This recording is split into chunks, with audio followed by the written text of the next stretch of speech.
Well, welcome to day two of action in the West Indies Championships match between Guyana and Barbados. Guyana, the defending champions, they're overnight on 231 for 5. In case you've just joined us, let's tell you what happened yesterday. Guyana lost the toss and was sent into bat, and Tidnarain Chandrapal was caught at mid-on off the bowling of Warkan for 145 balls, 4 fours, and he fell at 95 for 2 after Nandu was unfortunately run out in a terrible mix-up with Chandrapal. He made 28 from 72 balls with 4 fours. He fell at 52 for 1 after the 50th come up in 24 over. So after that, there was the demise of Tevin Imlak.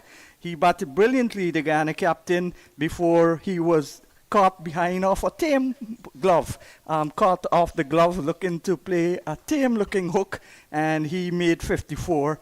162 balls, 6 fours, 219 for 3. They were at one stage 219 for 2, and they lost Anderson just after that, without addition to the score, caught at slip off the bowling of Kimar Roach. He made 87, 129 balls, 16 fours, and just towards the end, in fact, the last over, Holder got Kimal Savory, the left-hander, looking to play an ambitious-looking cut and edged it to be taken at the slip position. He made 7, 231 for 5. Sinclair is still there, and with him will be Ali Muhammad. Those are the only two batters in the Guyana side with hundreds. Well, Sinclair got 165, and Ali Muhammad got the 50. So those are the only two batters in the Guyana side with 100 and a 50. There's just 150 and 100 among the Guyanese. Good morning to you, Joel. How are you doing? How was your night? Good morning. My night wasn't too bad at all. Well rested, and I think the same for the players out there. Certainly looking forward for day number 2 here in this round number 4 clash between Barbados Pride and Guyana Harpy Eagles. Would you agree that the first hour, maybe 45 minutes, would be very crucial to the outcome of this match, because with the new ball and with possibly the moisture coming up would be the best time for the Barbadians with their experienced attack Holder and Roach to break through. If not, if the Guyanese bat for more than an hour, it could be a big partnership. Well, if they bat for more than an hour, I can guarantee you it will be a big partnership. But yeah, certainly the first hour's play, as with most days, honestly, is very important, especially in terms of setting the tone for a side. So obviously Barbados Pride, with still a relatively new ball in hand, just 9.2 overs old this ball is, they'll be hoping to make some early inroads, obviously spend probably about 30-45 minutes max out there trying to wrap up this Guyana innings and get themselves onto a surface that we probably think might keep low over the next couple days. Well, Jason Holder has ball in hand to continue his over. 4 deliveries left.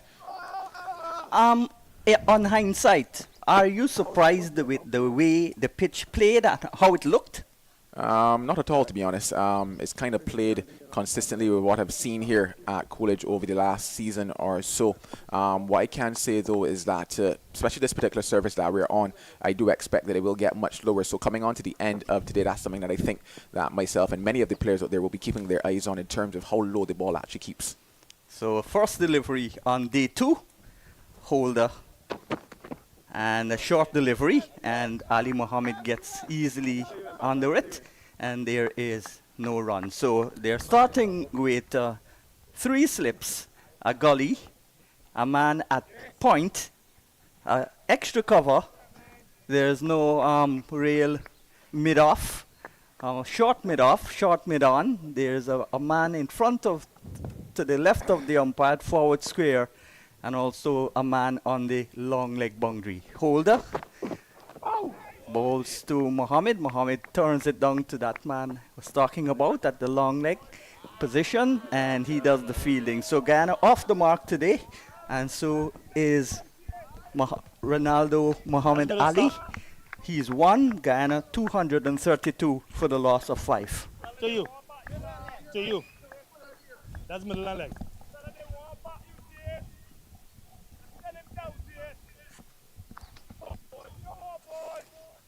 So there was a little sprinkle overnight, but nothing much to create any kind of damage. Sun coming out here, not in all its glory, but sufficiently enough. I'm sure that during the course of the day, when the sun is really out, the players, we always talk about ideal conditions to cricket when we see the sun blazing, and that's not really the players would think. The players would want sun, but not such hot sun. They would want hazy sunshine.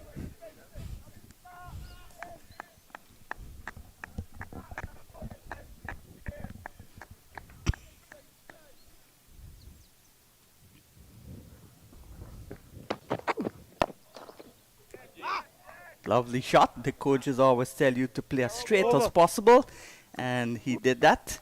And the ball just came back towards the bowler, and there is no run. So the first over completed by Holder. Guyana resuming on 231 for 5.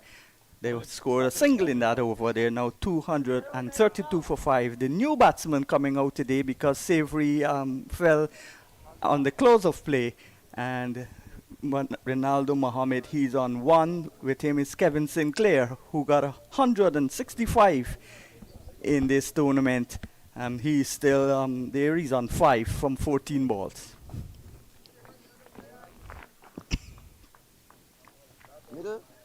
Yeah, we had a break between when he would have scored that 100 and nobody, hoping though that he could continue in similar fashion, especially given that it's the same ground, not certain if it's the exact same pitch that they played on in that game, but he'd be hoping though that just the confidence that he had in that innings can continue here. Kevin Sinclair. You looked at the match when Guyana played the Leeward Islands. The first match Guyana played the Leeward Islands when Mikel Louis scored 200s in the game. Good delivery from Roach, back of a length, and played square into the offside, and there's no run. That's a wonderful youngster, got a lot of promise. And since Devon Smith scored 200s in one innings in 2017, this is the first time any batsman in regional first-class cricket has achieved that feat. Of course, Devon Smith, the only batter to do it twice. Roach in bowls to Mohammed. Mohammed drives out towards mid-off, and there is no run. In fact, it was Roy Fredericks who began the trend of scoring 200s in the same innings in 1967, the first game after Guyana had gotten independence. He scored 200s against Barbados, still Guyana's highest score, 641. That's excellent caught. Great start by the Bajans. Holder at slip, going to his left and taking a relatively easy catch in the context of things.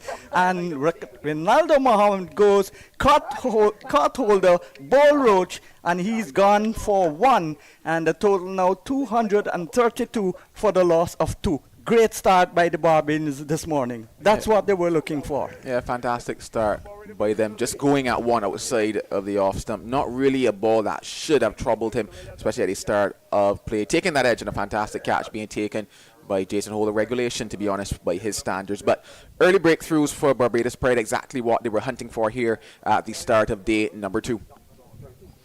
Yeah, lovely conditions now. The sun coming out maybe in all its glory as the batter, Pomal, comes out. I'm a little bit surprised that Moti hasn't come before him. Moti's got a first-class 100.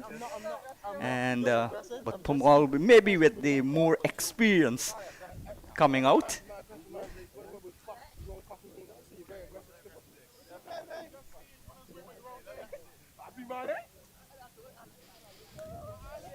An early wicket, you will hear the chatter.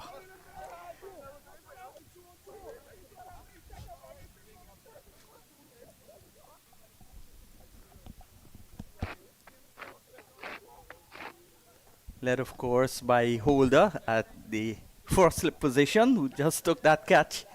He's been chattering all the time, getting into the various batters' heads. Got into Anderson's head, and Reef also got into Anderson's head. This is a good delivery, short, and good testing stuff. Well played though in the end by Pomal. Back and played it with soft hands, kept it down. So aggressive start by the two most experienced Barbadian fast bowlers in this match. Both of them have been inactive in regional cricket for 4 years. Yeah, inactive in regional cricket, but still playing at the highest Yeah. level they have. So certainly have not lost out on anything this pair. And have brought that experience here, hopefully, to come up trumps for Barbados Pride. Forward he comes, this one cuts back. And forward is Pomal, plays it out into the onside. And again, there's no run. So this first hour, or maybe half an hour, would be a testing time. If the batsmen can survive, then it will get easier. But Barbados has to press on. They've got a prime time now to search for wickets. Ideal conditions for them before the pitch dries out and it gets flat. Oh my dear, that's a ball that was pitched up and left away from the right-hander. Sparred at it and just pushed at it, beaten outside the line of the off-stump. So 2 excellent overs we've seen so far. Total 232 for 6.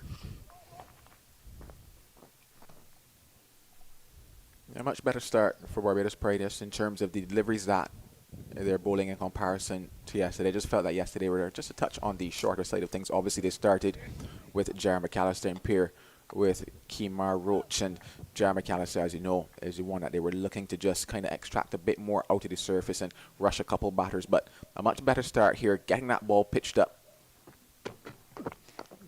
Good delivery again as Holder starts from the commentary box end. So in the other matches, close of play scores in Trinidad and Tobago, CCC putting up a fight. They're on the bottom of the points table, but they made 273 against the Leewards, and the Leeward Islands in reply 20 without loss, and leaders Windward Islands 191. Trinidad and Tobago in reply, they had 89 for 1. So both Leewards and Windwards, they're 1 and 2 respectively on the points table. Looking good in their matches. But are you surprised that CCC got such a big score? Well, relatively big, 273. I can't really offer much comments there. Here is Holder. And that's a nice shot, but maybe just coming back and hitting the inner half of the bat. Look to play it a bit straighter, maybe through mid-on. And in the end, Pomal gets 2. So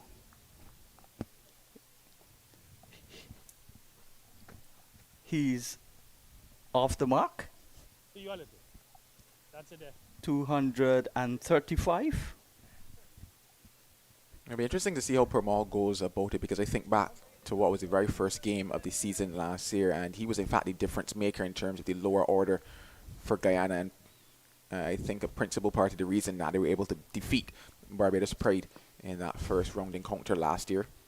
Yeah, actually made 33, top score in the second innings when Guyana declared at 126 for 9. Pomal is defending a ball that's pitched up out towards mid-on. And there is no run. 235 for loss of 6 wickets.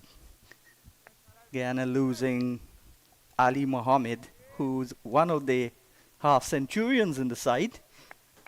And he was dismissed early in the day. Good catch, ball left him by Holder. Off the bowling of Roach. He just made 1. It was then 232 for 6. It's now 235 for 6 with Kevin Sinclair on 8. And the scores say that Pomal is yet to score. He's faced 5 balls, batting with a chest guard, a arm guard, thigh pads, helmet. The modern day cricketers look like knights in shining armor.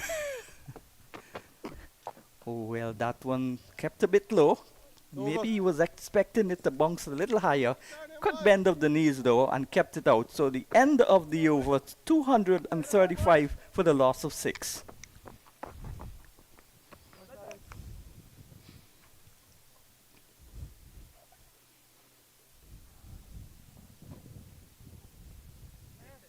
Skipper Craig Brathwaite in conversation with Shane Dow. I just wonder what they might have been discussing on that particular occasion, whether or not it's about getting another man into that offside.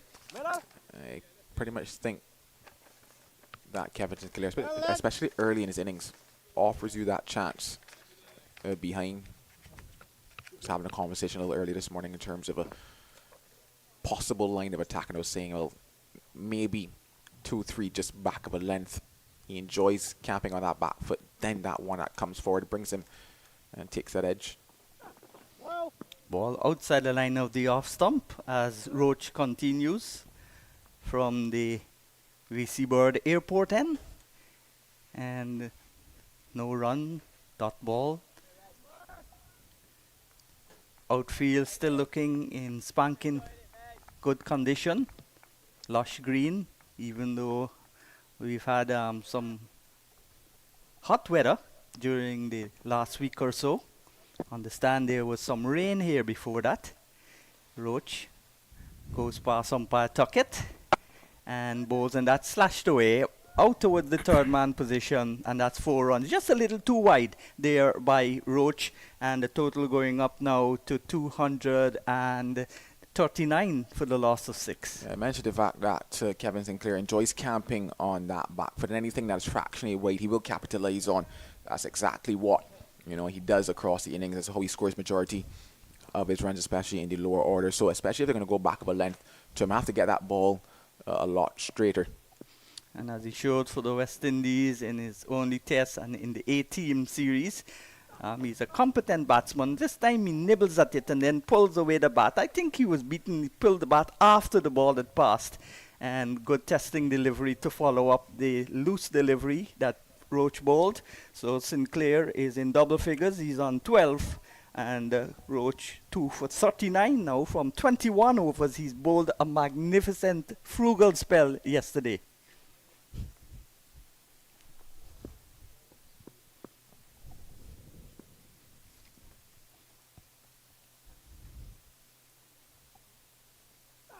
Roach in, bowls, and played with nice soft hands, just a single.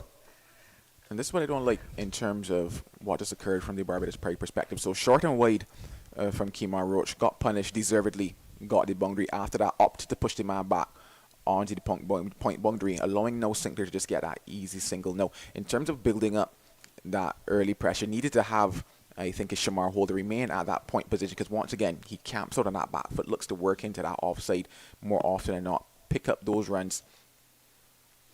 So Pomal taps it with the crease, waits for the 35-year-old Roach, and that's outside the line of the off stump. No worries there for Pomal. Yeah, and it's just simply a case of looking to string together quite a few more deliveries at Kevin Sinclair, because the longer he is out there, he will grow in confidence, and he really is growing into what is a fantastic lower order batter. So that in-between length that Kemar Roach bowled before he was able to get the single, that is certainly where he would like to be, and bowl a couple more deliveries at Kevin Sinclair, but need to ensure that they have the field to back it up as well, and not simply just push back the point because of a wayward delivery.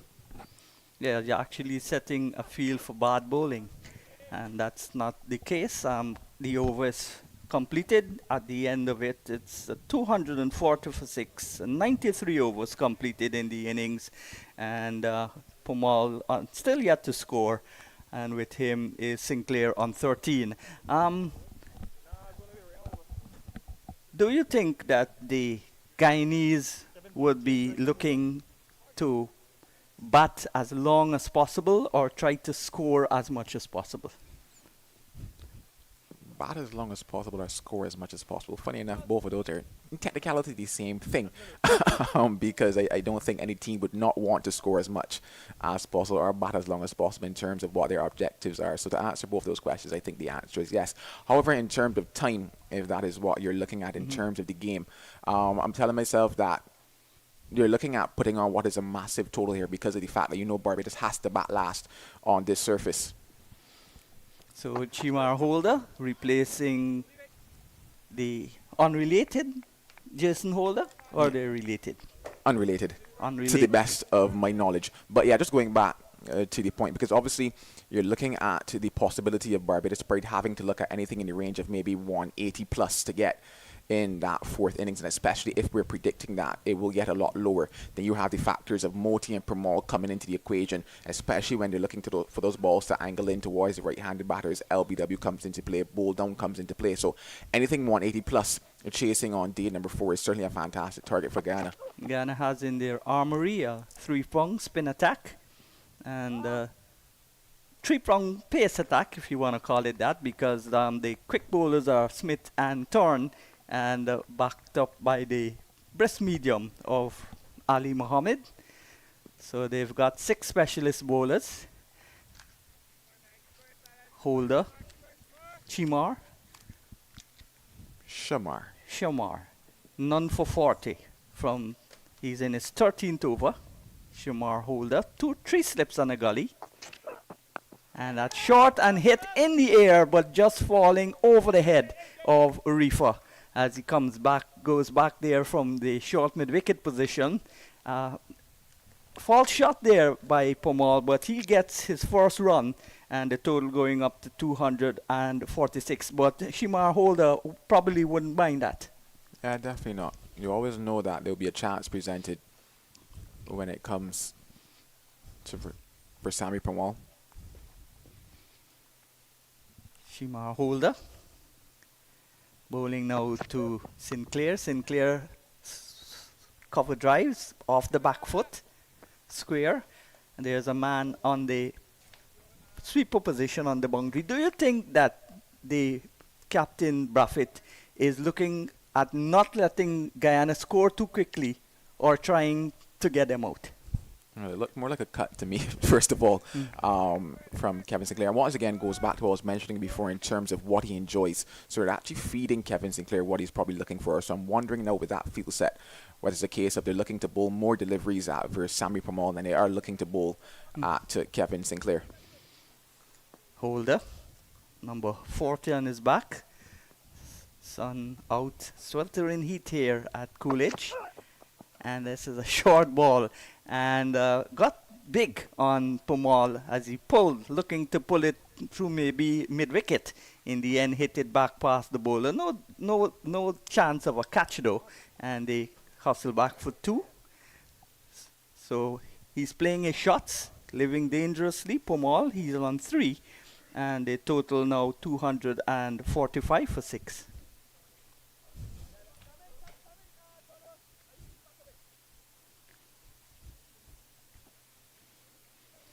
So more readjustments in the field. The captain has gone now to the short mid-wicket. So there's a deep square leg and a short mid-wicket and a mid-on as the over comes to an end.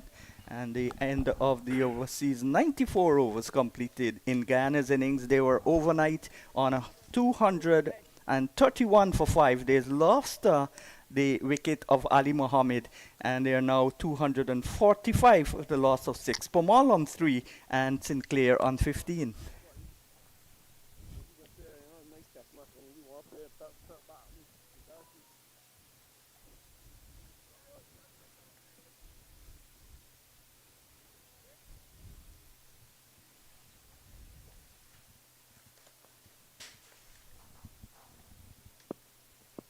Sinclair on his Guyana colored helmet, taps away at the crease and is forward and steers it out towards the wide third man, and they come back for 2. Good aggressive running, good running there by the Guyanese pair, and Sinclair comes back for his 17th run to take the score up now to 247 for 6. So good running there by both of the batters. Yeah, fantastic running. Good calling as well from Sinclair. Noticing that the ball had gone quite a ways behind square on the offside, and a lot of work to be done by Shamar Holder, and that's what you kind of want to see, especially at the start as well. Just putting that a bit of additional pressure onto Barbados Pride, because obviously, like I mentioned, you definitely want him to shred this first innings total. It is an absolutely massive one, especially given what you're looking at shaping up towards the end of what might be this day in terms of day 2, because my expectations for this surface are that the ball will get a lot lower coming into that very last session of the day and then on towards day 3 and day 4 based on what we saw on day 2. And in hindsight, do you think that Barbados would have had the regrets of not picking the extra spinner? Nope. Roach.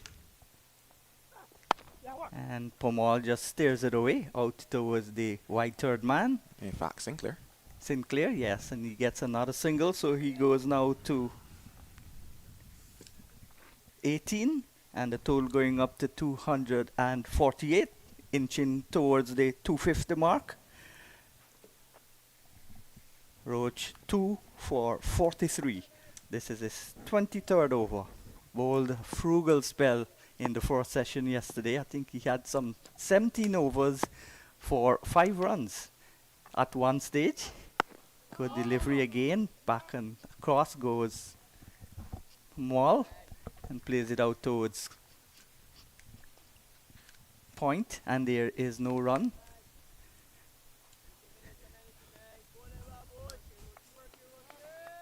So lots of encouragement for Roach, the senior statesman in the Barbados side. 270 test wickets, 524 at the first class level from 162 matches outside the line of the off-stump. This time a little bit too wide and no pressure on Pomal to play. Total kept on 228. They 248. Their partnership now 16, and from a Barbados perspective, they wouldn't want it to build. I think any team in this situation wouldn't want it necessarily to build. It's always a case of hunting for those wickets. Roach. And Pomal is getting a ball that kept a bit low. He had to bend the knees a little bit, but he kept it out, and the over is completed. So at the end of the over, it's 248 for the loss of 6.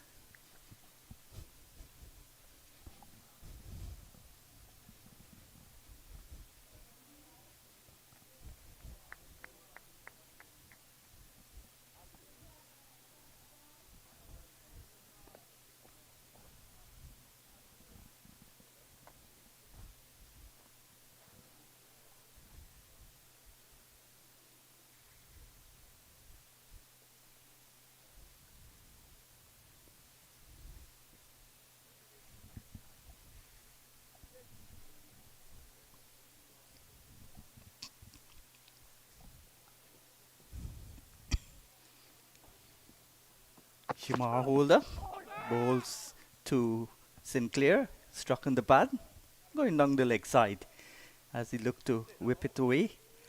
Would you describe Sinclair as an all-rounder or a bowler that can bat well? If it were a conversation with Sinclair, I would describe him as, he would describe himself as an all-rounder, but given what he's been able to do, I believe he is currently classified as probably a bowling all-rounder by this stage. 2 slips and the gully for Sinclair as he gets the ball that he steers out towards the extra cover position, can't score. In fact, he opens the batting in local cricket, both for his county Barbados and his club in Barbados, Rose Hall Town Courts. So he is an opening batsman that has been pushed down the order in Guyana and of course West Indies when he plays for them. Played 1 test match And this is a wide delivery, slapped away out towards the cover position. And again, there is no run. Annoyed that he didn't find the gap there. I think you missed out on the fantastic fielding Yeah. in the covers Yeah. by John Hendricks. Brilliant movement to his left to stop that one. So the sweeper still in place, protecting the boundary on the offside. The man at long leg, protecting the boundary behind square on the onside. Holder. And that's a difficult chance put down, but great effort there from the field at short cover. They come back for 2, but that was certainly a chance. Yeah, it was a chance, and by his standards and by these standards here at the regional level, should have been taken by John Hendricks. Made the early movement to his left. Yes, it was getting big on him. Just happened to burst to the hands, and especially following up on what would have been some fantastic fielding. He'll be disappointed with that one. And also the fact that it's Kevin Sinclair who can make you pay in a situation like this. Would have been the wicket that they wanted, Barbados Pride. Holder to Sinclair, who's on 20, and this time he's playing with a lot more responsibility. The previous delivery would have went after that, but now he just left it alone.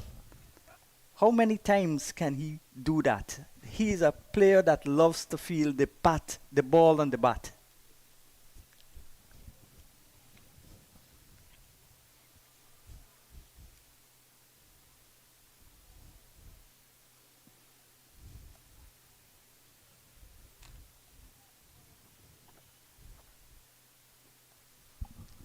Holder. And Sinclair drives, lovely shot, beats the mid-off and down to the boundary for 4. So a more convincing shot than any he's played so far in the over gets him a boundary to end the over from Holder and take the score up to 250. The 250 coming up eventually, 254. Well, the 250 came up of the previous shot, so it's 254 now. 96 overs it took, and 254 for 6 wickets down, and Guyana looking for some sort of recovery. Sinclair looking good, he is on 24, and Pomal on 3.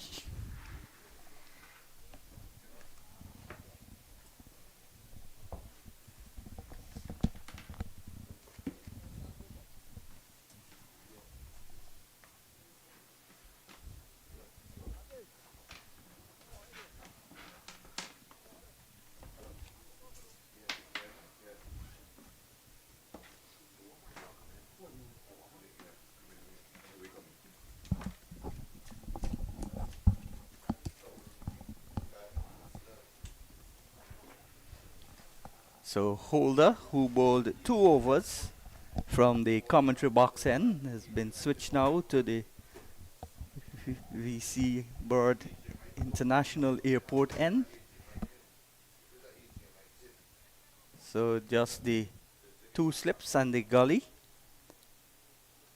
for the right-handed Pomal, the oldest person in the side. He's the only person, in fact, over 30 in a young Guyana side. Very experienced at the regional level. This is a short ball. On top of it, steers it down towards the man at the fine leg boundary coming off. And Warkan, or that's Reefer, sends the return. And they get a single. So good rotation in the strike. And that's what Guyana needs to do. If Pomal can't hit boundaries, then rotate the strike, give back the strike to Sinclair, and they'll be bowling to 2 different batters, and that's always a problem for the bowlers, especially if the 2 batters are left-hand, right-hand combinations. So Holder towering above everyone else in the side, 6'6", I think. In he comes to bowl to Pomal, and Pomal, that's the Sinclair turning it off the pads, gets a single, so he goes now to 25. And in the old days, when you get to 25, there'll be a polite clap from the people in the stands. especially if you're playing in England. There's no one in the stands here, and that's unfortunate. Today, a working day in Antigua, but as Vernon said, even if working day or not, even if the match was finishing on a Sunday, there would be not a massive crowd. That's for CPL. When CPL comes around, you see the crowds turning out. A lot of Guyanese also live here. Large percentage of them have gone back to Guyana though. This is a ball that's on the line of the Midland leg stump. And exploring the possibility of a quick single is Sinclair. And Pamal, like a traffic policeman on busy Regent Street in Georgetown, says no. Puts up the hand. And a dot ball goes into the book. 256 for 6. Barbados Pride winning the toss yesterday morning on a pitch with a tinge of green, well, more than a tinge of green, which fooled everyone and put Guyana into bat. Short ball that kept a bit low also, a jumping shot there, turning it into the onside down towards Reefer at the short fine leg position. So this over seen some good rotation in the strike.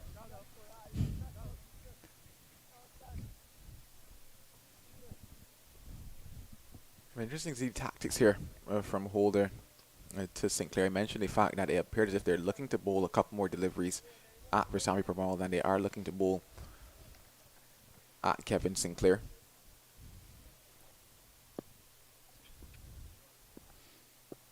They've put the first slip now to a second slip, so there's a second and a fourth slip. A big gap between them. And Sinclair is back and plays it with a full face of the bat out towards the short extra cover. There's that exact area in terms of where that ball just went, where John Drake's been placed now at what I can consider to be a cover point.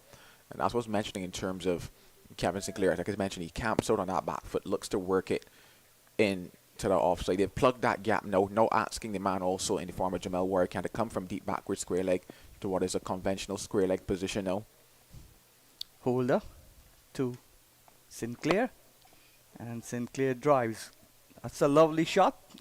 Had some hand on it, would pull it back just inside the boundary, and the batsmen come back for 3. Yeah, so the over is completed as the Sinclair gets a 3 there. And the total going up to 260 now for 6. Anderson top scoring so far with 87. And Sinclair on 28. 5 to Pumal. And we'll have a double change. So it's going to be Mali Richards, the son of Vivian Richards. I saw him batting first class cricket and very neat and accomplished left-handed batter, and along with the big man, Vernon Springer, to join him. Thank you, Sean. You're far too kind.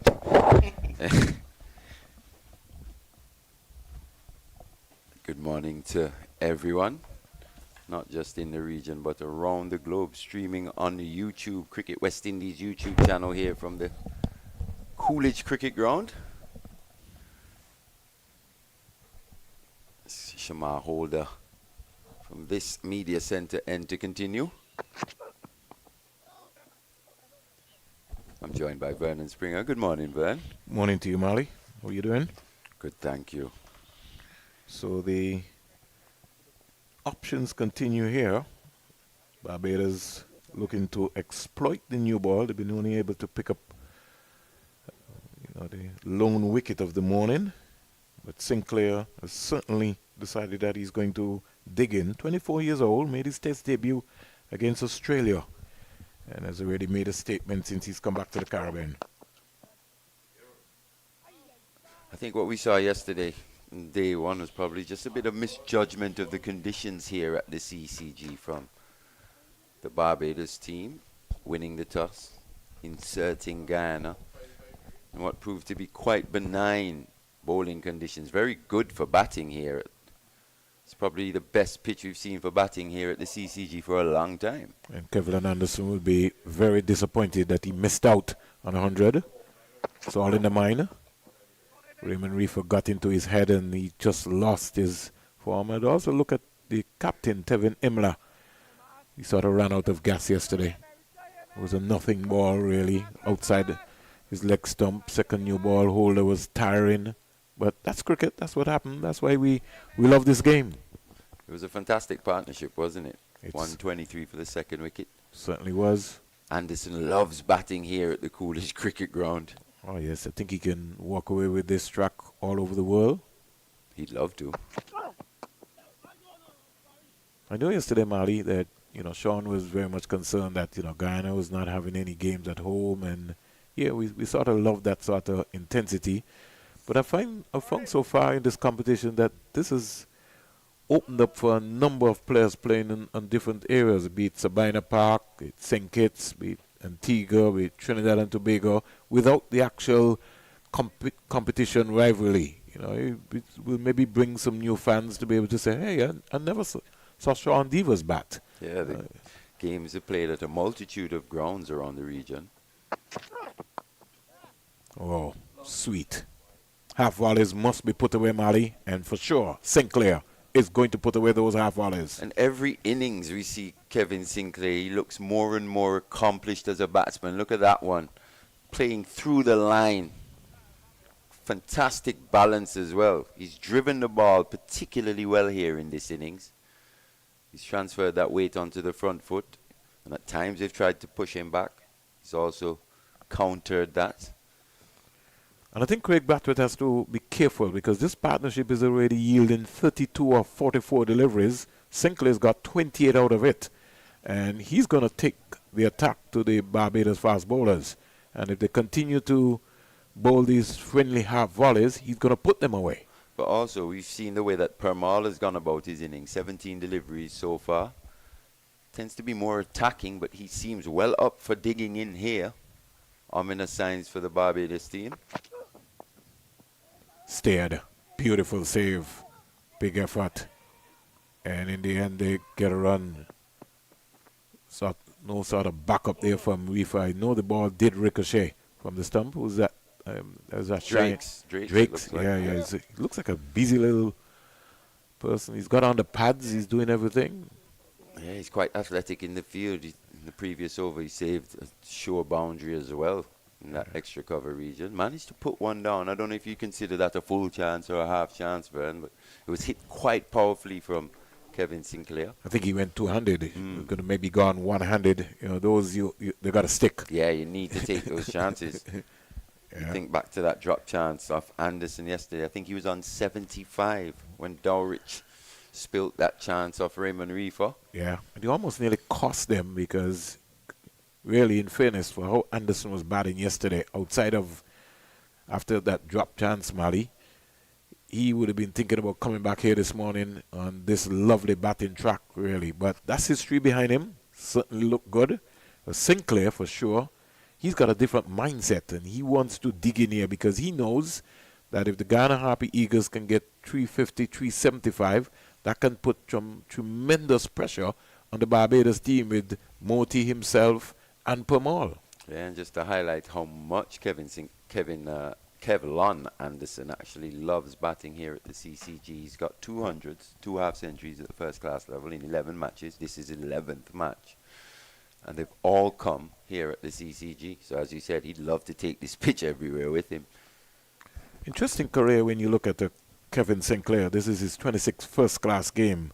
And he's already got, before this, he would have been 1,281 runs with 9 50s and 1 century, 165. So he is somebody who can bat. He's a proper cricketer. He is, and I think there's just a bit more to him than just what he brings in terms of his talent. He's got that intangible in terms of his competitiveness. He's an excellent fielder as well. Yeah, he's brings a live lot. wire. Yeah, he's and these 2.5-dimensional cricketer. Definitely working on his off-spin. Off-spin, yes. To make it more and more a viable option. And that will come with time. Especially at the international level. Yes. One thing for sure, when we looked at him on his test debut, Mali, in Australia, he did put a price on his wicket. He was there. He understood the awareness. He understood what was happening around him, and he says, listen, I'm going to grab this opportunity with both hands. Well, yeah, Shamar Joseph would have taken a lot of the plaudits in terms of that fantastic bowling performance in the second innings. But if you look at the match as a whole,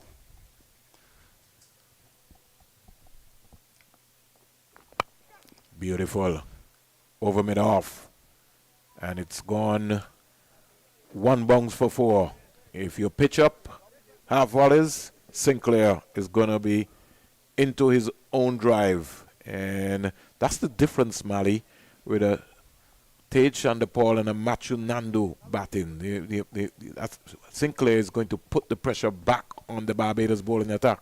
yeah, but here in session 1 on day 2, that stroke just highlights how good of a pitch this is for batting. Just playing through the line, the ball coming onto the bat quite nicely. A batsman in form, coming off his maiden first-class 100, a big 100 as well, here at this ground, 165. Solid defense there to that delivery from Jason Holder. Craig Brathwaite used some 8 bowlers yesterday. And I think that's the area of his batting in which he's improved, that defense. So solid in defense as well, but also with balls in his area, he looks to be attacking, just like growing innings by innings. Like his head positioning, that is very important. You could see him waiting a little bit more longer before, but his appetite, he's shown that, listen, and sometimes it's just a hurdle, Mali. You want to get your first 100. He got 950s before getting his maiden first class 100.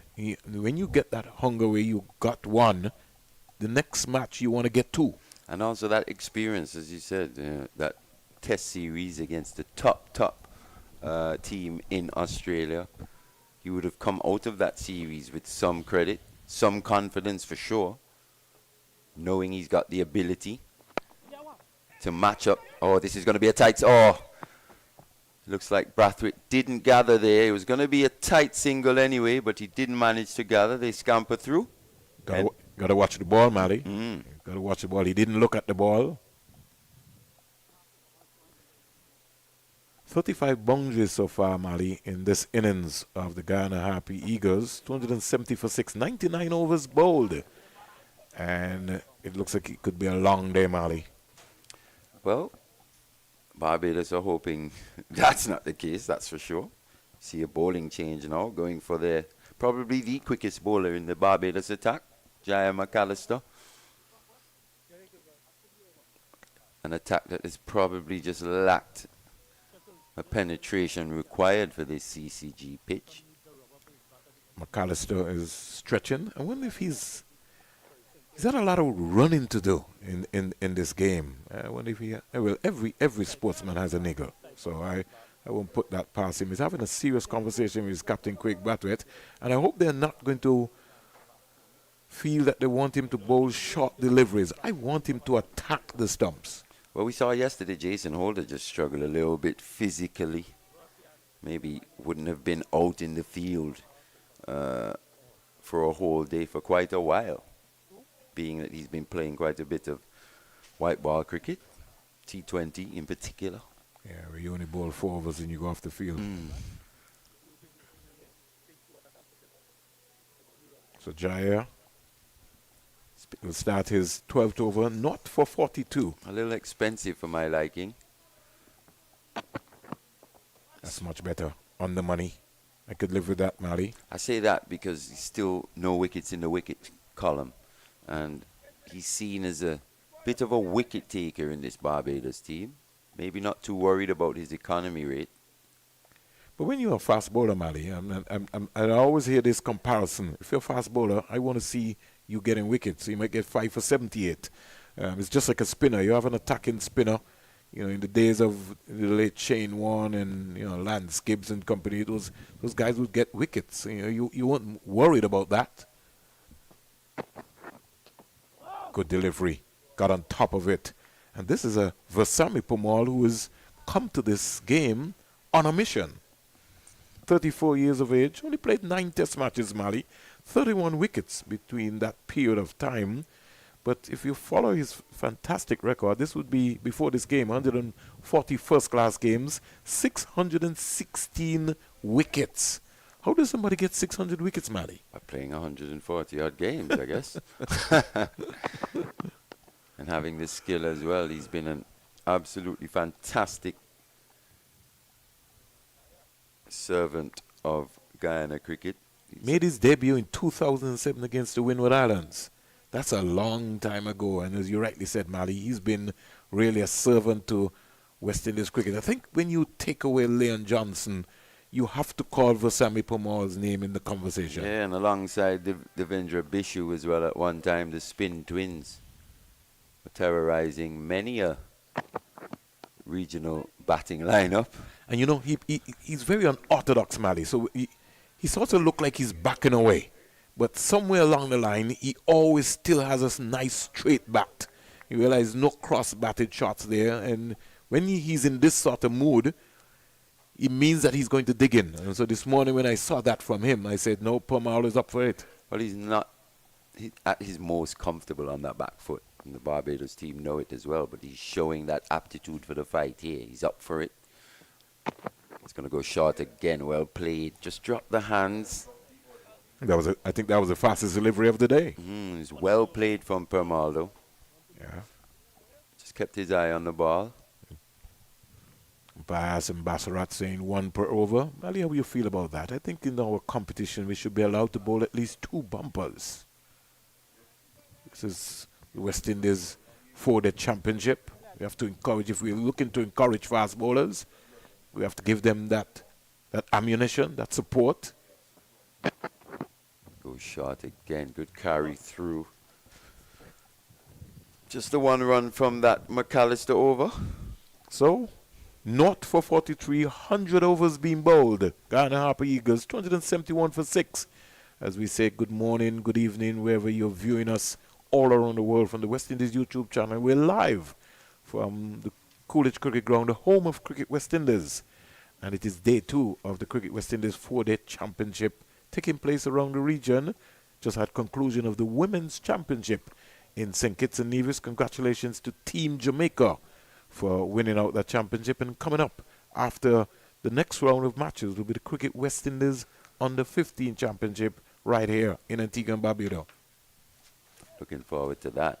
Next generation of West Indian talent on show. You also have the Leeward Islands and Windward Islands Under 15 team who will be camping here in Antigua and Barbuda. They'll be playing a series of games at the Pickett Sports Club. So both boards collaborating at the women's level and now at the Under 15. This partnership started last year. I think I saw as well the Windward Islands Under 19 championships are coming up pretty soon as well. They're in the Windwards. So a lot of cricket. There's a little age group cricket as well, which is fantastic to see. Yeah, and they're going to have a busy year this year, Mali. The Under 19 is going to be in St. Vincent and the Grenadines. Be able to give you some dates in terms of that. The women's Under 19 is going to be in Trinidad and Tobago. So there's one thing for sure, Mali, and I don't think Cricket West Indies get enough credit for this, because despite of everything what everybody else might be saying, they've been able to still hold their own and hold these major tournaments, especially at the youth level. And quite a few teenagers as well taking part in this regional 4-day championship. Sinclair driving sweetly through cover for 4. What a shot by the young man. It was the placement on that shot, as we see this here again. That balance from Sinclair through the line. Half volley, yes, but he had to thread the needle. And boy, did he find that gap to the left of Craig Brathwaite there at extra cover. Not a big gap at all, Vernon. But the good thing about it was just looking at the positioning. Jason pulled that up again. That's a textbook. That head, you want to see that head again, right? That head, he's perfect position. Look at it, Mali. The head goes. Leading. Oh, sweet. Lovely player, man. Sinclair's on a mission here. He's gone to 43. looking for his 10th first-class half-century. He's played a couple on drives as well in this innings. It's just highlighted that head position. That head has to be steady going forward into those deliveries. And he's got a solid base. Clipped it beautifully, picking up his 44th run. I think Sinclair's coming back. And he's been aggressive in his running. That's what he does so well as well, Vernon. He runs. Holder is upset. Hands akimbo on his hips and Not saying, sure come why." on. I thought maybe the fielder should have come up with a bigger effort there. Sinclair goes to 45. 6 runs off the over so far. Holder 2 for 50. This is his 20th over. From 3 slips has gone to 1 slip. That slips at, what do you call that? Second slip. Well, 2.5. 2.5. 277 for 6. Holder bongs away. And he just clubbers this one around. Raymond Reefer is going to be put under some pressure, but this time Sinclair does not come back. And the steer, maybe the ball before from Holder. Reefer's got to be on the money. Yeah, he probably anticipated that one a bit better there. He got to that ball quicker, got it out of his hands as well. 278 for 6. Sinclair 46 per mall. An important 5 so far. The partnership growing. Don't think I would have ever seen Kamar Roach at second slip, but he is. Don't know if the legend is planning to run around like Reefer and company in this outfield. Is he pulling rank? Of course. Seniority speaks. Oh, that was quick. That had some gas on it. Holder must have just decided and woke up and said, hey, no way. I've got to go after over Sammy Pomal. But Pamal is a bit shorter in stature, isn't he? So those balls, especially in that rib cage area, in that blind spot almost, over the wicket here to the right-handed Pamal is Holder. Certainly won't bother him, right? Well, it was well played in the end. I'd like to see Jason come around the wicket one day style and tuck him up, get the short leg under his helmet. Ooh, lovely outswinger. I think he was just setting him up for that delivery in particular. Just maybe looking to push Pamal back. Pitch the next delivery a bit fuller. Maybe catch him on the crease. Almost did. Went past the outside edge though. Pamal survives. That has now brought another slip. The partnership is 46 from 62. So the loss of the wicket this morning, the Guyana Harpy Eagles have really put their hand up and says, no, we're not going down. We're going to bat today. Played. Kept his eye on that one. Yeah, he did. Holder having some words with Pamal in the non-strikers end to say, how did you play that one? Kept it down quite well, but even if that one had popped up, there's no short leg. There's also no leg slip.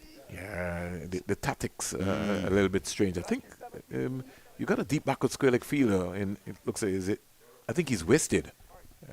Could have maybe brought him into a square leg slip era, more or less. If Holder is going to be bowling that line, 279 for 6. Pamal is facing. Sinclair approaching his 10th first-class half century. He's 46 from 52, and he's growing in confidence. He looks like a man on a mission. You know, Sean and company and commentators around the region have been saying, well, listen, the players that have come back from Australia who have played Test cricket, Holder leaves the field. So he's maybe gone to get himself sorted out. And he's had a few issues over the last year or so, hasn't Kevin Sinclair? Maybe a few off-field issues there in the CPL as well.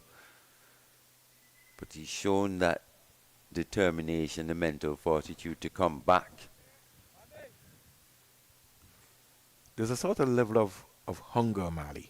About him. Yes. You get that sense when you watch him as well. You get that sense from a Shamar Joseph. Oh, yeah. As well. Early days yet. But yeah. He's the deliverer for West Indies cricket so far. We'll monitor him closely down the onside. overcompensating there. Jair. Good take by Shane Dorish, who skipped across. There are going to be some serious questions being asked in Barbados about going forward for the future of some of these players. No Mosley here. No Hakeem Jordan. No Hakeem Jordan. There's a big cry for Rivaldo Clark. Kevin Wickham, we wish him all the best. And he's been a bright spark for Barbados so far, getting down the onside. I think he's been the leading run scorer for the Barbados team. He's been pretty, man. Kevin Wickham. Yeah, he's been pretty, man. He's been, and if I go through some of his scores here so far, just to give you an indication as to how sweet Kevin Wickham, that's our boy. We love him. 74 not out, Kevin Wickham. I think he's got, when you have so much shots, Mally, 74, you got a 63 not out. I think he's also got 100. Got 100, yeah. He's got 313 runs in 5 innings. Yeah. Averaging 62.60, Kevin Wickham, a.k.a. John Wick. Yeah, John Wick. That's the man. We've had 11 centuries in this championship so far. Jason Mohammed, Kevin Wickham, 139, 221 balls with 8 fours and 1 6. Mikael Louis, 113 and 130. Jai Gooley from Trinidad and Tobago, 113. Jonathan Carter, the veteran, combined campuses and colleges, 135. We break. We played. We go back, and we have Chadwick Walton, who's now gone off to T20 duties for Jamaica, 163, until when the big man himself, Kevin Sinclair, spoiled that party. Sonny Lambris from the Windward Islands, 120. Cavan Hodge, one of the debutants from Australia, Test cricket for the West Indies from Dominica, came back and scored 158 not out. Craig Brathwaite, the West Indies Test captain, he's going to get 100 at some point in time. 142, and Kevin Sinclair, 165 not out. Yeah, and that 165 pushing Kevin Sinclair up into the top 5 run scorers here in this West Indies 4-day championship 2023-24. And when we look around at the half centuries, Mally, it's been a good portion. We're talking about 42 up until yesterday. We had 42 half centuries after 4 rounds of the regional 4-day competition. Now, Mally, that was banged in by Jair. But because of the slow nature of this track here, after the first hour, Permaul had so much time that he almost could have gone to the moon and come back. Yeah, and he almost anticipated that he was going to be short again. So he was just camping on that back foot, waiting for the short delivery. Probably want to see McAllister just mix it up a bit more in terms of those lengths. Maybe just a bit too consistent in that short length. So the first hour has yielded at least 1 wicket for the Barbados team. This partnership has been 47. Kevin Sinclair, 46 off 52. He's batted beautifully here this morning. He's continued his good form. In fact, I think he wants to walk with this Coolidge pitch with him around, because he scored 165, and he's certainly on a mission to get another half century here. We will take a break, Mally, just for a slight moment. And when we come back, we'll continue with the latest score here. Guyana Harp Eagles, 279 for 6. Barbados have bowled 102 overs.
Good afternoon, good morning, and welcome back to a sunlit college cricket ground here in Antigua. We greet you with the news that Guyana have progressed so far from their overnight score of 231 for 5. They're now 279 for 6, although they've lost the wicket of Ronaldo Ali Mohammed. He was caught by Holder slip off the bowling of Roach. 232 for 6 when he departed. Pomal, who's looked solid, he's faced 31 balls already, just 6 runs, but the importance of his stay there is critical to the Guyanas making a big score. 46 is Kevin Sinclair, and just 4 short of what would be his 10th half century. And of those half centuries, remember, one was a test half century, 53 in Australia. This is a good delivery there from Warrington, who's brought into the attack. Mali, are you surprised that spin has been brought into the attack so early? I'm not surprised. Can't say I'm surprised. This one's cut away by Kevin Sinclair, bringing up that 10th first class half century, actually. Well played to the young man. But no, I can't say I'm surprised. Based on what we've seen from the fast bowlers here, from the Barbadian fast bowlers here on day 2. Well, a bit of day 1 and day 2. So 56 balls, 6 fours in that half century at a strike rate of a very pleasing 92.4. And that's really in a 4-day game on the second day. He's batted tremendously well. Yeah, he has. He's been very solid in defense, but also he's looked to attack whenever the ball's been in his area. Good delivery again from Warrington. He's got a slip and a forward short leg in place. The 2 attacking fielders close to the bat. And this is a good delivery. Initially looking to just stab it into the offside and go off for a quick single, but he didn't get it all that right, and so he had to abort the idea. It's an important spell this for Warwickon in the grand scheme of things, and for Barbados as well. He's the only specialist spinner in the side. And with what we've seen, as we said, this pitch, it's been absolutely glorious batting conditions here at the CCG. I think it fooled everybody yesterday with the tinge of green and so on. Yep. Yes, the over comes to an end. 103 overs now have been bowled in the innings, 284 for 6. Guyana would want to press on, build a massive total. They've got the quality batting left because Morty has got a first class 100. He does. He's got a bit of pedigree with the bat, Gudakesh Morty. But it's the way that Permal has come out here, Sean. He seems really up for digging in. That's not something you see too often from Vesami. He tends to be quite attacking. Yeah, usually wants to play a lot of shots. Yep. He started with a lot of shots and early. Tried to hook, miscued some, but then settled down nicely. Yeah, doing a good job for his team. Just playing that supporting role to Kevin Sinclair here. Yes, well, I was told by an old coach of mine when I was playing under 19 cricket that there's one person has to play the piano and another person has to fetch it. That's for sure. So at the moment, I think Permal's just fetching the piano while Sinclair will do the playing a bit. And he's played it oh so well. Yeah. McAllister, arguably the quickest of the Barbadian fast bowlers. .284 for 6. He will bowl to Sinclair. And Sinclair is turning it into the onside. And another aspect of the batting of these two is the running between the wicket. The excellent communication. Yeah, we didn't see that from Nandu and Chandapal yesterday, but this pair, and Kevin Sinclair in particular, a very good runner between the wickets. Very aggressive, puts the fielders under pressure. Yeah, they're both Barbicians. One plays for Albion, and the other one plays for Rose Hall Town. village, like about 2 miles away from each other. Okay, rivals, are they? Yeah. Dorridge makes a mess of that one. They're not sure why he even had to dive the way he did. Seemed to be all he needed was just a bit of a skip down the leg side, but Almost pushed the ball down to fine leg. almost a bit of a goalkeeper save there. From maybe his footwork. He's just struggled a little bit with his footwork in this match. You think back to that drop catch off Anderson. Caught going the wrong way. Ended up just having to stick one glove out to what should have been just a regulation catch. 285, this partnership progressing quite nicely. No, says Sinclair. Very quickly indeed. As Pomal just defended that. And this is where the bowlers have got to capitalize on Pomal. He's not too good on the back foot with the bouncing ball. No, he's not. He's not at his most comfortable to the short deliveries. But he's doing a good job here so far. But it's going to take a lot of effort to On bowl this those pitch. short deliveries on a pitch like this. Exactly. Very flat pitch. And I think that's what, with all his experience, Vesami Permal knows this. So more pressure, they're going to put another short leg or a silly point. So that's why the helmet is coming out. I think he's called a bluff here. I think he's going to go fuller, to be honest. No real assistance, as he said, no extra pace for him. I think he's just trying to outfox Vesami Permal. I think that's what I would do, actually. Well, I'm sure, well, I'm not sure, but I'm almost sure that he will bowl a short ball. delivery. So Pomal has played a good supporting knock. He's already faced 33 balls. He's just 6. But that 6 is crucial to the partnership. Yeah, it's the partnership. 52 to Sinclair. He's batted brilliantly. Let's see what he'll do. Another short ball. And down towards the third man boundary. Inadvertently, Yes. maybe looked to just leave it alone, and then it came back and hit the bat. We'll look at it on the replay.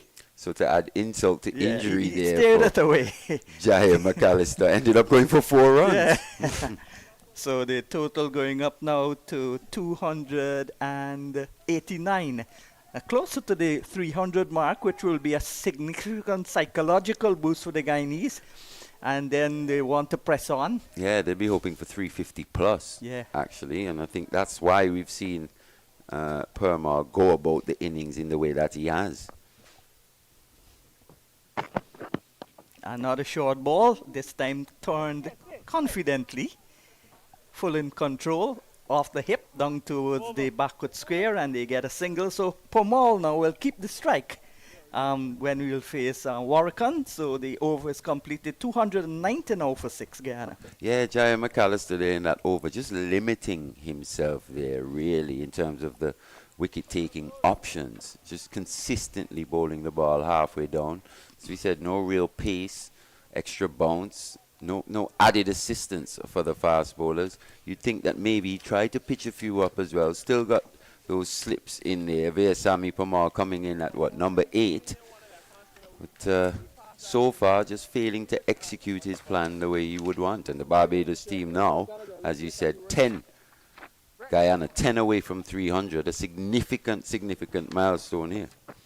Yes, and what are your thoughts on this youngster, Jeremiah Mikel Louis, who got 200s against Guyana in the last match? Well, I would have seen Michael Louis a little bit over the years, hailing from the island of St. Kitts.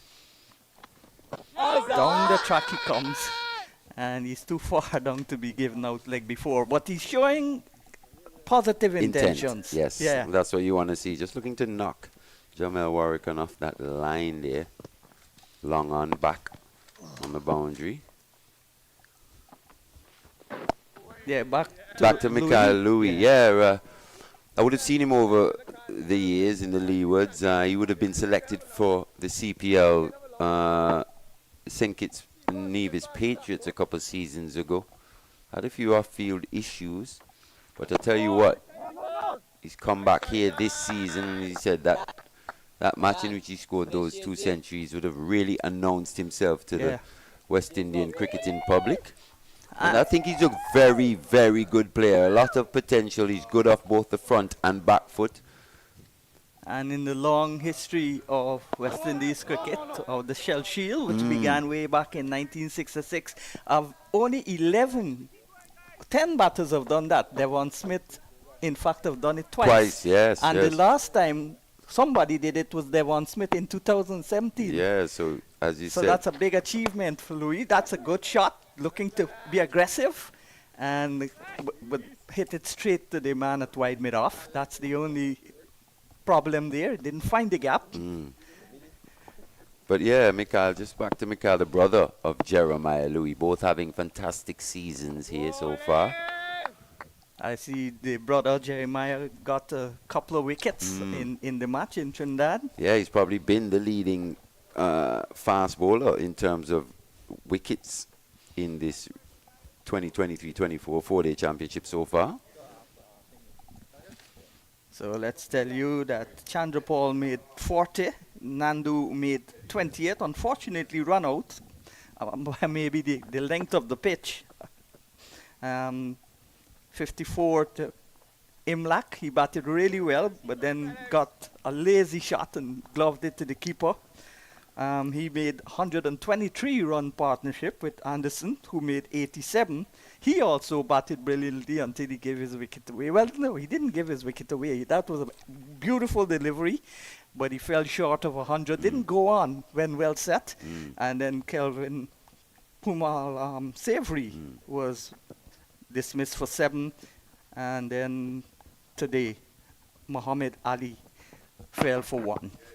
So those are the batters out for Guyana, and they have now progressed to 291 for the loss of 6, and they look very comfortable. I was saying this morning that maybe the first hour was the ideal time for Barbados to press 4 wickets, because there would be a little moisture coming up in the pitch and the ball would have been new. But after that, if these Guyana still batting with just 1 wicket down, it's possibly going to be a big score. Well, and even if you just go back to day 1 yesterday, in terms of Guyana being in the ascendancy for much of the day, and towards the back end, Barbadians picking up those 3 wickets, almost glossing over what would have happened throughout that day. But here on day 2, it looked, when that wicket of Ali Mohammed fell, it looked like the Barbadians would have possibly run through this Guyana batting lineup. But Kevin Sinclair, and then came Pamal with a different attitude. Yes, showing like he's up for the fight here. He's dug in. 41 deliveries now, just 11 runs. And that was aided by that boundary down towards third man. But he didn't even try to hit a boundary. No, he just put the bat and ball hit it, and it went for 4. Again, short and bat as broad as the side screen. But just to go back to Mikhail Louis quickly, very similar to what we've seen from Kevin Sinclair. Very solid in defense, but also when the balls are in their area, especially full, they really look to launch into them, and they execute those shots more often than not. Another youngster I want to ask you about is Joel Andrews. I heard that when he came back from the West Indies tour, he went directly from the plane to his school and made 100. Well, yeah, I read that in the newspaper. I was actually off island at the time. That's good running. Very good running again. Putting pressure on the fielder. Yeah, just a defensive shot there. And the man from Silmirov had to run all the way to retrieve the ball. Picked up 3 runs. Yeah. 294 for 6 now. Yeah, Joel. Yeah, Joel Andrew. I did read. I read that story. Indeed, he did. His school was there as well. A lot of his schoolmates were there at the airport to greet him on his way back home. I had a couple of friends here who actually saw. They thought he was going to go home, but he went directly to the ground. Yeah, and scored 100. 100, yeah. Fair play to the young man. Loves the game. 2 slips still in place, and this is pulled away. A lovely shot there, down towards the deep mid long on boundary for 4. Maybe just looking to play it a little squarer, but in the end, a boundary is a boundary. Yeah, as we see this one. Maybe didn't get all of that one, Kevin Sinclair, but got enough to pick up that boundary. So just a bit of frustration you start to sense creeping in here for the Barbados Pride. 57 he goes to. When the partnership starts to build and you're in the field, some of the players, their shoulder drop. Or their heads tend to drop. Intensity drops. But that's cricket. You have to have partnerships unless you bowl out a team for 40 or 50. Yeah, and it looked so promising early this morning when Mohammed was dismissed, Ali Mohammed. Quite a dangerous player as well at number 7, Ali Mohammed. Yeah, he's the only batter who got a 50 in Guyana this tournament, apart from Sinclair, he got a 100. Yeah, before Kevin Sinclair's 100. Yeah. And Sinclair looks batsman-like. He does, doesn't he? Looks like a proper batsman when he shapes up. 298 now for 6. I asked Joel from Barbados if he would describe Kevin Sinclair as an all-rounder. He said Kevin would describe himself as an all-rounder, but he would say he's a bowling all-rounder. Really? That's an interesting take. I think, to be honest, just from my eyes, just looking over Kevin Sinclair's career, he would have come into cricket as a bowling all-rounder. But I think as he's progressed, I think his batting is actually taking the fore, and he's becoming more of a batting all-rounder, in my opinion. Yes, I would agree with you because he started as a medium pacer. Well, he started on the 15 as a wicket keeper, and then he began bowling off spin because of his grandfather. He comes from a place called Angais Avenue in New Amsterdam. That's the oldest tongue in Guyana, a Dutch tongue. But his grandfather told him he was going to play a team, the same team that Pomal plays with. That's the under-19 version of that team, Albion. And his grandfather told him the batters at Albion can't play off spin. So he decided to bowl off spin. He's actually the nephew of Kevin Darlington, the former Guyana first-class bowler. Okay. So just following that lineage of Guyanese cricketers is Kevin Sinclair. Also a similar trajectory to Rakeem Cornwall, who would have started wicket keeping, bowling medium pace, then off spin. Oh, that's close. That's close. Adjacent. Not sure if he got something on that one. Well, actually, if he didn't get an edge there, that's very, very close. Let's see this again.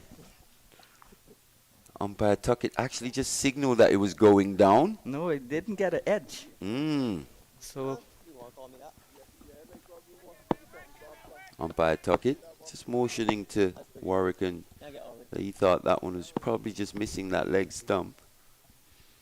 Oracle tries again, and this time he's down the track and hit it hard, but straight towards mid-off again. Second time we've seen that. Yeah, so he's not going to stay there. He's going to put pressure back on the bowler. Yeah, and he's looking for a bit more elevation, is Vesami Pamal. But Warwick is actually not tossing these balls up, holding the ball into the pitch.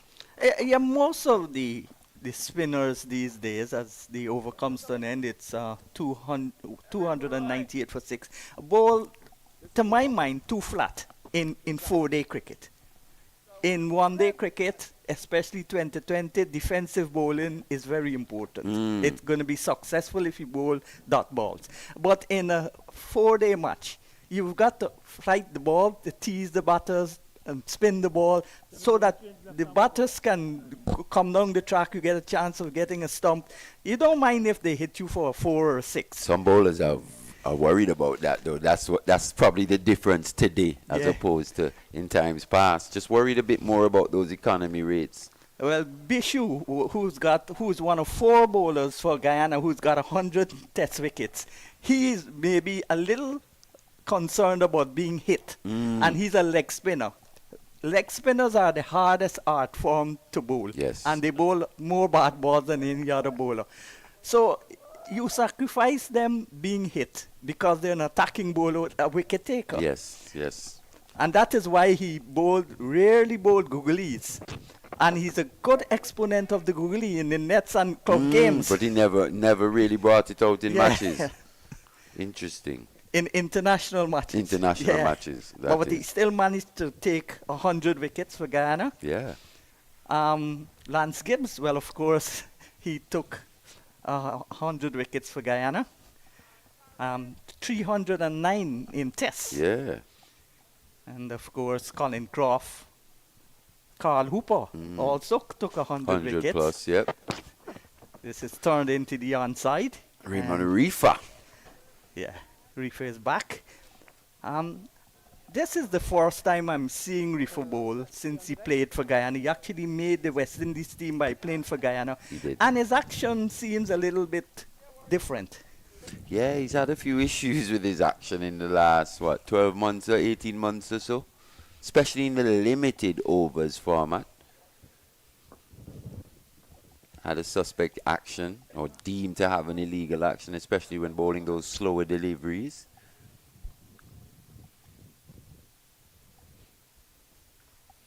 Pretty similar to Kevin Sinclair in terms of coming into the game more as a bowling all-rounder. Yeah. He played a lot of good innings for Guyana, especially against Barbados. I remember at He did. Kensington Oval when he made a 50-something not out and got Guyana over the line. Some handy performances as well in the CPL. And in the franchise system, you inadvertently see players from a certain country want to do well against their home home nation. country. Yes, Yeah. yes. So they do extra. It's just that competition going up against players you would have grown up with, played with your whole career. So Pomal continues to fight. This is a battling innings, 14 from 51 balls. And he hasn't looked in any trouble, has No. he? And 58 at the non-striker's end to Kevin Sinclair from 66 balls. Our scoreboard saying 300. Yeah, The manual one, that is. yeah. But saying 299 for 6. That's a solid defense. So we'll go with our score. Our score, yeah, we'll go with ours. 299 for 6. Just one away. But that one away makes a big impact psychologically. Psychologically, especially with Barbados coming here, as you said, they would have been hoping to probably blow away this lower order within the first 20 overs, within the first hour Yeah. here on day 2. 87 on his back. Back of his boots orange. Back in the days, they were frowned on bowling with the boots with that color. So at the end of the over, it's 299 for 6. Yeah, the times have changed. Yeah, and there was no markings on your white clothes. It had to be lily white. At all, everything had to be lily white. Almost like Wimbledon, Yeah. the All England club. But here, just a bit of colour. Yeah, the Pizzazz being added, modernization of yeah. cricket. And that's good for the fans. They will know who is doing what. If it's a big crowd, they'll get the number. Some of them got names with it. Names, yeah. Yeah, it's like football. Yes, Yeah. yes. Easily identifiable. And especially in the 2020 version CPL, some of the people go to CPL that don't even know about cricket. They go yep. for the fete. Yeah, for the party. Yeah. And I think that's, I don't mind that at all. No, you just need to it get att- people into the Yeah, grounds. and it attracts younger people. Exactly. But I still like red ball cricket. Yeah, Test I mean, cricket. for me, it's still the barometer of a It's, true cricketer. yeah, it's a battle of attrition. Yeah. I think we're a bit in the minority, though, to be honest. Yes. As we get older. Yeah. And especially the guys who are older than us. Oh, Like yeah. Red Sprayer, Oh, for good sure. afternoon to you, Reds. Good morning to you. It's still morning in St. Lucia. Well, in Antigua also, and in Yeah. Guyana and Barbados, all over the Eastern Caribbean. Yeah, but wherever you are, good evening, good morning, good night, good afternoon to you looking at the YouTube version of this cricket. Yeah, I just want to congratulate Mr. Pereira on his OECS award. Yes, he was telling me this morning that he got it yesterday. Yeah. He gave a speech. Yeah, he deserves that. Yes, good to see him getting his flowers while he's still here. Yeah, Oh, that would have been a reflex catch. yeah, I don't even call that a No. chance, to be honest. It's just hit It him. had to stick, Mm. and he had to have his hands there for it to stick. I think it's just hit him on the body there, on the shoulder area. Yeah, that was hit hard though. Timed. How well has Sinclair timed the ball in Yeah. this innings? Warrican tries again, another quick flat delivery. If you push back the long off and bowl the ball slower and force him to try to hit you there, then there's a possibility that you could miss-hit one and get caught. Yeah, but no air being given on those deliveries from Jamel Warrican. Yeah, so the over comes to an end. It's 299 for 6 off 109 overs. So Guyana's batted long and they've made runs. Yes, they have. They've really blunted this Barbados Pride attack, especially here on day 2. All right. Barbados, as we said, would have been hoping to have rushed out this low order by now. Yeah, we'll make a double change with Joel from Barbados coming in, and he will be joined by Vernon Springer.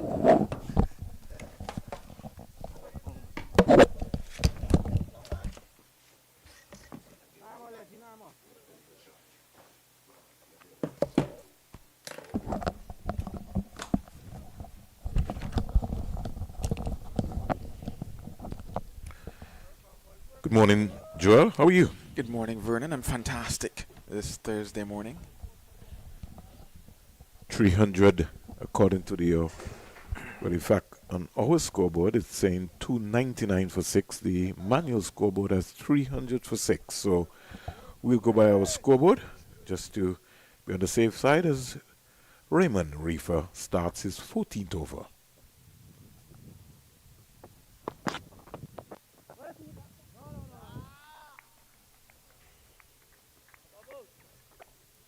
Lovely knock so far by Kevin Sinclair, his 10th first class half 50, half century. Yeah, this is actually what I expected from Sinclair here today, to be honest, especially given the form that he's been in and how he's looked, I would say, over the last 6 months or so with bat in hand in Kevin Sinclair. Permaul is up for the fight. 2 slips and the gully go down.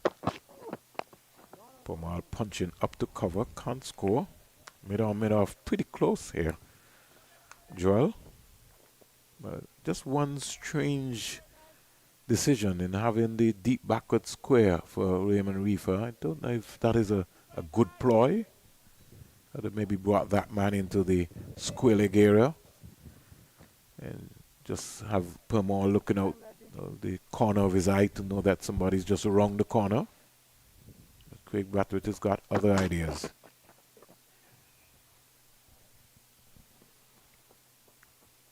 The 300 now officially comes up on our scoreboard, so it's 300 for 6. So Guyana Happy Eagles ticking the boxes. Yeah, certainly are ticking the boxes and batting fantastically here at the start of day number 2.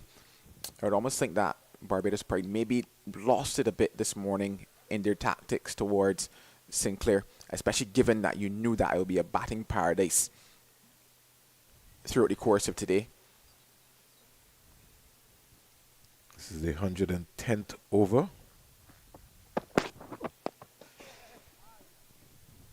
Another single to Sinclair. I think Craig Brathwaite will have to revisit this ploy. He's got Shema Holder on the deep backward square leg boundary. I think he's wasted in that position. He might be better served being in a short mediocre position and forcing Sinclair to come up with another option of scoring. Craig Brathwaite might tell me, Mr. Springer, I'm the test captain of the West Indies test team.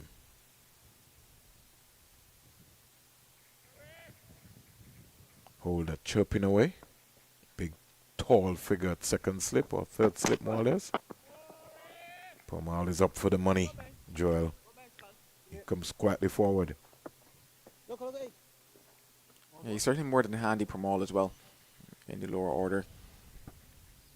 But the interesting thing, as I was going back to talking about this morning, and I might have to continue it after this over is completed.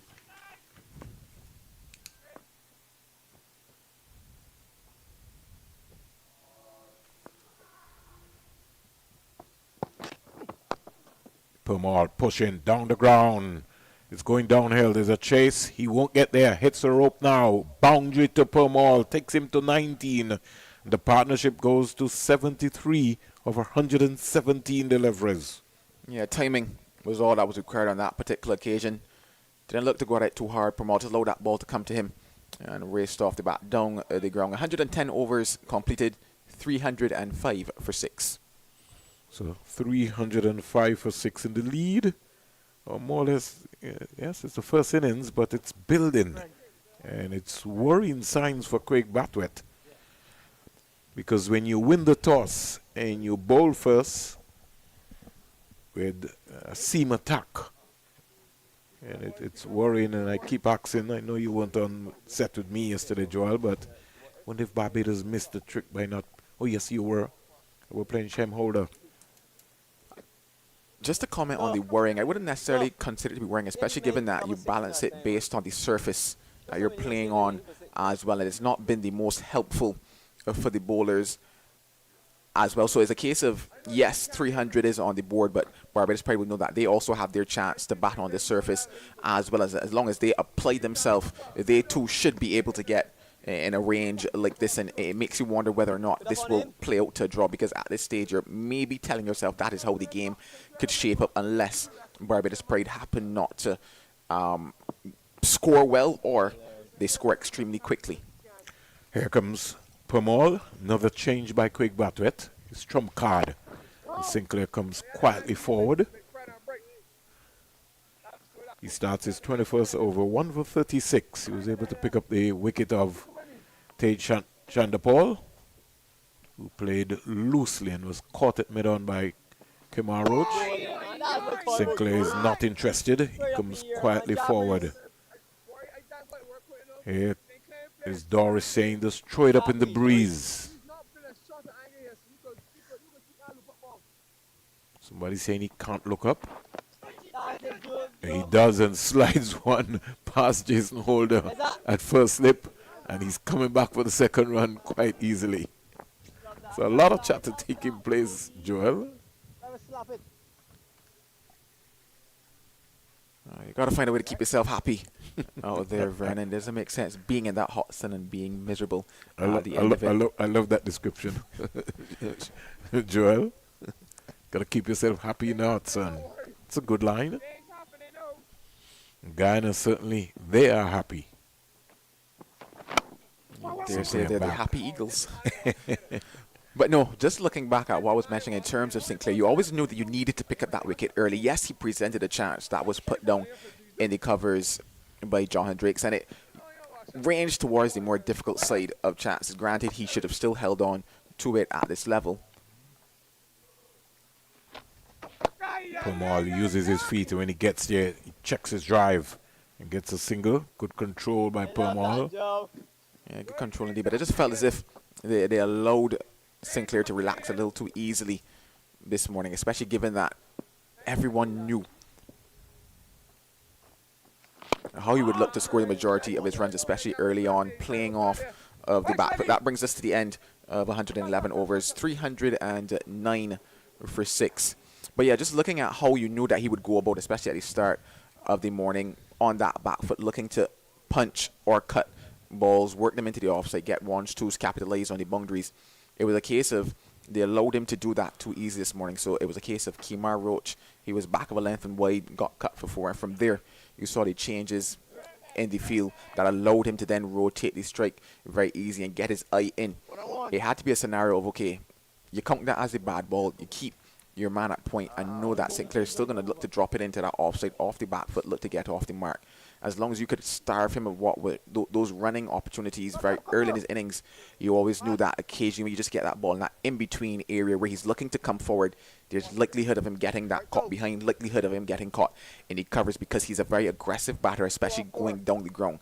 And as long as he became settled, you realize that majority of his runs were struck down the ground, down towards long off, down towards long on, even in front of square, and going towards those mid-wicket areas and cover areas as well. And there were a lot more control. That's because he got a lot of time to be settled. So I felt as if they allowed him just to work himself in too early. And now, batting on a surface like this where there are no demons in it, it becomes a lot harder now. And he's certainly on track for 100 at this point. Kemar Roach comes back, and he's being watched by Dr. Sir Andy Roberts, who's in the stand next to us. So Andy decided to pass up at the Coolidge Cricket Ground. 50 years ago, became the first Antigua and Barbuda player to play Test cricket. Roach bongs away. Is on the money to Vasami Permaul. They have some words, but Permaul just turns his back. It's all good. They've all represented the West Indies team. So too is Jason Holder, who's having a go at Permaul. Shema Holder comes involved in the conversation as well too, but Permaul is not ruffled. He's 20 from 60. The partnership is a 77 from 124 deliveries. And I think right now that's what matters for the Guyana Harpy Eagles. 309 for 6. Permaul is driving airily. Nothing there. There's an appeal for a run out, but I think the ball would have been dead a long time ago. Jason Holder just trying some mind games, more or less. Just to give you an update in terms of what's happening around the region in the West Indies 4-Day Championship. At St. Augustine in Trinidad and Tobago, the Leeward Islands are 109 for 4 in reply to the combined campuses and colleges. 273 all out of 81.2 overs. And in Port of Spain, Trinidad and Tobago 165 for 4 in reply to the Windward Islands 191. We'll give you an update as to what's happening at Sabina Park in Jamaica. But right here, Guyana Harpy Eagles are large and in control. Here is Permaul just getting a, well, let's look back at that, Jason. Sort of banged in. It really didn't get up. And the lack of pace in this pitch here. He walked across. Almost looked as if he bowled a slow bumper. Now the umpires are having a conversation. Brathwaite, not Brathwaite, Carl Tuckett, and I think the more interesting thing yes, I know, is the bent elbow of Kemar Roach on that particular occasion. It was as if a blackbird might have been down at the other end. And I think the discussion is taking place now. The umpires are meeting. Soon, I'm sure Craig Brathwaite will be called into discussion. Something that you might see maybe if you happen to be playing cricket in, I wouldn't necessarily call it the gully, but on a street corner where somebody just might have upset you for a bit. And here it is, the action in question. Badam. Yeah. There's nothing legal about what just took place there from the right hand of Kemar Roach. And now you see the discussion happening between umpire Basaraf, Craig Brathwaite, and Kemar Roach. So I think he's been warned. Is it fair to say that? Or he will be reported. What do you think, Joel? But they've sorted that one out. West Indies Academy, 324 all out of 82 overs. Jamaica Scorpions, they're 48 without loss. So we're back with the action here, Joel. I'll have to ask the standby umpire about that one. But he has bowled this one, and he's been smacked all the way over mid-wicket for 6. Wow. What a response from Versami Permaul. Things are certainly heating up here at Coolidge. That was bold, but that one was also dispatched off the bat of Permaul. Tempers out there flaring as well, it would seem, Vernon. Yeah, a lot of banter. And you know what happens? This is a big game. This is Barbados, the cricketing nation, cricketing powerhouse. Guyana dominated regional competitions for a long time under Leon Johnson. Sparks will happen. Here is delivery from Kemar Roach. Change of pace. And Permaul had enough time to just ease it Down to backward point, no run. The partnership is 83 from 127 deliveries and growing. Make it 128. Umpire Azim Basarat from Trinidad and Tobago. Just Zaid just settling down things. Pitched up, got out of the way. Over completed, so the action is fast and furious here in the last couple of overs. 112 overs bowled. Guyana Happy Eagles, they're 315 for 6. And Kevin Sinclair is on 62 not out. And Vasami Pomal, the veteran, is on 26 from 65. Yeah, what's more important about this 62 from Kevin Sinclair is the time that he's made it in as well. And it makes you think back as well to the innings that Kevlon Anderson played yesterday at the crease as well, because you had a situation where you had the openers in Tage and Matthew Nandu taking some time out of the game, and their platform was important. You also had a situation where Tevin Imlach as well batted for a significant period of time, but the innings needed a bit of impetus, which is what Kevlon Anderson did yesterday, and that's what Kevin Sinclair is here doing as well, putting Guyana into a position whereby it is not just a commanding position, but it's a position whereby they have the possibility of potentially controlling the game coming into the latter stages as well. Kurt McKenzie is opening for the Jamaica Scorpions. He's on 29 not out, so that'll be a good platform for him. Let's hope that he can go from strength to strength and get a big score. 52 without loss in reply to the West Indies Academy total of 324. So that's game on there in Jamaica. It should be exciting. We go to the Queen's Park Oval and we give you an update. And we tell you that Trinidad and Tobago are 165, in fact 170 for 4, as Sinclair comes forward to a delivery from Jomel Warrican. 315 for 6, the latest score here at Coolidge Cricket Ground. Kenny comes forward. That's a good delivery. Took his time and bowled that one. Did have some bounce, but the lack of pace here. Not out batsman Jason Mohammed on 36 and Tian Webster on 19. They've lost the Silver for 4, Gooley for 2, Otley for 47, and Mohan for 52. The wicket takers have been Shamar Springer, 3 for 46, and Shaman Lewis, 1 for 35. That's a game on at the Queen's Park Oval in Trinidad and Tobago. Game on here as well, too. 315 for 6. Warrican has found something. He's into a rhythm. He's got a groove. Here's another delivery from... Here's a delivery here from Sinclair being played back.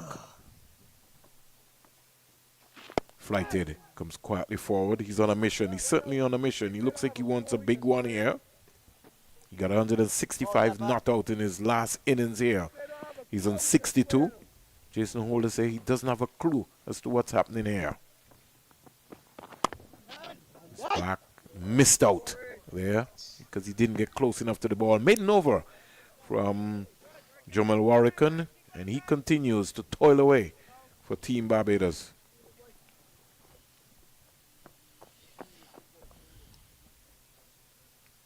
Thoroughly enjoyed the pace at which Warrican delivered the 6 deliveries in that over. And what it's doing now is just creating a bit of frustration for Sinclair, who so far has been scoring freely, has been scoring quite easily. It's a case of getting closer towards what is that lunch interval, if you can maybe force a mistake from him. So the question here is now, can Kemar Roach follow up on the back of that over, allow Warrican to then come and just bowl another 6 at Kevin Sinclair and hopefully force the possibility of a mistake, which kind of puts them back into what would be a relatively decentish morning session from a Barbadian perspective if they are to get Sinclair and maybe one more before the lunch interval. Outside of that, though, it's been all Guyana Harpy Eagles, and it's been fantastic from them this morning. We're 12 minutes away from lunch, and Jason Holder was playing mind games when they both met in mid-pitch.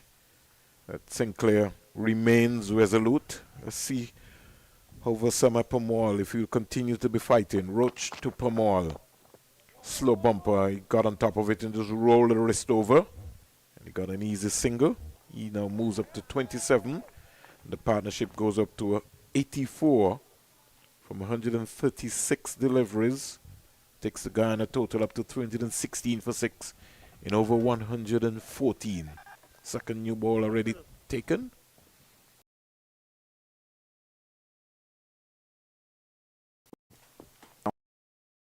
In number 4. Yeah, they certainly have to be happy with the fact that they have a first innings total in front of them. Not batted well before this game in their first innings. They've always batted well more or less in the second game. We saw that against the West Indies Academy, in which Sinclair notched up his first maiden 100. Comes quietly forward to delivery. Interesting times ahead. Kamar Roach just indicating to Cheyenne Brathwaite that I want you to be tighter in that cover region. In fact, the West Indies captain is now taking up that role. Because one thing for sure, you know, is that Kevin Sinclair is going to be looking to get a single. He's going to be looking to get off strike. He's going to be looking to rotate the strike. He's good at that. Mid on, mid off. Brathwaite is, Cheyenne is moved now to mid off. Roach will be working on something. Maybe he's going to try and bowl wide to Sinclair. Get him to cover drive.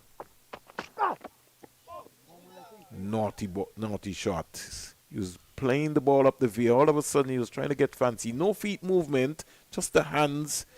And Pamal saying, come on, you got to be tighter. Keep looking up the V. He recognizes the Pamal and says, thank you very much, teammate. A lot of chatter, a lot of banter taking place. Jason Holder is playing mind games. We saw mind games where Kevlin Anderson lost his cool and Raymond Riffle sort of got into his head.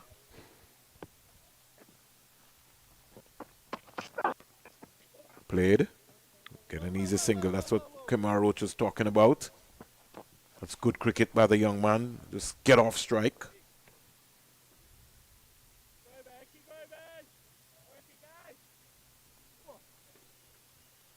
You always tend to lose wickets, Joel, before and after. Just before the break.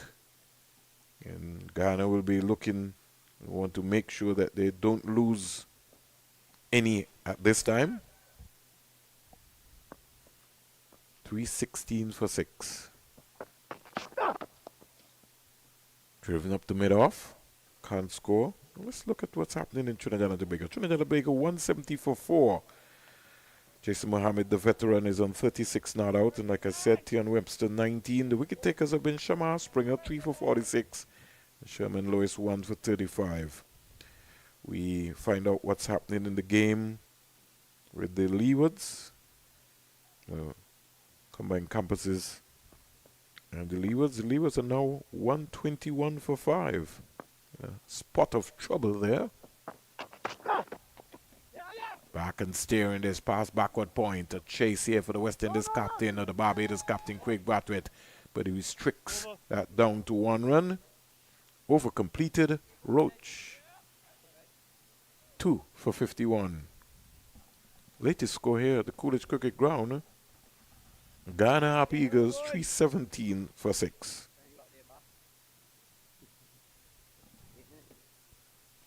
Yeah, just checking on the time there. Shane Durrich and umpire Basaraf along with 8 minutes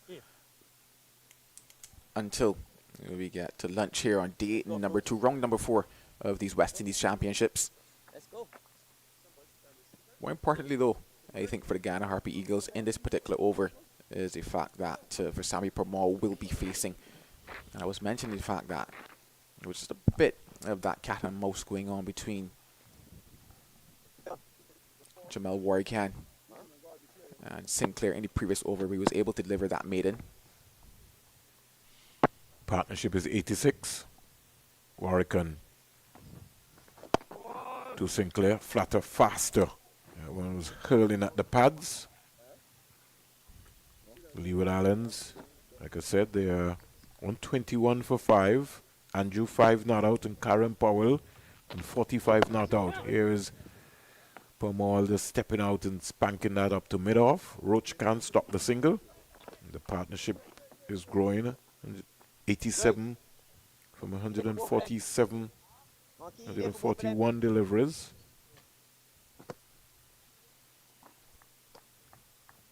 Some 7 bowlers used by the Barbados Pride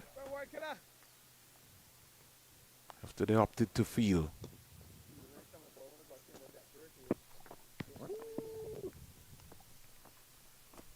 Flighted, and Permal is driving inside out. Not Permal, Sinclair, inside out. Lovely shot for 4. It took his time. It was there in the arc.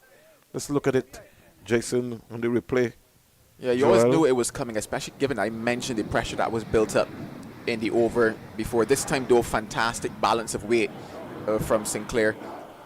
Flighted from Warrican. Flights it again, but Warrican is not tempted this time. Yeah, on that occasion, just a little fuller in terms of the pitch of that delivery from Warrican in comparison to the one that he was able to hit for 4.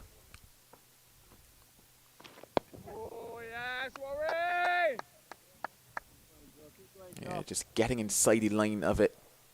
Fantastic execution from Sinclair. 91 from 146 deliveries. It's the partnership. We're minutes away from lunch. And driving again. Beautiful shot. Oh, even better. Yeah, twice as nice, they say, from Sinclair. Once again, flighted. Just a slight adjustment this time, though, in terms of looking to get a touch closer to the delivery there from Sinclair. This is a fantastic display of batting from him. 323 for 6. The West Indies and Barbados captain will come to try to buy a wicket before lunch. 115 overs bowled. Just to let the folks know, Joel, I wish you had some time because the next to us, our neighbors, Montserrat, the Emerald Isle, they're having St. Patrick's Festival. Saturday, Sunday, Monday. It's going to be a big time. Discover Montserrat. If you have anything to do, Joel, and you're in the area and maybe you want to slip over to Montserrat on Sunday, certainly there's a ferry that journeys across, or you maybe can take the helicopter. I think you'll look good in the helicopter, Joel. Helicopter sounds like there's budget for me and the helicopter. You just never know. Could be your brand. 327 for 6. Craig Brathwaite starting from the media center, and he comes around the wicket to Permal. I think Permal is going to have to be very, very, very careful. He's close to lunch. You can't afford to allow Brathwaite to peg you out. Brathwaite not for 21 as he starts his 4th over. He's now sending him back the mid-off. And the long off, mid-wicket.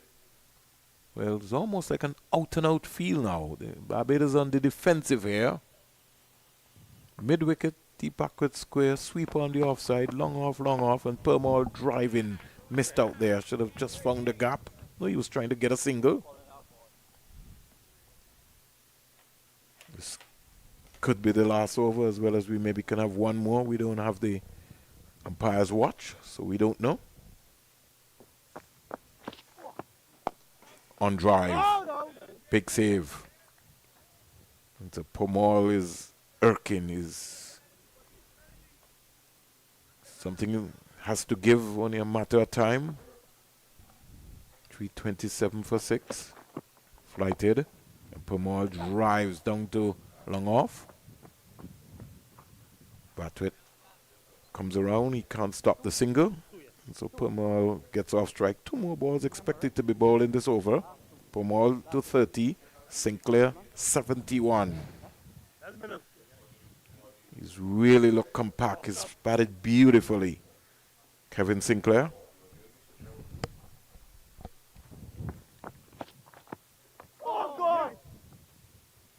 Out came the broom. Sweep into the deep backward square leg fielder.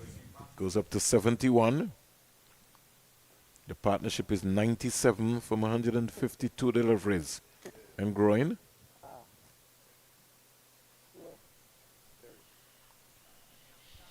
One more ball expected in this over. And here's Permal. He's gone. It's gone all the way into the stand for 6. It was looped up. The 100-wicket partnership comes up. Big shot by Permal. It was there. It was right into his arc. And he got out the levers. The partnership is 103 from 153 deliveries. And growing so far. Yeah, this is what you call dominance at the moment from the Guyana Harpy Eagles. This is what they needed to come out here this morning and do. One, get the game going just in terms of putting runs on the board at what is a relatively decent pace, and they've managed to do just that. But also build a fantastic partnership, 103 runs now between Sinclair and Permal, and certainly causing problems for the Barbados Pride. Another wicket goes down, it looks like, for the Leeward Islands. Andrew goes for 5, so it's now 121 for 6.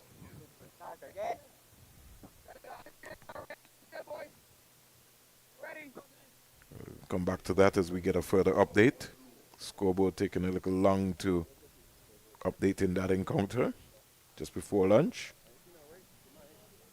Trinidad and Tobago 180 for 4. Windward Islands Volcanoes 191. Regional 4-day cricket competition taking place around the region. 335 for 6. We are here at Coolidge Cricket Ground, home of Cricket West Indies. Expected to have the last over before lunch. Sinclair's in strike. He's 72. Comes quietly forward. I'd put a silly point, Joel, in front of Sinclair. He's batting for lunch now. He's got 5 deliveries. If I was Warwican, I'd be looking to attack. Silly point, maybe even a leg slip. Just never know. Because he'd be thinking about lunch. He'd be thinking about the 100. He's 72. Put some pressure on him. Both on his right and his right eye and his left eye.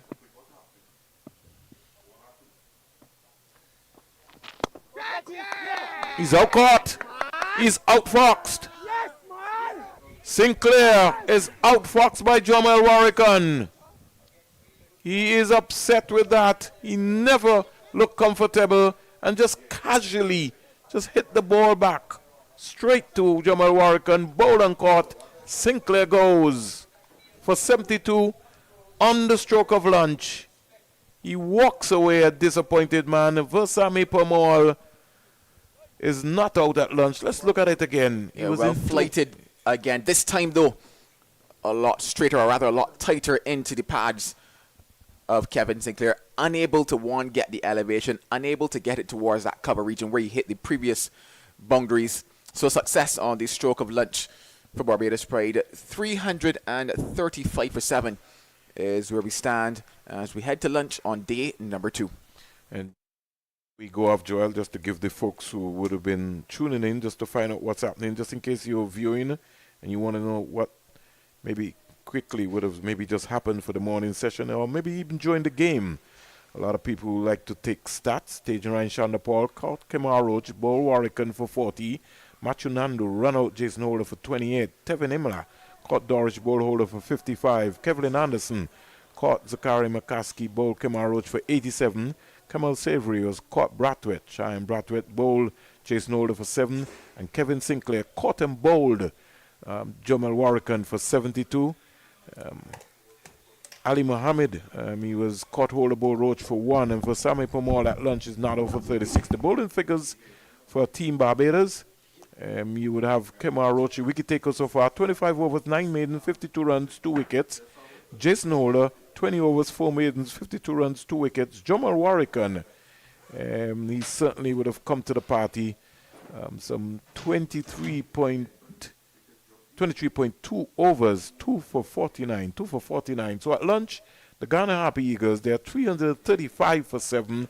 Permal not out 36. On behalf of the entire team, which would include the man himself, Jason, on the control, Joel, Sean Devers, Mally Richards, and Vernon A. Springer as we take a luncheon break.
Good afternoon and welcome back to the coolest cricket ground, the home of Cricket West Indies. It's day 2 of the all-important game, the Guyana Harpy Eagles and the Barbados Pride. Barbados Pride on day 1 won the toss and opted to field. And at lunchtime on day 2, the Guyana Harpy Eagles are 335 for 7, 116.2 overs bowled. And Kevin Sinclair would be kicking himself that he lost out on 100 I'm joined by my colleague Joel Manning and Jamal Warrican picking up the all-important wicket. Barbados will be sensing and feeling that this is their time. Moti has come out. He's got a first-class 100, so he's really a very accomplished player, and it all depends on what mood he's in today. Good afternoon, Joel. Good afternoon, Vernon. Good afternoon once again to those who are watching across the Caribbean and across the world. Yeah, certainly might be sensing something here, Barbados Pride, but I reckon they also sensed it when they took that early wicket of Ali Mohammed as well, and then things went quite flat for them after that. So they'll be hoping that is not somewhat of a pattern, a bit of a repetition of what happened earlier this morning, and that they could actually wrap up the tail of the Guyana Harpy Eagles and find themselves out there in the middle. I think as some people would say, Guyana has a long tail. And Moti himself has a first-class 100 under his belt. Promal has shown inclination that he's not going to give his hand away. Warrican starts after lunch. And Moti comes quietly forward. Moti knows the responsibility and knows that if he can get another 50-60 psychologically, that can put some pressure on the powerhouse of the Barbados Pride. Comes quietly forward to a Warrican delivery. Left arm spinner to a left arm spinner. Jamal Warrican still searching, looking to be the trump bowler. Stands up straight, Moti, and just punches it up to cover. Can't score.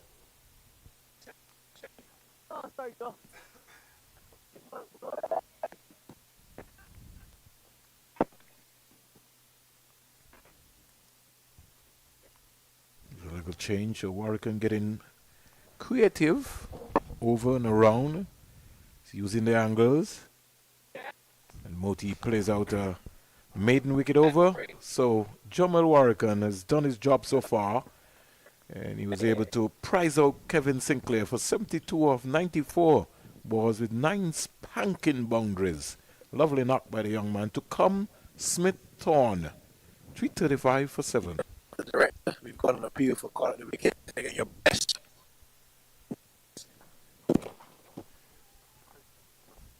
It's just Jason Holder talking through the stump mics, looking for the best angle on what has not yet happened or what he's hoping might be happening. I don't think he's as crafty as Kevin Hodge we saw in the Test match Australia versus West Indies. But he sounds good, so maybe he should take up umpiring. I think he probably has a better career in commentary, Jason Holder, than umpiring. You never know. You just never know. I do reckon maybe at some stage he might find himself in an analyst chair, Jason Holder, just given the personality and given the fact that he is somebody who is never lost for words, Jason Holder. He certainly has. He's buzzing with energy there, trying to gear up Shemar Holder. Not for 55. Starts his 16th over. Just not been patient enough in this game. Sometimes I just think it's the rhythm, more or less, that maybe kind of throws him off to an extent. Yeah, it could also be the fact he's just hungry for it in the sense that he's been starved of cricket for quite some time. First season that he's back in terms of the 4-day tournament. Spent some time out of cricket, especially given the fact that he had to get that surgery and he had to work his way back out. Went to training camp in England, got a chance to play in the Super 50 it was, and now here in the 4-day tournament. So you would say probably still legs short of what is good work for what is a fast bowler, but he's not also picked up the wicket so far that he's probably wanted in the tournament, and probably that might lend itself to why we've seen maybe him try 1 or 2 more things than he's needed to in this game especially. Has he got 10 Doesn't he have I think he's got 10 wickets so far, right? In the series.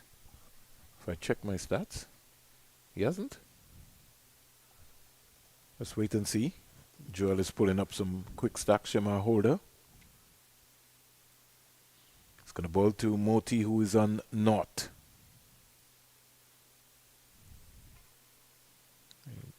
The lazy delivery. Just some observation, Joel. Yesterday, I didn't see him bowl a bumper, and I was a little bit surprised that he really didn't fire down one or two yesterday. I don't know. And as you said, he might be still a little cautious.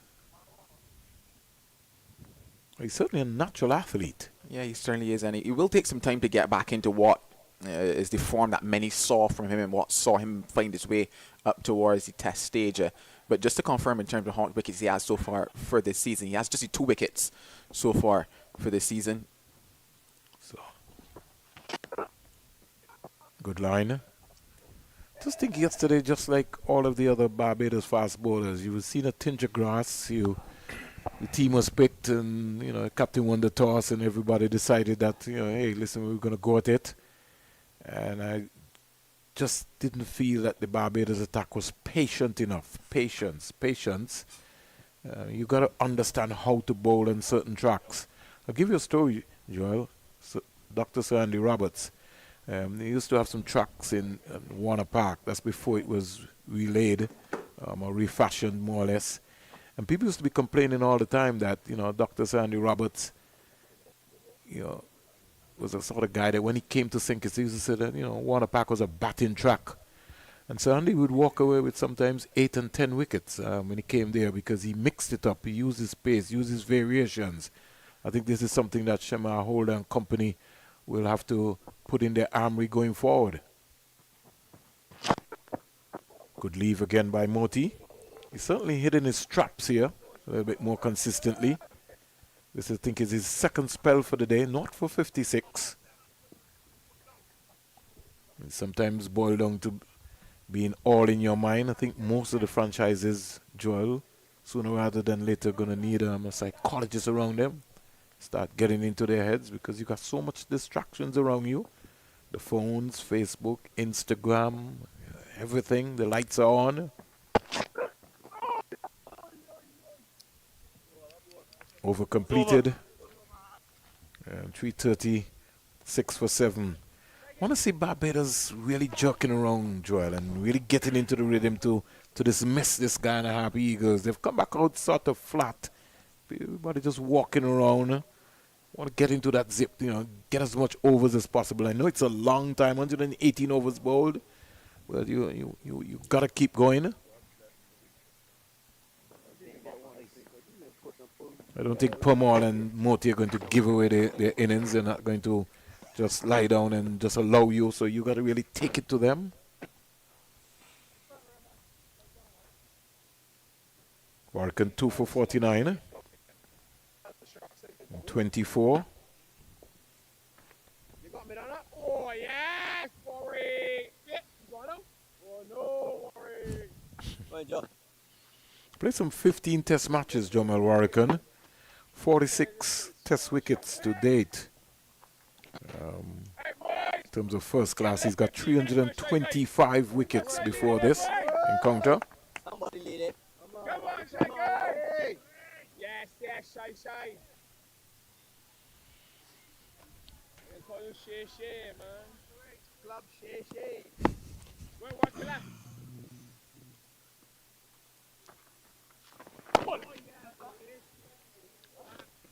Permal trying to go leg side of the ball to try and punch it.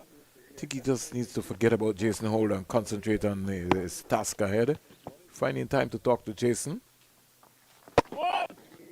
Turning this up to the short middle with the fielder. Looks like Shine Brathwaite. He can't score there.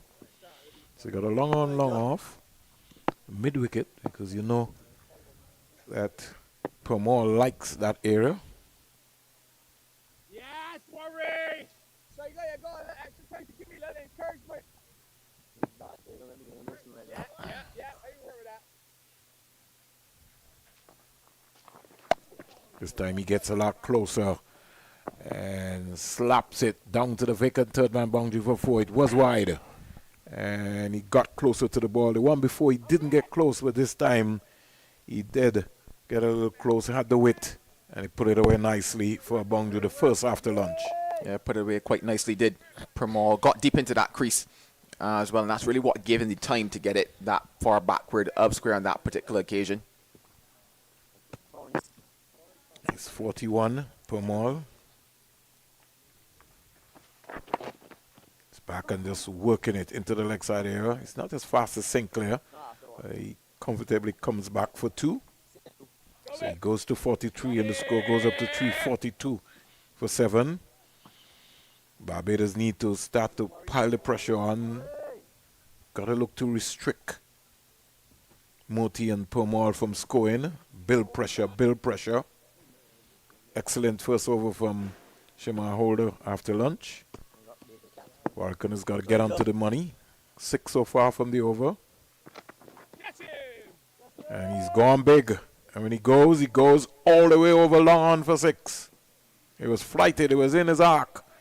And down the track came Versami Permal, experience, and hoisted it. Wasn't afraid to go, and it's gone big. All Holder could do is look at it. Go over. He goes to 49. And the score goes to 348 for 7. Yeah, footwork was key on that particular occasion from Permal to collect the boundary. Before that, he got deep into this crease. This time, using those feet, getting to the pitch of the ball. Yes, Corey, nice sample. That's the sample. Over completed. 12 runs out of that over. I think maybe easily the most expensive after lunch. And the man himself, Versami Permal, is on a train. He's off and going. He's running. He's 49 off 83. Yeah, the interesting conversation there after that last delivery was Jason Holder saying that's the exact same ball. But what's the follow-up then was him saying that he moved a little later. And I noticed that as well because with the one that he lofted over long on for 6, he made that initial movement very quickly in his mind to get down the pitch, get to the pitch of the ball, loft it over. However, with that particular delivery, moved a little later, didn't necessarily get to the pitch of it, opted to just work it back down the ground towards that short mid-wicket. Great thinking, though, and great batting by Versami Permal. And when he came out to bat, I questioned what is his approach. This is certainly along the lines of what he did in that innings in the first game that they played last season. He's got over 200. He got 2,478 runs in this championship and will be looking for his 6th first-class half-century. High score of 86, so not out. So you can't consider him to be somebody who doesn't understand about batting. And as you heard there in the little byplay with Holder and himself, he certainly understands batting. 348 for 7. Moti is not.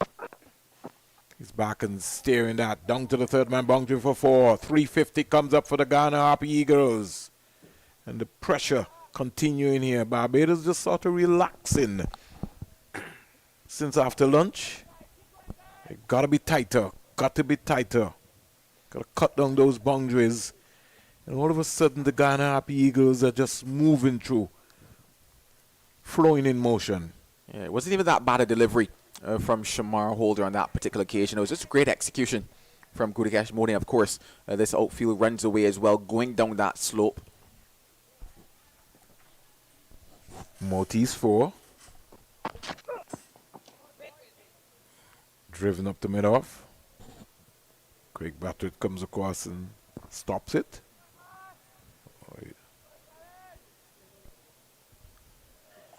So much cricket in the Caribbean taking place. You got the ICC's Men's T20 World Cup starting in the United States of America in 3 venues. Fort Lauderdale, Dallas, and New York. June 9th, India versus Pakistan. That's a big game. Here is Moti looking for 2, but it was more or less ambling. There was no real urgency that they really wanted 2 there. Score in the meantime goes up to 353 for 7. 119.4 overs bowled. Permal, who's on 49, he comes into strike. Be looking for his 6th first-class half-century in this game. And if he gets there, it's a really deserving half century for the young man. High score of 86. Has really been a servant for West Indies cricket and also Guyana cricket. 616 wickets. That's massive. That's like Jimmy Anderson taking 700 wickets. I'm trying to write down 700. 700. Wow. Of 147 test matches. That's massive. He's coming around the wicket now. He's trying to maybe ambush Versamy Pomol. So this field looks interesting. We've now got Roach, who's gone to leg slip. And Shamar all around the wicket. That had some body line zip going through. Let's look at the replay there, Jason. That delivery. Yeah, good pace and carry on that particular delivery from Shamar Holder. A bit more effort, you can probably say, in that as well. Just looking to have him fend it towards the gully leg slip position that they have in place now. Just needed to get it lined up properly.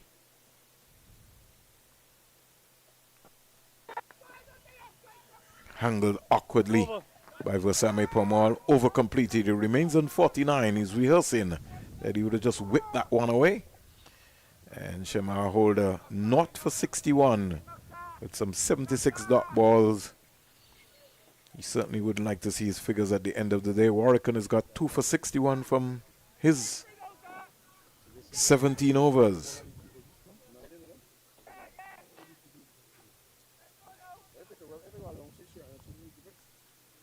Jamal Warrican, left arm orthodox spinner, will continue.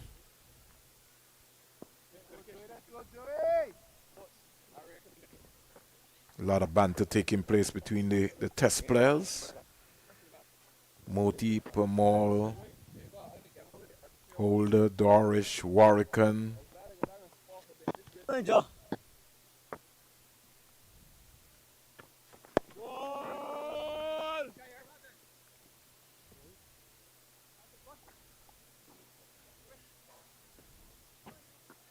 Leeward Islands 137 for 5 against the combined campuses and colleges. Trinidad and Tobago 198 for 4. After the Windward Islands scored 191 in that game. Jason Holder says we just have about 15 more minutes on the field. Let's get these guys out of the way.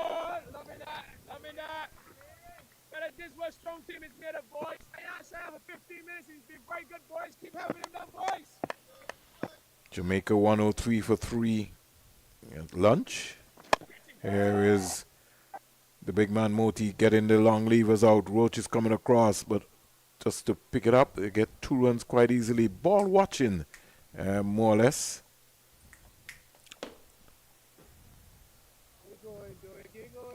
Three, 55 for 7.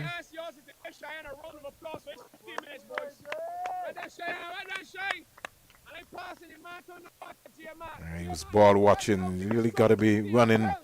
Could have got 3 there, Moti.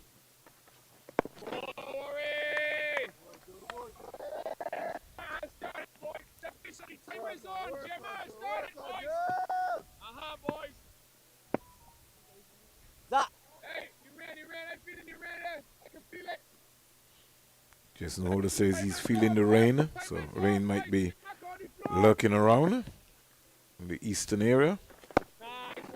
Comes quietly forward. So the over completed. 2 runs out of that over. Moti 7. Permore remains on 49 not out, and so he'll have strike. Groundsman moving into position as well. And I think somewhere along the line there's some weather coming out of the eastern area. Joel? Yes, the skies have broken their tears around. Sean has been calling for some rain now for some period of time. I don't know if the rain is to save Guyana, but we never know. The rains are coming. Slight drizzle. No alarms yet. I see Karim Phillip just looking over, but the groundsmen, they are just putting on their jackets. Everybody's rushing to their position. He's not scored.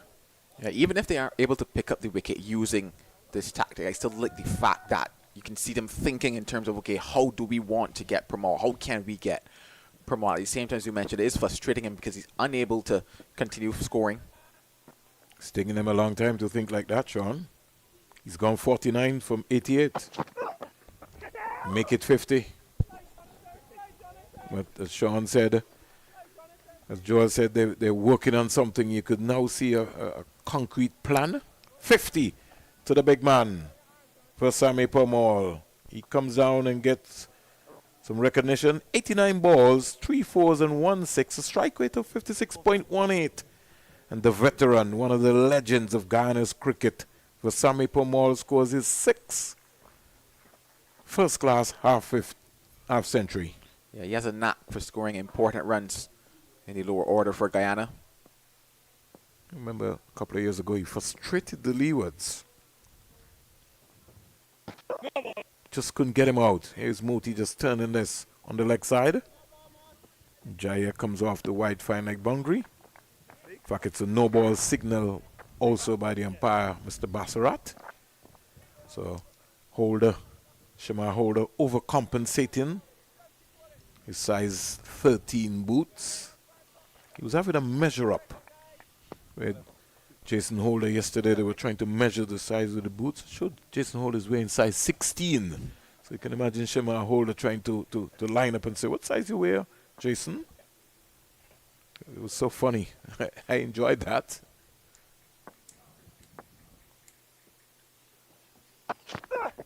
He's driving down the ground aggressively. Holder says, what is... Holder looks at Samuel Permall and says, you don't have any respect for me? I have to bowl your bumper. I think Samuel Permall has had enough, Joel. I just think it was a case of he made up in his mind, regardless of what was going to bowl on that particular occasion. That he was going to play a shot. He was going at, because we just looked at the stats before that delivery. I like that one, Joel. You picked that up quickly. Let's see how he'll respond to this delivery. Oh, he's back and just staring it onto the offside. Gets an easy single. No pace, no pace. Shema Holder, you can't try anything. You just need to keep it simple.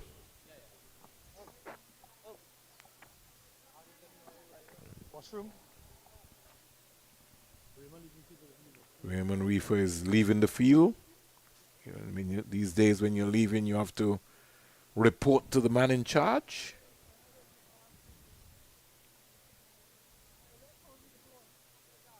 Zaid Bassarat. Jason Holder limbering down. Guess you'll have to ask yourself, Joel, when is the last time that Jason might have had on some white clothes and been out here for such a long time? You know, he's turned his attention to the T20 circle. But has returned here for his team, Barbados Pride. I would never loosen up, Shay. I'm not a loose guy. Right here we're going on, Matt. You 2 minutes short, you 15. Why you low you? Zach! Where are you, man? Where are you, Zach? Jesus, Lord, man. That infectious energy that Cheyenne started, boy. Zach, it's over to you, bud. Whoa! Wait. Hold on. Cheyenne. Let me hear you, boy. Spots there, Cheyenne. Let me hear you. I want to hear you, volume. 2 levels. I bet you. They're having a go at Cheyenne Bradwet. They want to hear his voice box. Permall looking to get aggressive. It's been good control here by Jamal Warrican so far. His variations, his flight, his pace on the deliveries. He's taking his time. The slow is bold. I think the Guyana spinners, both Permall and Moti, will be looking at how Warrican has been executing here. The slow is bold. He's looking a lot better compared to how fast sometimes that he's been bowling.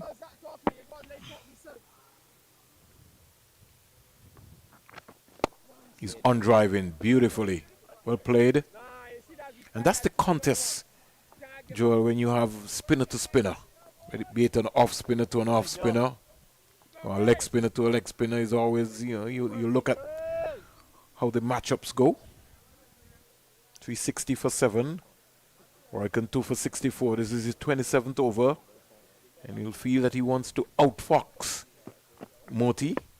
I think it'd be nice if he could just slow it up.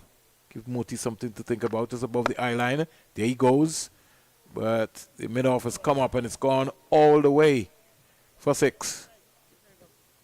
So full toss. Full toss and half volleys must be put away. Yeah, he used his feet quite nicely there. It did Modi, recognizing that it was given just a bit more air from Warwick, and in fact moved before he even let it go, Modi. So he made up in his mind that he was coming down, especially given that the mid-off was brought up.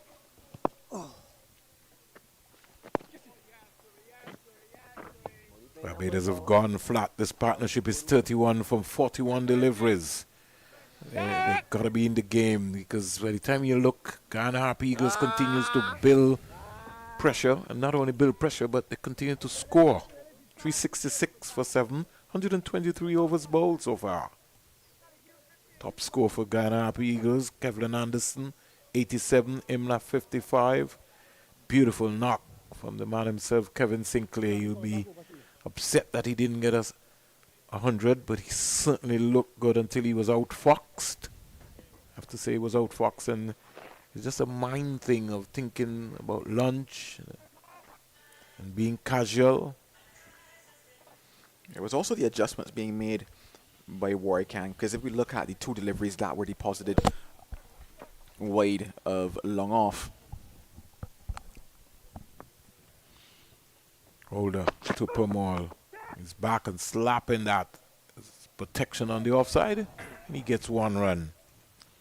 Yeah, but it's those first 2 deliveries that were hit wide of that long off region, pitched a bit closer to what you might consider to be that middle and off type of an area, which then allowed Sinclair, once he was on the inside of the ball, to open up the face of the bat, loft it. The ball that he was dismissed with off Warwick, pitched more on middle and leg, cramped him for room, was just a touch fuller as well, so never got the elevation, hit it a lot straighter as well, and that brought about his demise. Holder. Played by Moti. Also good afternoon to Ravi Atwara, his wife, staff, and the Sports Zone Sports Shop in New York, and to all of his families, his brothers, the E4 brand.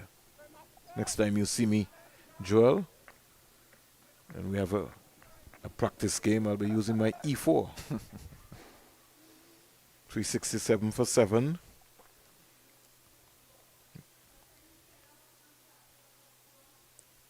He's just gliding this one away onto the offside. Gets an easy single. So he goes up to 14. It now brings Pomal back in strike on 53. Uniquely, you know, it's a lot of, the game has changed so much. You know, they used to have test matches, Joel, where you had a rest day during the test match. Played in all whites, no numbers. Everybody was mixed up. Everybody had on a different color white shirt, different color helmet.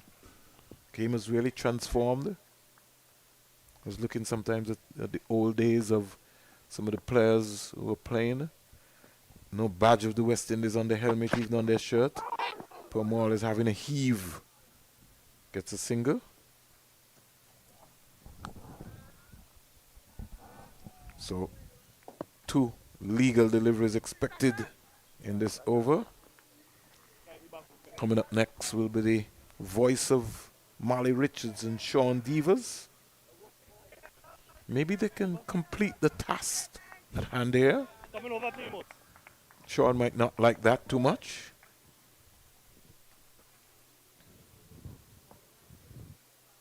Two slips. Roach, Holder.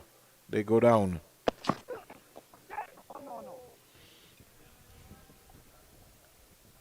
Big semi-final action this weekend in Antigua and Barbuda of the 2-day competition. Matches will be played at Pigots in Bethesda. Going out and support local cricket on the ground. Partnership 34 from 46. Barbados, they just look flat.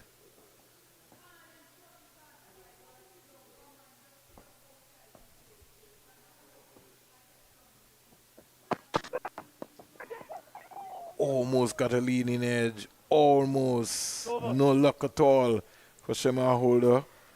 He goes wicketless, not for 67 at the end of his 19th over. 369 for 7. The big man, Sean Devers, will come into the final comments from you, Joel, and then we'll see what's happening. It looks like the rain might be coming. Yeah, things certainly picking up towards that area from which the rain comes here. Coolidge, but 369 for 7 represents a fantastic position for the Guyana Harpy Eagles. You just wonder what the conversation might be in terms of batting to tee. How do they approach batting to tee, whether or not they look at piling on runs in a quicker fashion. Mel Warrican looking to buy a few wickets, tossing the ball up, actually. And so far, it's proving to be unsuccessful. Picked up that wicket of Sinclair, though. Yes, that was a big wicket just before the break, just before tea. And just before lunch. Just before lunch. It was all Guyana at that stage, actually, against the run of play. Somewhat of a soft dismissal from Sinclair. He was in the ascendancy. And he was looking so good.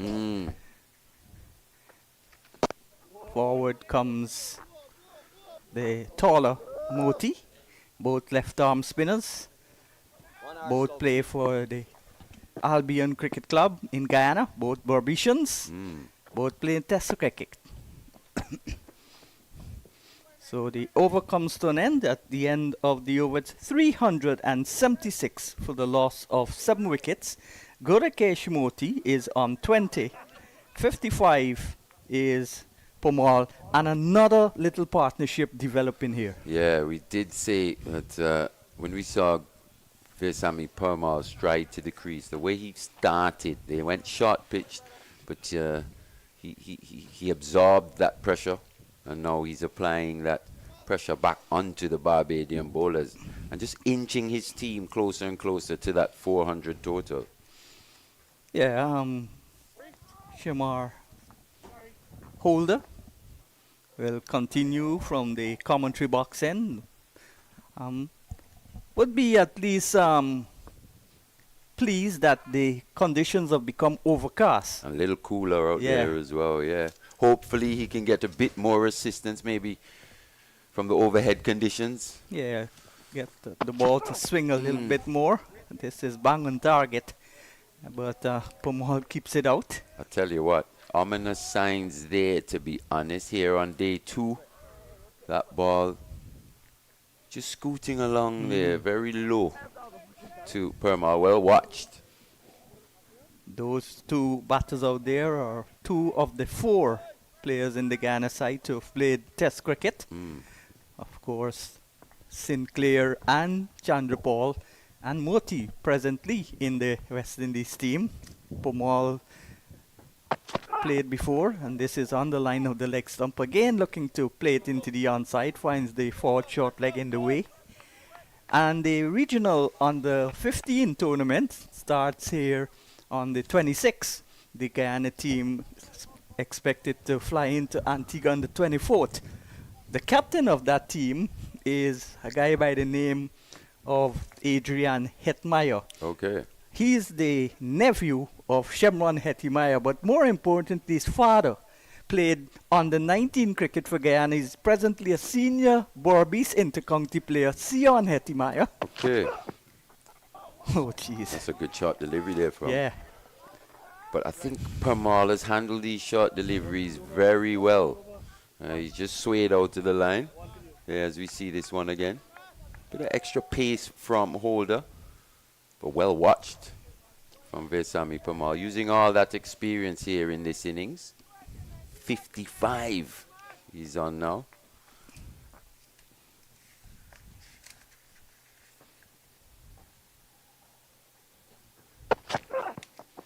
Again, another short ball, this time tucked away off the hip, down towards the long leg position. So he's inching on.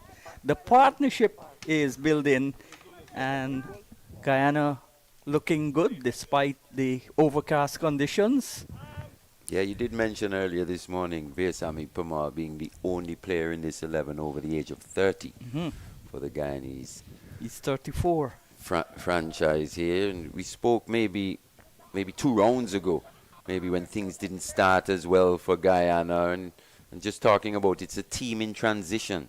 The defending champions, but they would have lost a major part of that leadership in Leon Johnson. Yeah.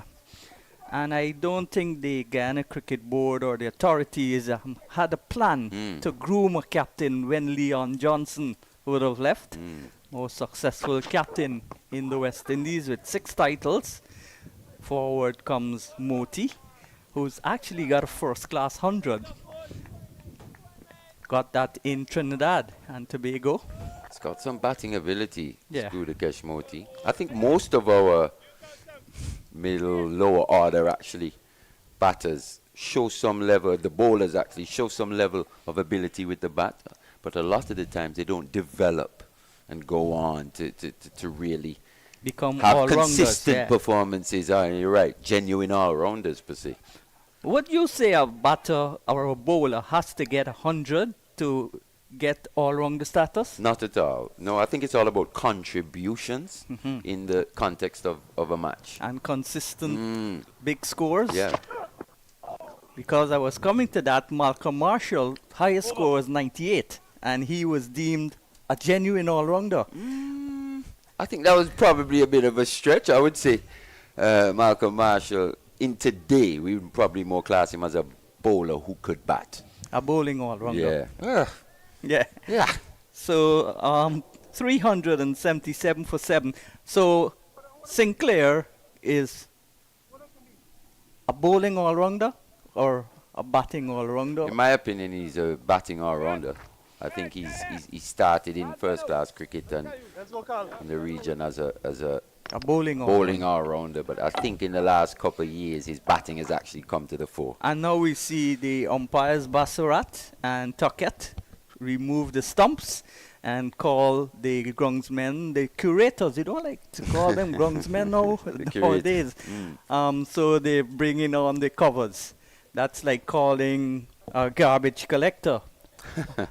He's a waste disposal. I like that. So Harpy Eagles 377 for 7 as the players leave the field. Moti is on 20, 56 to Pomal, and they're slowly inching up towards the psychological 400 target if they get there. Barbados need 3 wickets before they can get there, and none of this will happen immediately because rain has come down and stopped play. Yeah, you've got a bit of shower coming in here at the CCG. It was fantastic weather this morning. Poor weather has just come in here this afternoon. Seems to be coming from the eastern side of the country. I remember asking someone in Sri Lanka, where does the rain come from? And guess what he told me? Where? The sky. He's right. 100%. I was wondering which direction it came from. And he said the sky. He said he thinks. He thinks. He thinks the sky. So we'll leave it for now until the rain subsides and then come back to rejoin you. Guyana, starting the day on 321 for 5. They were at lunch 336 for 7. And now they're 337 for 7. Moti is on 20 and Pomal on 56. On behalf of everyone in the commentary team, we'll rejoin you as soon as the rain stops.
Good afternoon and welcome back after the rain break and after the tea break here at the Coolidge Cricket Ground. I'm next to Joel Manning. Ghana resume on 377 for 7. Play will go right down until about 5:30. Moti is on 20. Gosame Pomal is on 56. And the chatter starts again. Some 54 overs remaining in the day's play. So Warrican starts wearing the same number, 54. And he's straight away right on the stumps, looking to attack and try and see if we can be able to prize out Gosami Pomal. Pomal driving, can't score. 377 for 7. Jamal Warrican in his 29th over, 2 for 77. He's toiled from the CIUN and quietly gets a single on just past the short leg. His short mid-wicket fielder has to come around and bat with. He maybe can't wait to get into the pavilion. We see once again on the eastern side, Joel, that the rain is setting up again. Good afternoon to you, Joel. Good afternoon, Vernon, and your eyes are indeed correct. We're looking towards the right of our position. Things looking dark, stormy, and gloomy towards that side. Yeah, this has been threatening for some time. I wonder if Sean brought the rain, because he was complaining that since he comes to Antigua as to how much rain and why no rain has come. Maybe he's crying for Guyana. We don't know. 378 for 7. Partnership is 43 from 64. He's back and just defending nicely.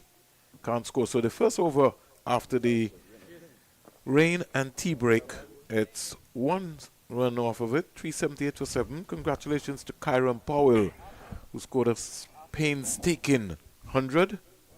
378 for 727 overs.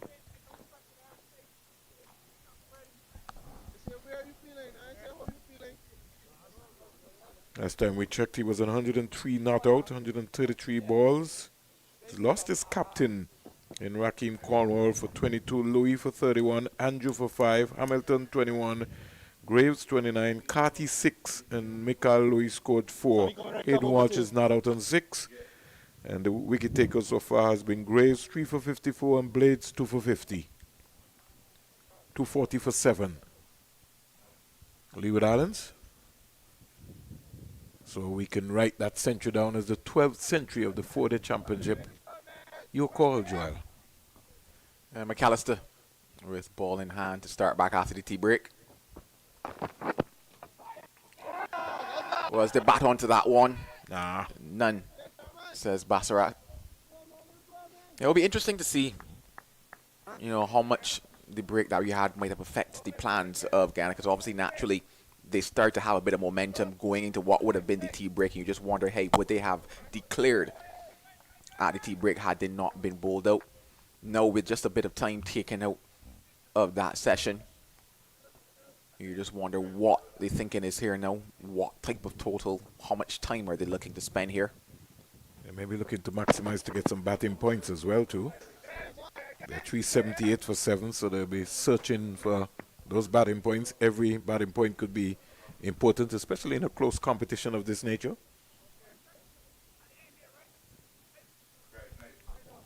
And for the folks who are wondering, the rain didn't pour down, but it's been threatening for some time as we look at it in the eastern areas, going around the mountains. Already we have a watchman looking out to find out what's going to be happening. Catches the cry. It falls agonizingly short. I just think that short leg is just too far. Joel, look how far he is. He's not going to catch anything there.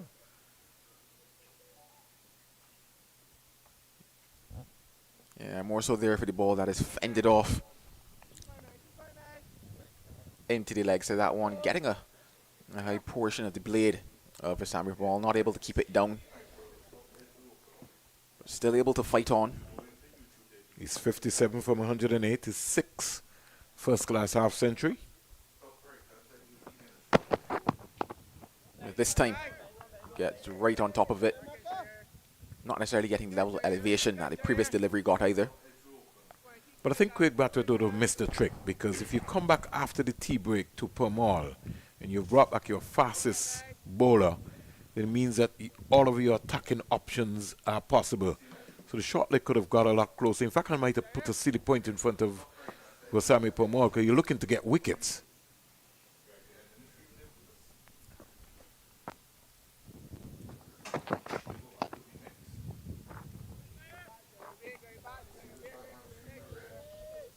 It's been a long, painstaking day. 2 days going into the second day. Barbados have been in the field for some time. 127.5 overs with the exception of that rain break. Current partnership is 43 from 70. And every now and again, the Guyana Harpy Eagles continue to build partnerships which almost slide and, phase out Barbados' pride.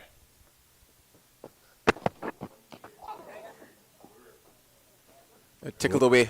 And that's going to find its way into the boundary. So 4 runs to close out that McAllister over. 128 overs now been bowled. Yeah, just thought that Kemar Roach was just a little bit too wide. They had fine leg.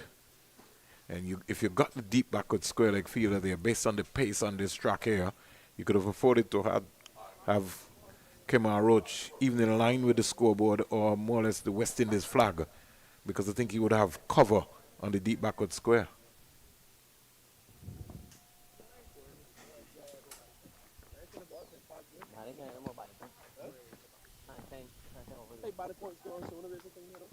And there's that conversation there with regards to the batting points. And yeah, it's true, the fact that we're at 128 overs. And the question then becomes, what is the target for Guyana? Because there are no more batting points on offer for them, given that you need to get the runs within a certain amount of overs. Well, I think they're batting more or less for time, because they want to put some pressure on Barbados. They know that they are spin to win. This track could turn maybe on the third afternoon, going into the fourth afternoon. Ghana will be thinking, if we get 400, 425, psychologically, that can mess with the psyche of the Barbados team.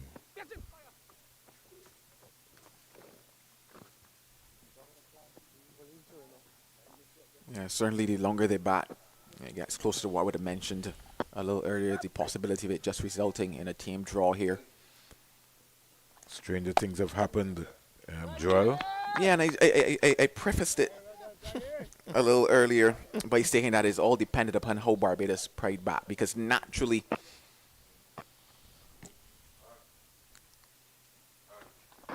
I'm saying that on the basis that Barbados stands up and bats, because once again, looking at the surfaces, you've not seen anything really trouble a batter because of the surface. Yes, a couple have kept low, but by and large, it's been a batting track. So should they bat as they're supposed to, quote-unquote, bat, then?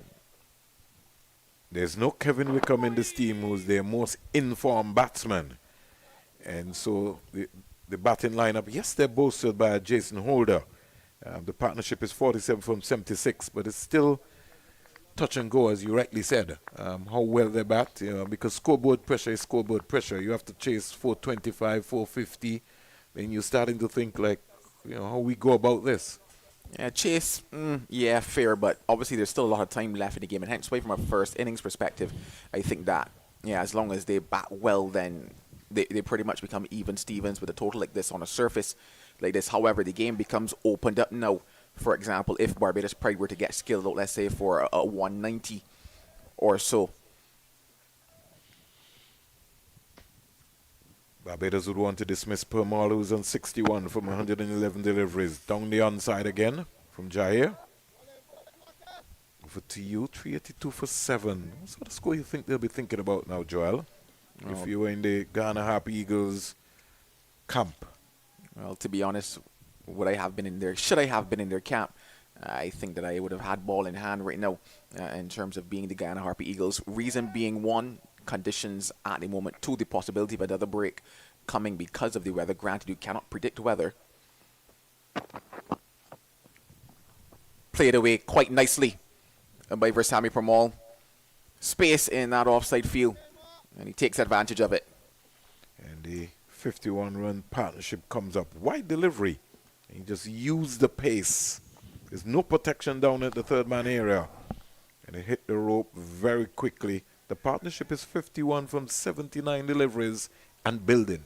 And building indeed a fantastic partnership, and that certainly has been the hallmark of this Guyana Harpy Eagles innings thus far, partnerships.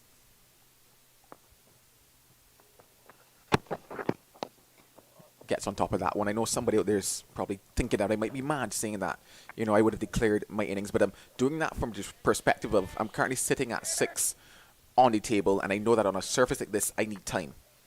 I need time to bowl at the Barbados Pride. I need time to take those wickets. And especially, like I said, looking around at the weather, I know that there's the possibility of another break as well. So it means that I could get a short burst here, maybe prize out 1, maybe get 2. But it gives me a chance to go back inside, regroup, and come again with a burst coming into the evening session. We've got 90 overs in a day's play. Ghana maybe would be working out that there are 51 overs left in today's play. We won't get in all 51. But for sure, at some point in time, Ghana will be bowling this evening. And it'll be interesting to see Thorne and Smith, how they bowl on this track. What sort of lengths and what sort of pace. For sure, this is like a home venue for Thorne, so I expect him to really up a gear.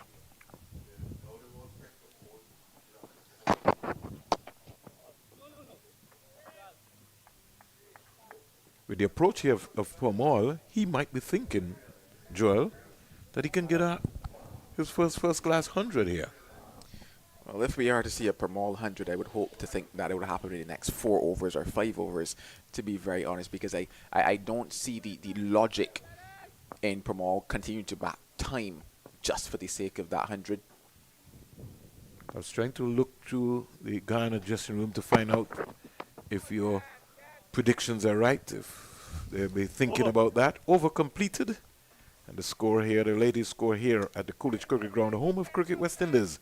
Guyana Harpy Eagles, they're 386 for 7, 130 overs bowled. This has been a long day. And normally in old-time days, you'd hear some folks saying, we sun them.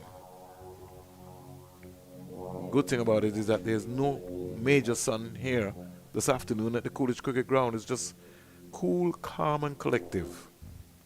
Yeah, easy breezy conditions, so to speak, at the moment. Stark contrast to what we would have started here today, this morning. As you glanced across to your left, yeah, things looking quite calm over the Guyana Harpy Eagles dugout, with the sense that no signs of a declaration anytime soon.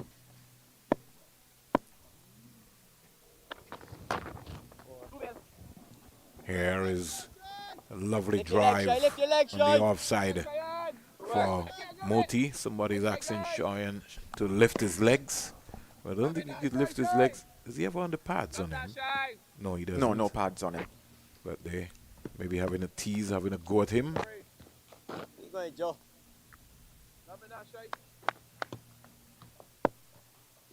presence of Holder at first slip goes down.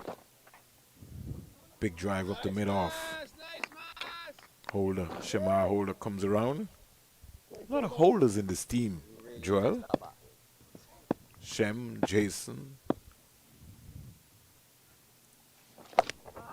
Ooh. Aye. I feel that. One, Sean. Joel. Ooh.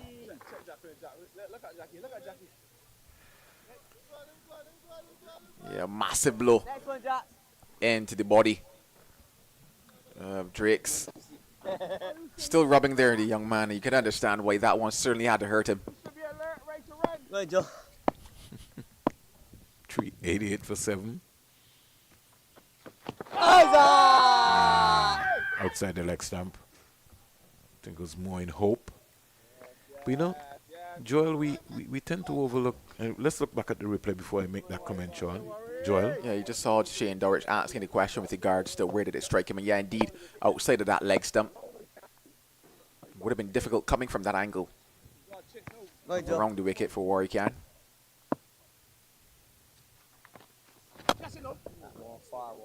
And he has hit that one far over the scoreboard. It's almost, you could say, He wanted to hit that one out of the ground. Roach had to go a long way to pick it up. Who's next? Used the feet. And got close enough to that one. Did Moti. All right, we're down your close, Zane. 388 for 7. The partnership is 59 from 88. Barbados has to be very careful.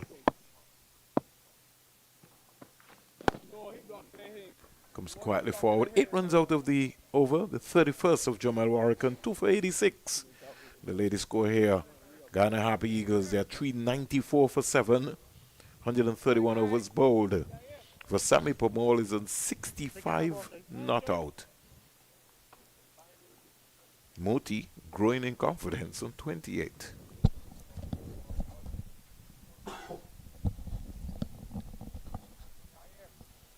I was reflecting just before the break, Joel, and talking about how important personals we have around the team. Jackie, the physio for the Barbados team, I think has to be highlighted. She deserves a medal and deserves a recognition. I think, in fact, from the time I've been around cricket and around women, not only women's cricket, but men's cricket, Jackie has always been there. And a dedicated servant. So, when we're talking about International Women's Day, I think sometimes we have overlooked the contribution of a physio like Jackie. Was really, she can write a book. She certainly can. She spent many years working with the Barbados Pride franchise, and even before that, has been in the industry. Before teams had physios, Barbados had Jackie. That's how long. Always traveled with her.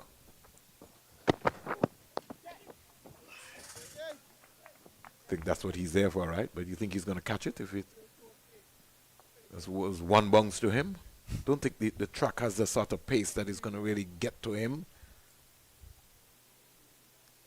We can understand Craig Brathwaite's ploy. Maybe he wants to bounce out Pomol, and maybe that's a strategy that they work with, that they've planned in the dressing room, and they want to execute it. Don't know if it'll work today. We'll find out. Driven. Did he get a hand to it? Didn't get a hand to it. Didn't even get up high enough, did Cheyenne Brathwaite on that occasion. Enough meat off the bat from Rasami Pomol. Tried to get the ups going, Cheyenne Brathwaite, but maybe the better option would have been maybe to have Reefer on that side and have Brathwaite over on the other side, because the captain had just switched with him to go to cover. 398 for 7. Guyana climbing. Make it 399. Stay down to Holder. White third man. Pomol to 70. Moti 28. Barbados, they're gone flat again.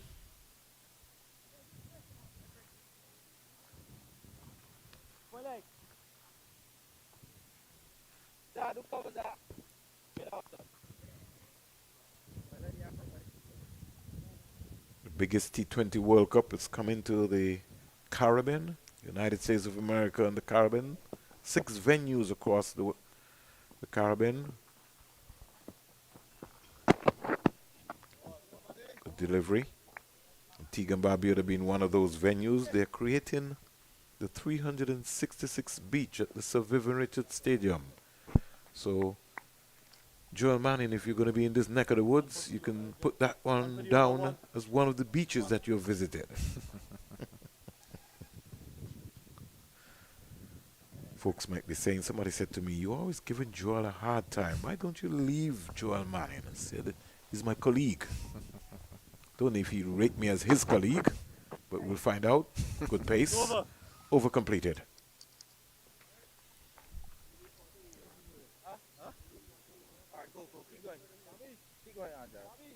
So the wicket takers have been Holder, Warrican, and Kemar Roach. And that seemed like a long time ago. We had a run out with Nando. Almost like we forgot about that.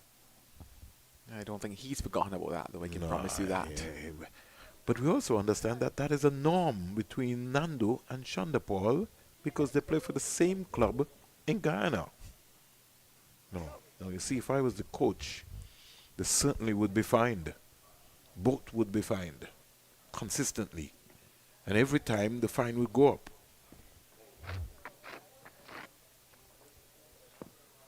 But I don't have that authority, so the Guyana management, Dorish is coming off. Joel, wonder if he's okay.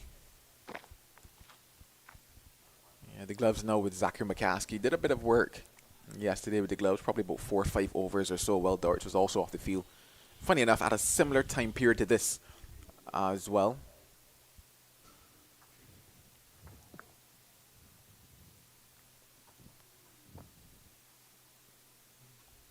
I'd love to see Jason Holder keeping. That'd be fantastic.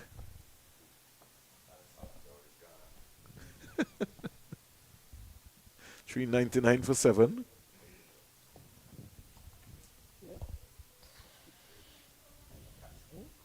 Jason maybe might be having a big laugh about that. He's saying, Mr. Springer, keeping? No, not that one. Batting, bowling, feeling. But you never know.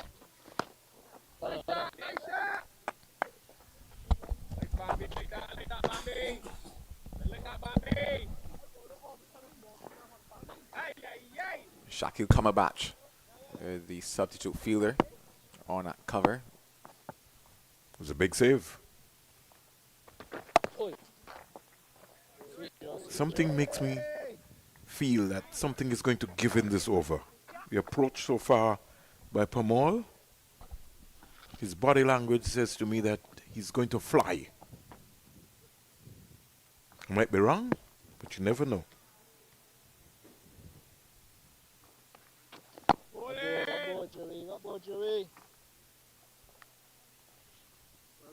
Work on Joe.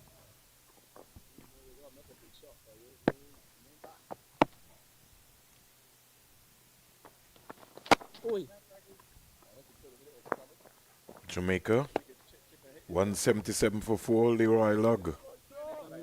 It's just out for 64 of 80 deliveries. Joshua Bishop. Brandon King, the captain, is still there. He's 34. That's a top shot. That is a top shot. 400 comes up for the Guyana Harpy Eagles. Pomor goes to 74 and Guyana 403 for 7. He's enjoying the conditions here. Yeah, certainly enjoying the conditions, and what was fantastic to see was that he slightly delayed one of his steps, and that's what really allowed him to meet the ball there.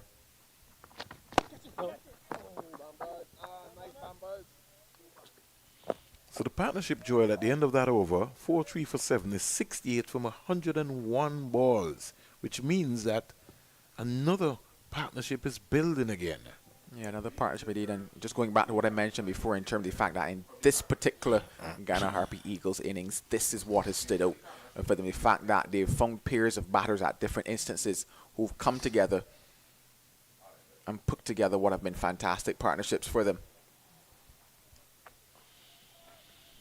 Greg, lost 9 minutes, right?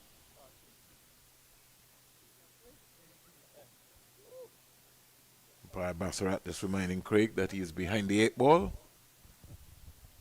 Which means that I think he's been behind the 8 ball since day one. From day one, minute number 1. Yeah, it's just a fact of the amount of seamers that they've been using. You expect that they will be behind time.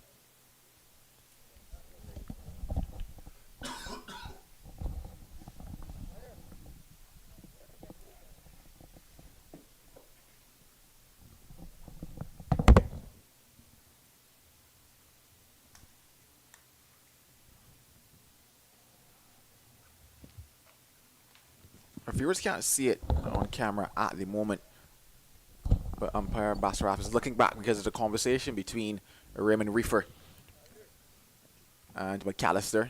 A bit of last-minute advice. You just wonder what that advice is. Where is he looking to bowl? How is he looking to get Moti out at the moment?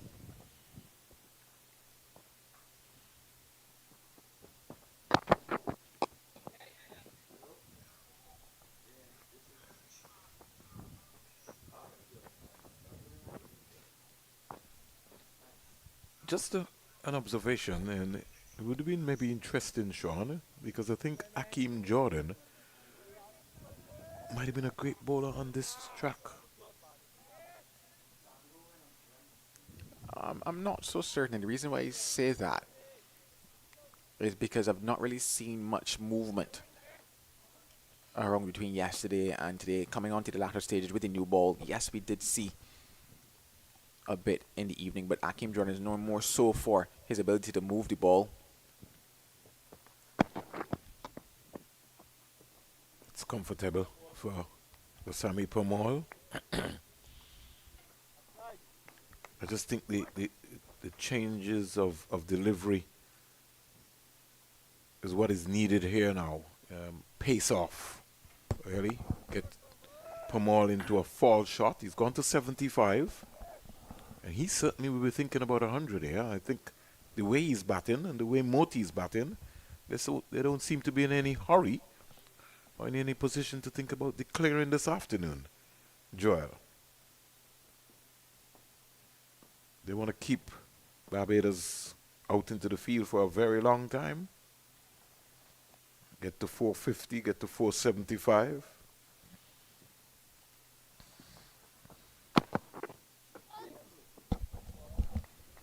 Yeah, with numbers like those, and I know that people take comfort in numbers when it comes to scenarios like this, but with numbers like those, I question then if the approach then is to tell themselves that they have the ability to bowl out Barbados twice, because that then is the situation that would have to occur, especially given this type of surface. Because should, once again, I say Barbados bat well, then you've effectively put yourself into what is that draw scenario the longer you stand up bat here. So a number like 475, yes, for many people might bring comfort, but in terms of the overall scenario of the game, what does it do for the game? It makes you question, okay, what is the approach towards winning this game? Because I think that has to be obviously at the forefront of your mind. How do you go about winning? What is the tactic towards winning? Well, 475 would be enough for Guyana Eagles to win, because they would have backed themselves to know that they need 20 wickets. And their 20 wickets could come from Thorne, Smith, Pamal, Moti, Sinclair. Which means that they were backing themselves for Barbados to fail twice, essentially, on what is currently a batting paradise. Well, I think every track is a batting paradise, Joel. Granted, yes, we are saying that we do expect the ball to keep lower as we go throughout the remainder of this. But once again, it begs the question, and if that's the case, it has to be a scenario of they are banking on their bowlers to take those 20 wickets on what we've seen to be a relatively good batting surface. It's also a mind game too. Barbados won the toss and sent in Guyana. Guyana is saying, bowl me out. A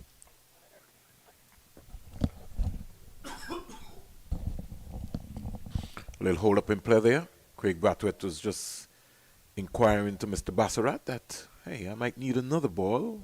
But Mr. Bassarat was not too enthused with that, and so we continue.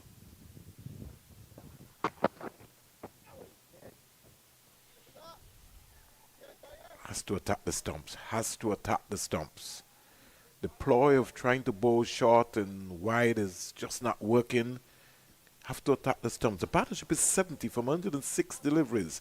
And if we did a match summary, how many balls have both of these players played consistently?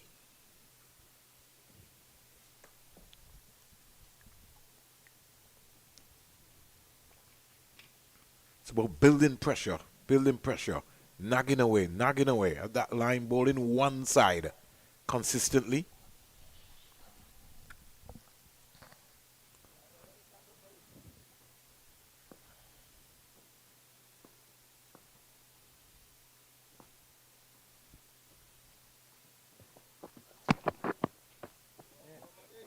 Over completed, and Guyana Happy Eagles are 405 for 7. 134 overs have been bowled.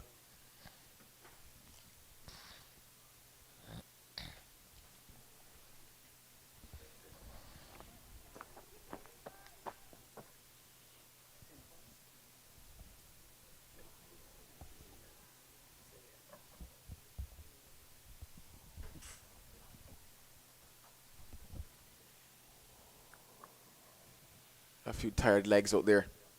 You call it a few? Of the Barbados Pride, and you can definitely see it in the way that they're moving around the field. And you're also telling yourself that they're also looking to slow things down from a Guyana Harpy Eagles perspective as well, because once again, I mentioned the fact that time is a factor here as well. And Barbados Pride, funny enough, might have been expecting to have been batting by now also. You heard some of the conversations between Jason Holder, between Shane Dorrich as well. But it's a 4-day game, Joel.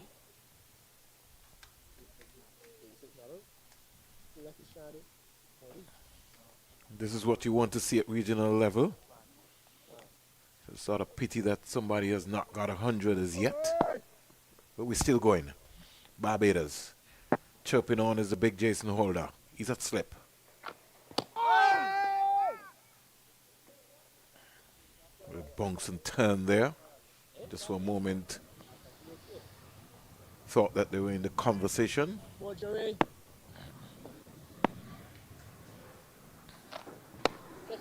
Permal is down the wicket, and when he gets there, he hits it inside out. One bounce for 4. So Permal on the march here. He's not afraid to go after Warwickon.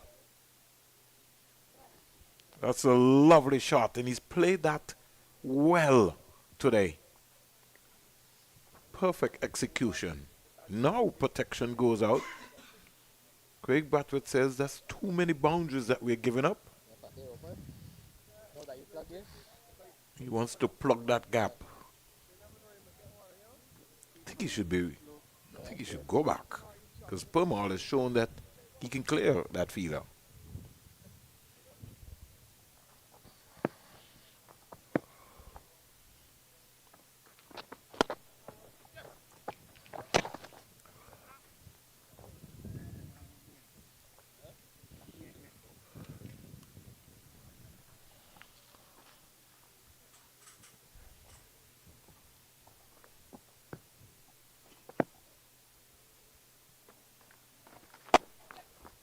He's back and crack that out to the sweeper. They get 1 run. Sort of pull down delivery there by Jamal Warwickon. 2 for 95 is into his 33rd over. It's been a long toil here for all of the bowlers.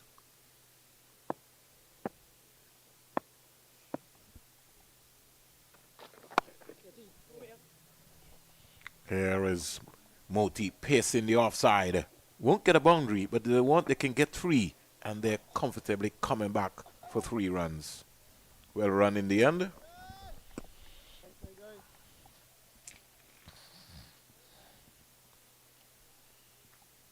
Moti 32, Permal 80. The partnership is 78 from 112 balls. 4-13 for 7 in St. John's, Antigua and Barbuda. The man with the helmet goes to leg slip.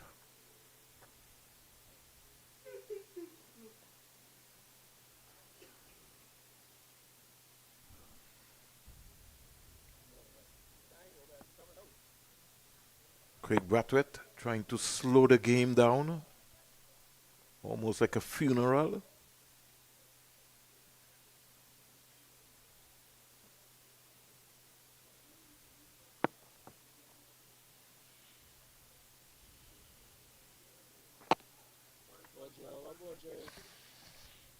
Over completed.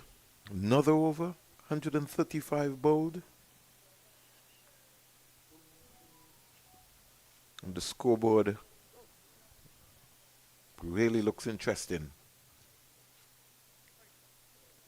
Yeah, certainly one of the better scorecards, or rather, if not the best scorecard, you would have to say, for Guyana Harpy Eagles so far in this tournament. And this is what they'll be hoping to do more often as we head towards round number 5, 6, and 7.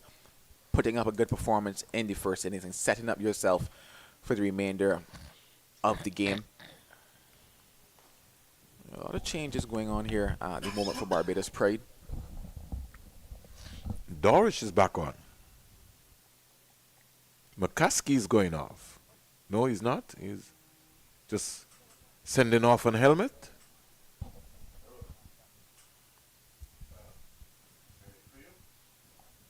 Real over forecast here. Conditions 309. This will be our final over. And then when at the end of this over, 136 over, we'll have the voice of Mally Richards and the ambassador from Guyana, Sean Devers. 82 per mall.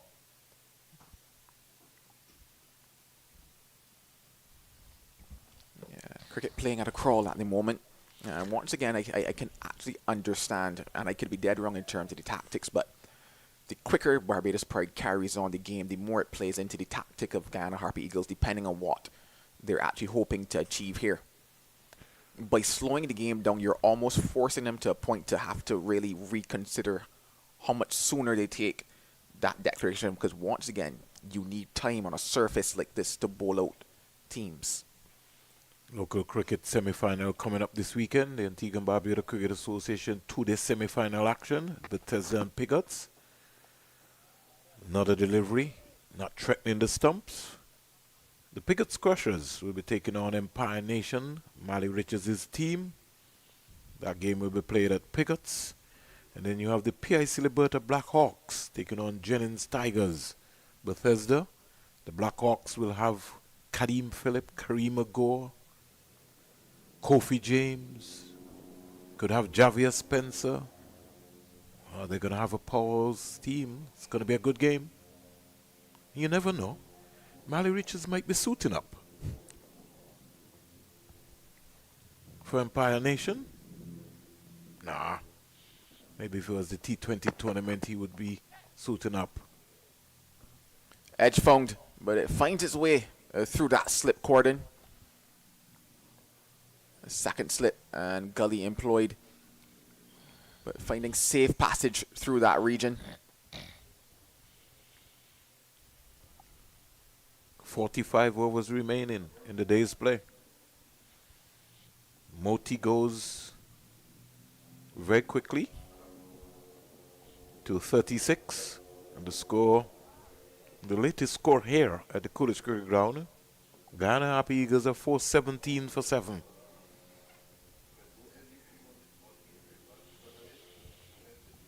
I think the calculation would be which one of the Barbadian bowlers will get to 100 first.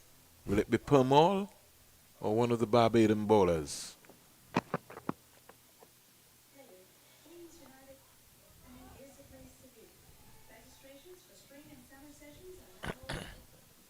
For 17 for 7.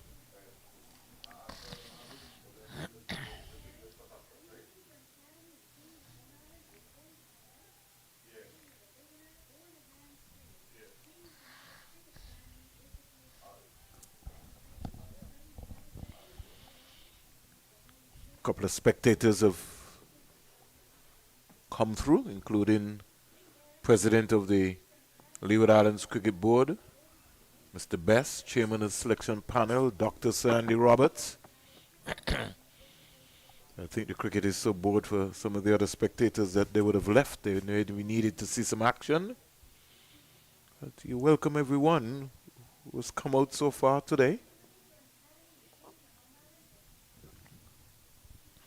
For 17 for 7. This is Cricket West Indies Regional 4-day competition taking place. Maybe just to give you an update as to what's happening around the region very quickly before my stint comes to an end.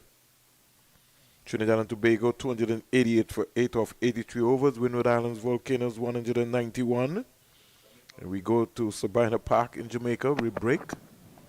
And we have West Indies Academy 324. Jamaica Scorpions 193 for 4. We go over to Sir Frank Royal Memorial Ground in St. Augustine.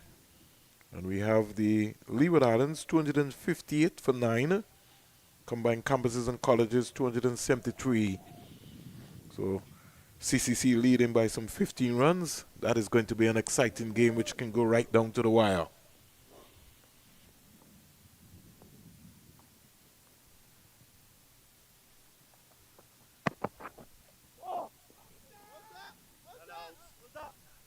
So the end of the over, Kyron Powell not out 113.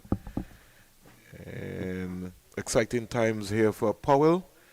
We're going to take a break. 4:17 for 7. Coming up will be Mally Richards and Sean Beavers.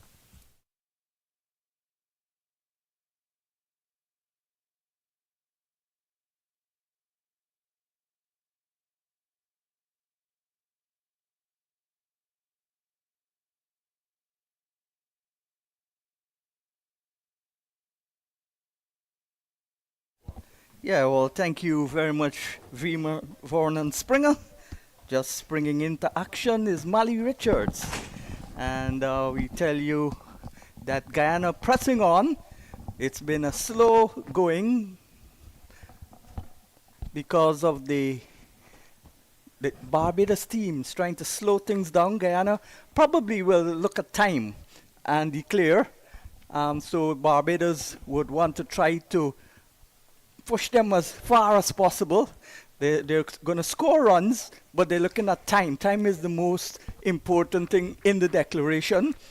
And so Barbados captain maybe realizes that, and he's going to give his team less time to be bowled out. Well, there's also the fact that Vesami Pamal's 20 away from a first-class 100 here, but personally, I'd put sentiment aside, especially with the overhead conditions, 417 runs on the board. I'd be pulling out.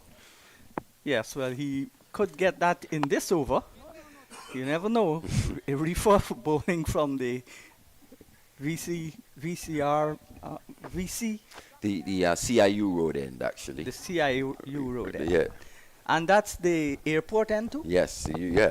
That's what it The used to VC be Bird called. end. VC Bird International Road. All right, there's more hold up. And the reefer has now come down with some injury. And Pomal is running off. So it's all happening here. I think he's having a few repairs done on his boots, to be fair. Let's tell you what happened today. The Harpy Eagles resumed the day on 2:31 for 5. And with Sinclair and Sinclair was by himself, but when he came out, he was joined by someone because the person wasn't there when he got out. He got out in the last over, and they called it stumps. So let's tell you what happened. In the entire match, Chandrapal was caught at mid-on after bowling of Warkan for 40. Matthew Nandu was run out for 28. Tevin Inglak, the captain, was caught behind after bowling of Holder for 54. Kelvin Anderson was bowled out for a wonderful 87. It included 16 boundaries and came from 129 balls. Kimo Savory, he fell caught at slip off the bowling of Holder for 2. And then Kevin Sinclair, he was caught and bowled by Warrington for 72, 9 fours. He fell on the stroke of lunch. And then there was Ronaldo Ali Mohammed. He was caught by Holder off the bowling of Roach. So there were 335 for 7 at one stage. And then Pomal and Moti. Moti has gotten 30 from 61 balls, 36 from 61 balls, and Pomal 8 short of his highest first class total. He's got 80 from 134 balls, and Guyana 417 for the loss of 7 wickets. Bowling, Holder, Roach, Warrakun, they've been the bowlers so far to take wickets, and as we speak, there's no action in the middle. I think you're right. Raymond Reefer seems to be struggling there. Yes, something is wrong with him because the physio, Jackie, is on the field, and has Pomal come back out? Just has. Yes, so And there was some concern with umpire Bassarat concerning the number of overs bowled so far. Was there? Yeah. Okay, that's news to me. Yeah, he was cautioning the Barbados captain a couple of times now because Terms of they're their- way their behind rate. the over rate.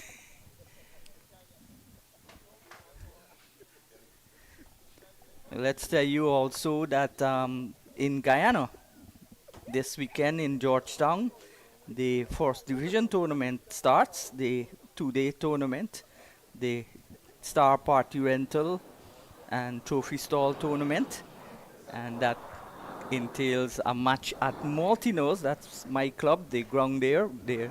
Maltinos are not playing in that match though. GCC, one of the top clubs in Guyana, is playing Guynek at that ground, and the match starts at 9:30. It's a two-day match, finishing on Sunday. And also we've got the Guyana on the 15 team coming out here on the 24th to play in the regional under 15 tournament. The team is captained by Adrian Hetmeyer. He bowls medium pace, quite an accomplished young batsman. He was in fact invited to senior trials this year. He's 14 years old. And that brings back memories of young Sarwan. When he was 14, he made the Guyana team at 15. The senior Guyana team, the action finally, eventually resumes. Reefer, left arm medium pace. Well, it doesn't actually resume because the Reefer loses his rhythm, aborts the run. And how do you think this tactics would affect the batters? Well, it's just all about concentration, to be honest. I think more than anything, he's used it to try and break the rhythm of these two Guyanese batters because it's been all Guyana, especially in this partnership. Moti has come out 36 off 61. He's looked to be aggressive as well. Pomal, the right-hander, in strike, and he whips it into the onside, and they get a single. So a rotation in the strike. Not only that, but there's a left-hand, right-hand combination. So the umpire has to go all the way to the opposite side. The bowlers have to change their line, and that's going to take more time. Definitely. Just a few more seconds tick away. But someone like Reefer, a very experienced bowler, that wouldn't bother him, the left-hand, right-hand combination too much. Shouldn't be too much of a problem, really. But not too much swing. Anything really for these fast bowlers to work with. The sun has gone back behind the clouds. It's a bit overcast again. So, Reefer, best medium pace, I would say. He would relish these conditions, see if he can get any swing. And he doesn't. Bowls the ball on the line of the off stump. Forward comes Moti. It was interesting to note in the previous over ball by Jair McAllister, though. He actually, for the first time, we saw some balls that possibly could have hit the top of off stump. And that's when he picked up the edge that flew through that vacant third slip region there off Moti. I think he just persisted with that short ball tactic for far too long here. And in the end, Barbados have missed the trick. Even if you come up with a plan initially, and yep. you look at the conditions that you've got to adjust to suit the conditions. He consistently bowled short. That was the plan, obviously. But when you looked at the pitch, maybe the grass on the pitch fooled them, that was the plan inside of the dressing room. And when you come out now and you see that the pitch is not playing as quick as you would have wanted it or hoped for, then you change to plan B. He got to adjust. He's just failed to do so far. Reefer from the airport end bowls to Moti. Moti plays it into the offside, and again there is no run. So a lot of cricket, as Vernon was saying, all over the under 15 tournament. The Guyana team starts on the 26th. I think they're playing at their first match at Liberta How far is Liberta and what is the condition of that ground? I couldn't tell you. Well, I could tell you how far it is. Not too far. Nowhere in Antigua is too far, to be honest. It's on the southeastern side of the country. Yeah, 108 square miles. Yeah, the Ball Beef Cricket Ground, one of the better local cricket grounds here in Antigua.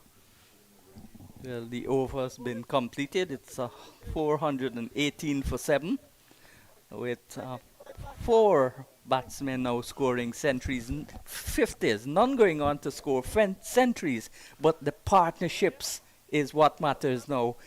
If 4 batsmen score 50s and big 50s, excepting the captain, he scored 54, all of the others scored big 50s. While none of them converted to 100, the combination of the 4 would make Guyana score a good total. Yeah, they've really worn down the Barbados Pride bowlers over this, day and a half so far. It's been really hard work as we see yet another bowling change here for the Barbadians. Shamar Holder coming into the attack from the media centre end. Yes, Shamar Holder comes back, none for 68 from 20. So it's not often that the fast bowlers collectively bowl so many overs in a match, in an innings. And that's hit into the offside. Nice stop there at cover. That's the captain. Yeah, he's gotten 10 wickets so far in this 2023-2024 West Indies 4-Day Championship, Shamar Holder. We spoke yesterday at length a bit about his injury problems, his rehab, just how good it is to see him back out on the park. But so far it's been tough sledding for him here in these conditions. Here he is with a staggered slip, one slip, almost a second slip, and the gully. A forward short leg still in pace. And this one is steered away down towards the vacant third man position and into the boundary for 4. So 4 more to Pomal. He goes now to 85, 1 short of his highest first class score. And I assume that if he gets 100 and Moti gets a 50, there'll be enough time for Guyana to declare and hopefully get among the wickets this afternoon and then tomorrow start afresh. Well, I think that's the aim, to be honest.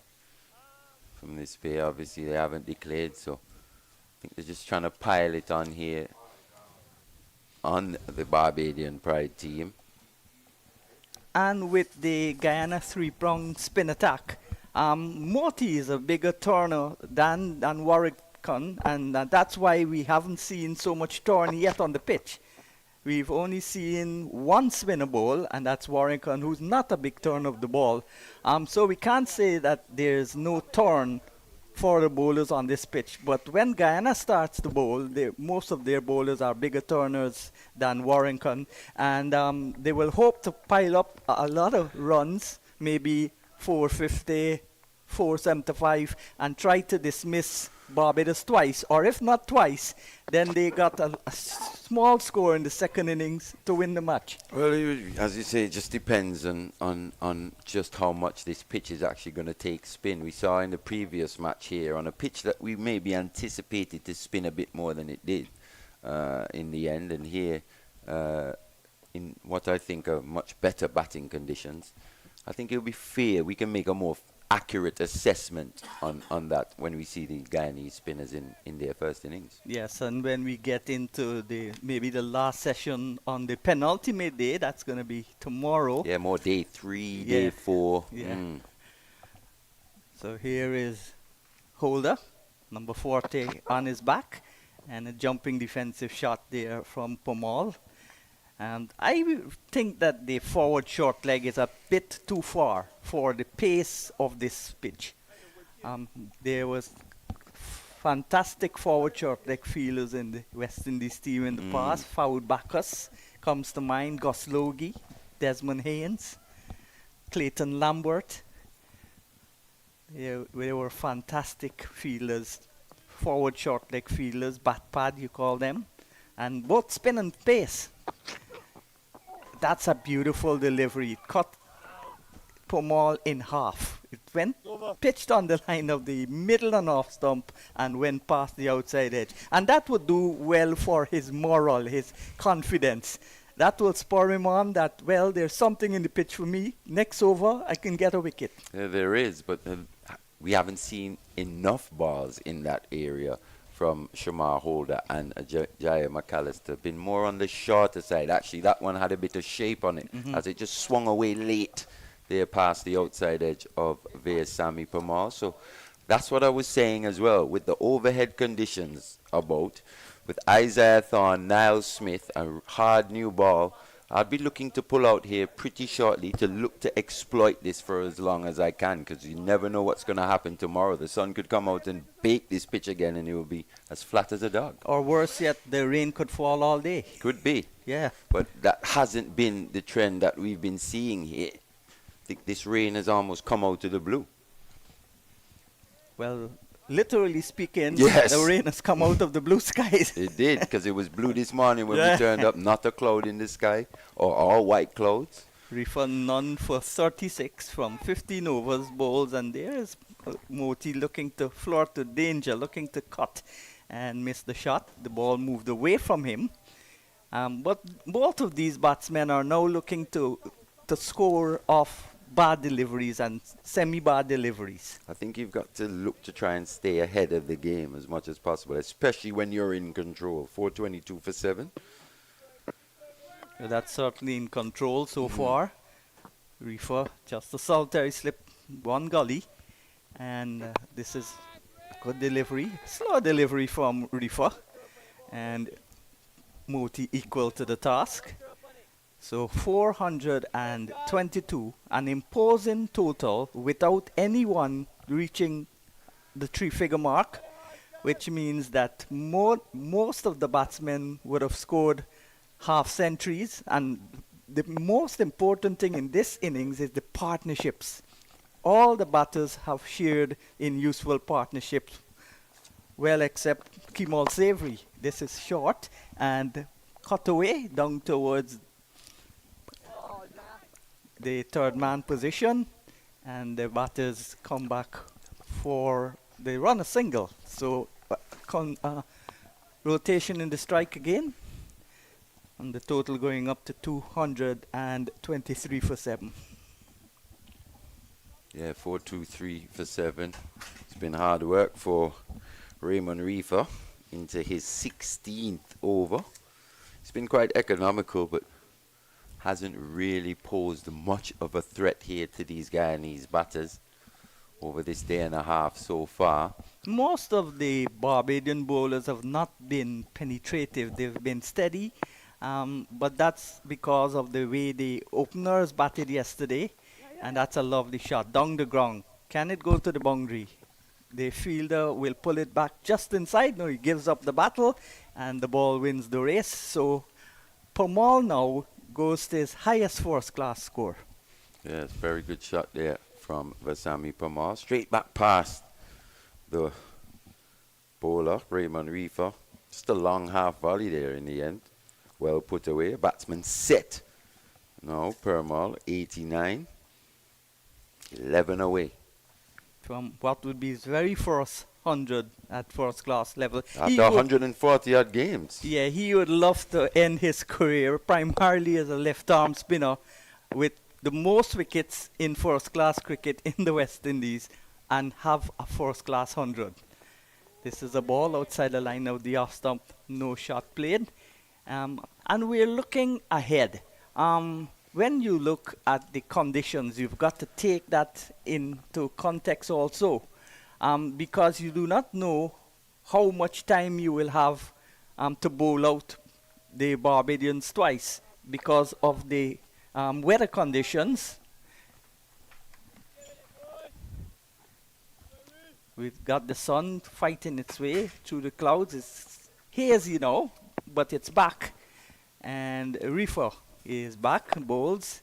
And that's a delivery that's pitched up and played back towards Parmar, who scooted away almost to the point position because Reefer cranked the arm but didn't throw.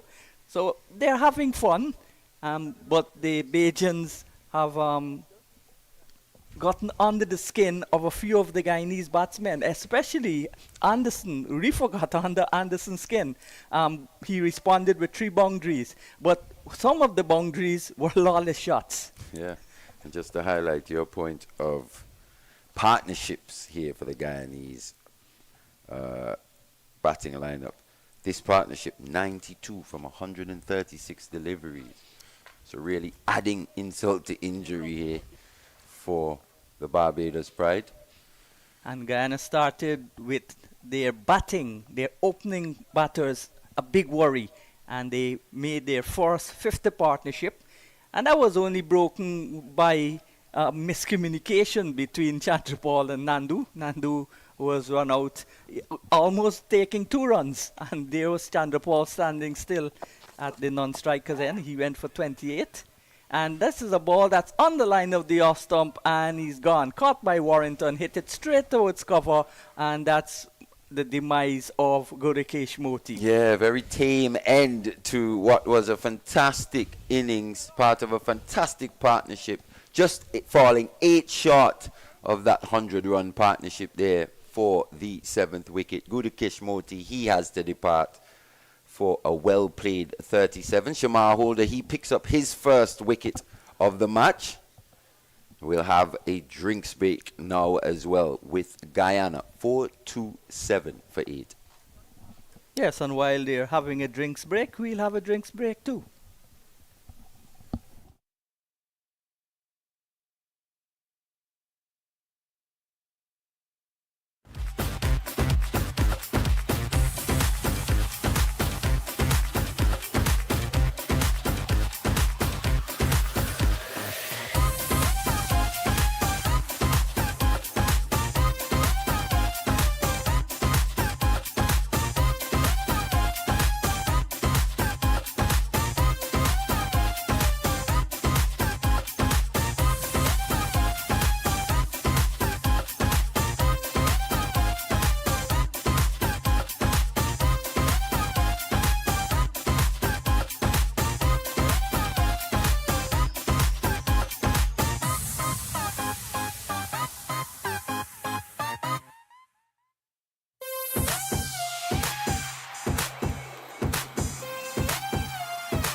Well, welcome back. The drinks are off the field and the play is about to resume.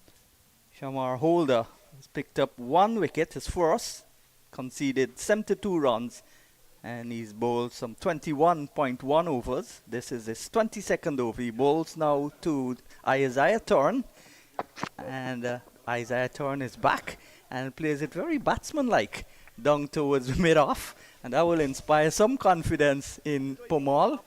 Pomal will be counting the balls.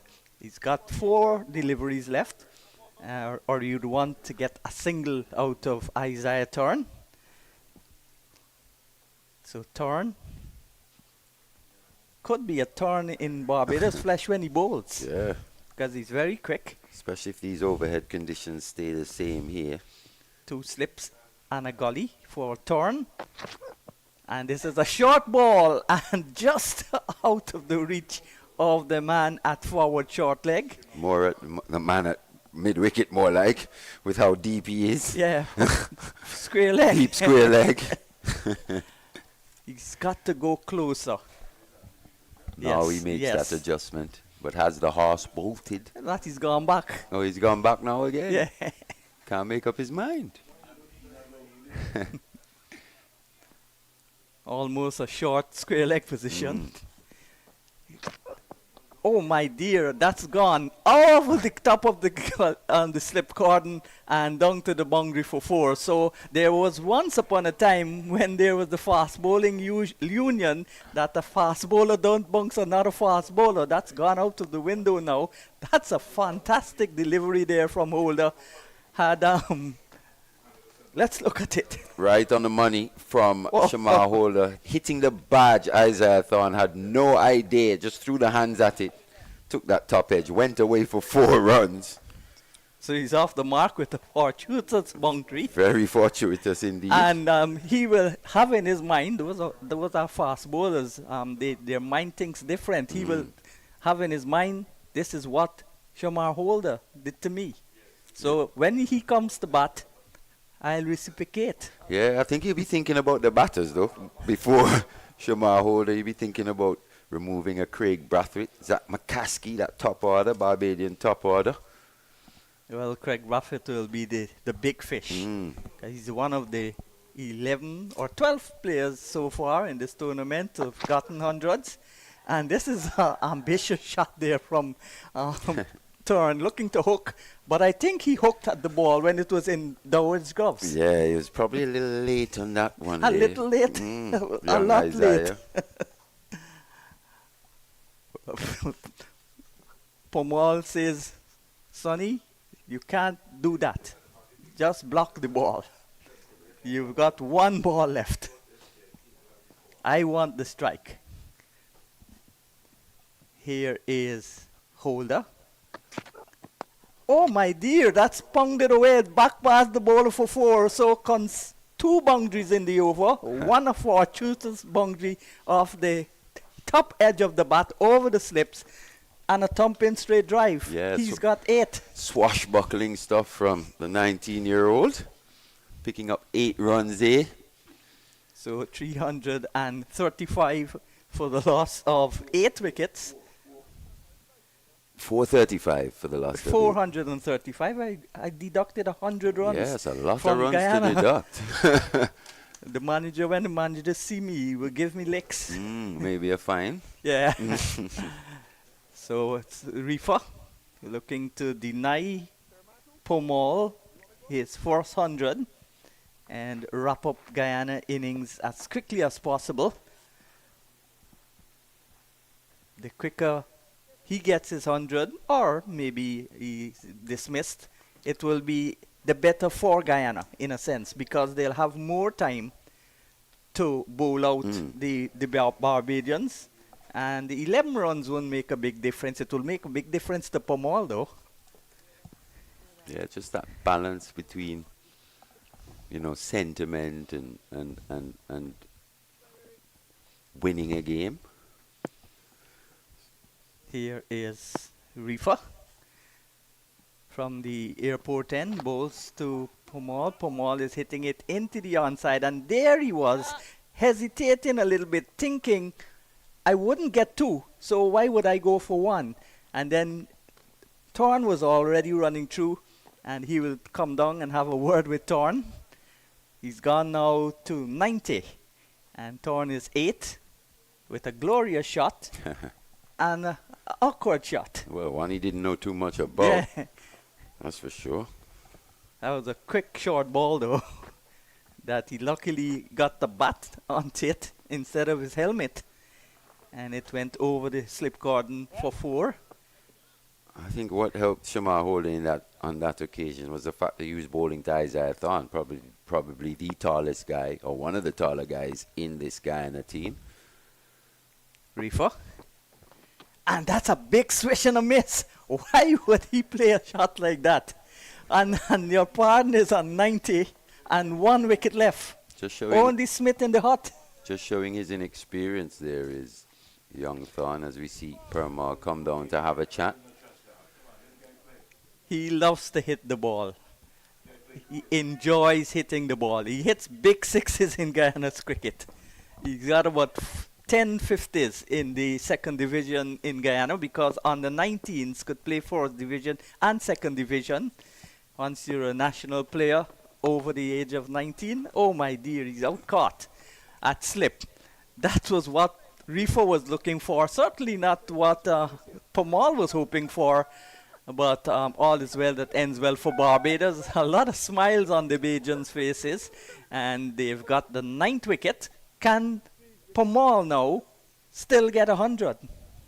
He can, but it depends on what his partner in Niall Smith is going to do, to be honest, because I think young Isaiah Thorne just showed his inexperience there. Just needed to play the situation.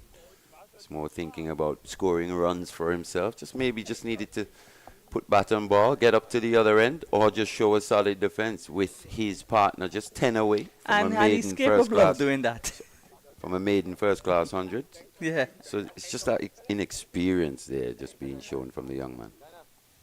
So he's gone at 436 now for 9. Brings now Smith to the crease, playing his first match of this West Indies 4-day championship. Was out injured. Was it a thigh injury you would have had? Hamstring. Hamstring injury. So now he's needed with the bat. Later on, he will show his real forte with the ball. Yeah, he's been brought back to really add some Firepower. impetus to the Guyana Harpy Eagles attack. An attack that looks a lot different with him in it, that's for sure. And when we get back, Shamar Joseph, Smith, The makings of a pretty Torn. pretty good fast bowling attack there for the Harpy Eagles. And all three are very young fast bowlers. Smith, the oldest of the three. Smith, Joseph, 24. 19 is Torn. Here is Reefer. And Smith is batsman-like, back and across, plays it back towards the bowler. Pamal at the non-striker's end, maybe sighing a sigh of relief. 2 balls left. So maybe the elder statesman of the three, Niall Smith, Yes. 28 years old now. Yeah. He's been on the scene for a little while. Yes, one hopes from a Guyana perspective that he can use that experience to finish the 2 balls without being dismissed. Here is Reefer. And that's one is played into the onside. A little awkwardly, but in the end it's safely. Barbados would love to get a wicket now. Not only to deny Pamal 100, but to bowl out Guyana and start their innings in another 10 minutes. Sun has stayed away, actually, since the rain delay. But the rain has also stayed Stayed away. away, which is good. Yeah. We've had cricket. It's a lot cooler here. Conditions are a lot cooler than when we first turned up here this morning. Yeah, 436 for 9. Final delivery, and that's back and pushed back towards Reefer. So Pamal will get another chance. Let's see how he approaches this situation now. He knows that the last wicket is there. The last wicket pair is in the middle, and he's on 80. He's on 90, and it's 436. How do you think he will approach this over? Well, I think he'll be definitely looking to put bat on ball. What he would have learnt, though, was that the previous over is that he can't expose his partner too early in the over. He would have exposed Thorne off the first delivery. Actually took a single off the first delivery. Exposed him to 5 deliveries, and he could only, manage 2 or 3, and he was back in the hutch. So I think he has to just be a bit more circumspect in his approach. But while Thorne is a better batter than Smith, Smith is a more capable batter defensively. He wouldn't score a lot of runs, but he will got a better defense than Thorne. He can more occupy the crease. Yeah, and Thorne's mindset, being young and experienced and loves to hit the ball and accustomed to batting like that, he would want to go for the big shots. Let's see what the approach will be. Holder. Spread field from Yeah, he Barbados wouldn't here. take that single at all. And now he's got to concentrate not only on the delivery, on his century, but he's also got to concentrate on when to take the single. As we were saying before the over, when to actually expose his partner in Smith. We've got 8 Barbadian fielders on the boundary here. And this is a small ground, so you can't run 2. Yeah, it's not something you see too often in the first class game. If it was Melbourne, then you could have run 2. Here is Pomal, and leaves it alone outside the line of the off stump. So he's counting the deliveries. And it's just 2 deliveries finished. No run score off of them. Just a one man. Yes, he can bisect the gaps and get a boundary. Yeah, just a one man on the offside up there in the circle, if you want to say that. Yeah. Extra cover, Craig Brathwaite. Yeah. All the others on the boundary. Third man, a cover, sweeper, extra cover on the boundary, mid off, long off on the boundary. And again, no single. Declines. On the onside, there's a long leg, backward square. Well, backward square is about 3/4 of the way back. And the long leg, long on, and a deep mid wicket. So everybody on the boundary except the keeper, the bowler, and the captain. Yeah, from the Harpy Eagles' perspective, though, you don't want this to drag on for too long. Yeah. You see Barbados just using the tactics here, trying to make him work very hard for these 10 runs. Oh my dear, he's looking to cut. And then just feathered, maybe almost feathered the ball to the keeper. That's when you want to play a big shot and then you just want to play a soft shot. You're caught in 2 minds. And that's the most difficult time for a batter. If you're not sure what you want to do. Yeah, gotta have a clear plan here, Versamy Pamal. Four deliveries gone now, just the 2 remaining. The fielders on the onside come up. So Reefer had come up from long on, but it looks like he's going back now again. So had Holder from his cow cornerish position, mid wicket. Well, Pomal has got to take the chance that Smith will survive 1 ball. And if he gets the opportunity to get a single, take it. And he hits it straight towards the man at the short position. Yeah, didn't get the opportunity there. So just the 1 delivery remaining. So why would the fielders remain where they are? They're going to come up? Because this is presenting the opportunity for an easy single. And the senior statesman, Holder, the former West Indies captain, goes to the present West Indies captain and explains what he needs to do. More time wasting by the Barbadians. They're trying to come up with a way of how they can block Permal here from scoring, but also at the same time protecting the boundaries. Caught in 2 minds as well are the Barbadians, not just the batters at times. It looks like it's going to be more of the same field to finish. Holder to Pomal. Pomal swishes and misses. And so it exposes Smith to the strike. And that's a maiden over. Pomal had 6 balls and couldn't score a single run. Yeah, no closer to that 100. Still 10 away is Versamy Pamal.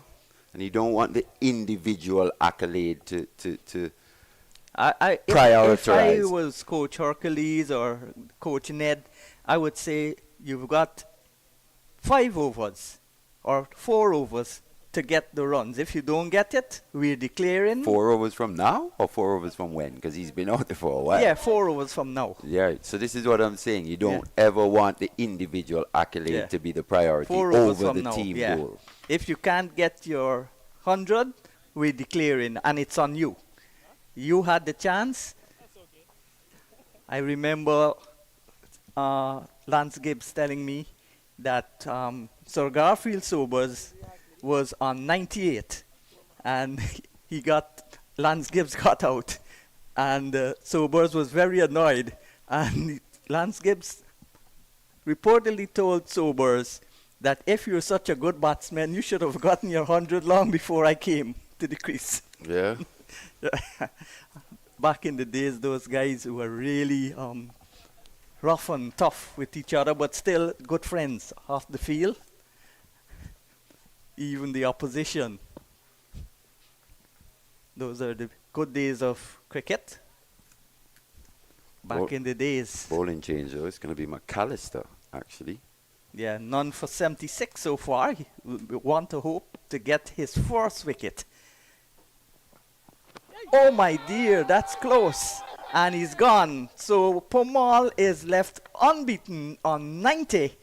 And he walks away, dejected look on his face, head bowed, disappointed with Smith. But Smith played a rush shot, looked to play across the line, and was fittingly given out by umpire Tuckett. So it's all over for Guyana, but they still got a good score. Yeah, just a bit of inconsistent bounce, though, just creeping in now here on day 2. We saw that last dismissal there from Niall Smith, as you said, going across the line, but it was a short delivery, but it didn't get up quite as high as Niall Smith had anticipated. Took the pad. McAllister picks up his first wicket of the innings. Guyana are bowled out. The Harpy Eagles bowled out for 436. Veerasamy Parmar left not out on 90. Well, this maybe can work in Guyana's favor because they've got more time to dismiss the Bajans. But in a sense, one would feel for Pomal, but individual is not bigger than the game. So the game, winning the game comes first. If Pomal wanted his 100, he could do what Lance Gibbs told Sobers to do. Make it before he comes. Yeah, but he's gone a long way in forging his team into the ascendancy. Yes, He has yes. Veerasamy Parmar His with highest that score. innings. Yeah, just falling short of 100. 151 balls, unbeaten on 90, gone past his highest score by 4 runs, and he's still got time to get another 100, which is really unlikely that he'll get 100 if Guyana does well. And if Guyana doesn't do well in the batting, then he will run out of partners. Well, the way he went about that innings today should give him a lot of confidence. He soaked up the pressure early. They went short consistently, were quite hostile to him, but he managed to just soak up that pressure. And then later on, he applied that pressure back onto the Barbadian bowlers, and they faltered. Yeah, it was a wonderful innings from Pomal, picked more for his left arm spin. And we'll look to see how the Guyana Pacers use the new ball. Both are very quick, Smith and the youngster, the under-19 World Cup player, Isaiah Thorne. Both are from the Berbice area. A lot of Berbicians in this side when you look at it. But let's take a break now. 436 all-out Guyana. Veerasamy Pomal unbeaten on 90. And that's where we got to take a break until we come back.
Welcome back to the Coolidge Cricket Ground. I'm joined by my colleague, and we're going to bring the innings of the Barbados Pride to you. Guyana Happy Eagles bowled over for 436, 142.1 overs, and 2 centuries were scored today. Tian Webster, of Trinidad and Tobago, scoring 107 not out, 139 balls, 13 fours, and 2 sixes. And Kyron Powell, 114 for the Leeward Islands Hurricanes, 152 balls, 11 fours, and 3 sixes. But here at the Coolidge Cricket Ground, we've seen the Barbados captain, Craig Brathwaite, and his compatriot stepping out. And Joel Manning will call the shots at first. We both will share the action here. One of the umpires, Clancy Mack, just gliding across into the Barbados dressing room. Vasbert Drakes went out and checked the surface to see in terms of what's going to be happening. And cricket is such a funny old game, Sean, that sometimes, a team might score for something and you say, well, boy, that's a good batting track. And then all of a sudden when you look, you can't believe it's the same track. So, Torn will be starting from the CIU Road end. So over to you, Joel. 436 is what Guyana Harpy Eagles put on the board. They were bowled out in the end. And now the replay of Barbados Pride. Still quite a bit of time left in the day's play, hoping to go up to what will be probably 5:30 p.m. this evening, light permitting. That gives us just about an hour and 20 minutes or so of play possible. Barbados Pride will be hoping that they can navigate that period without any damage being done. Guyana Harpy Eagles will be hoping that they can use the conditions at the moment. Still slightly overcast here. And young Isaiah Thorne with ball in hand. They would have waited for a very long time, so they would have mapped this out. Kevin Imla, starting with 2 slips of gully, a leg slip, a short leg, which is pretty far. Joel? First runs off the bat for Barbados Pride. Goes to the captain, Craig Brathwaite. Picked up 4 for 49 in the last innings here. Did Isaiah Thorne versus the West Indies Academy. Returns of 1 for 52 and 1 for 35 versus Leeward Islands. So picked up 6 wickets so far in the tournament. And we see is it fair to say it's a promotion for McCaskey?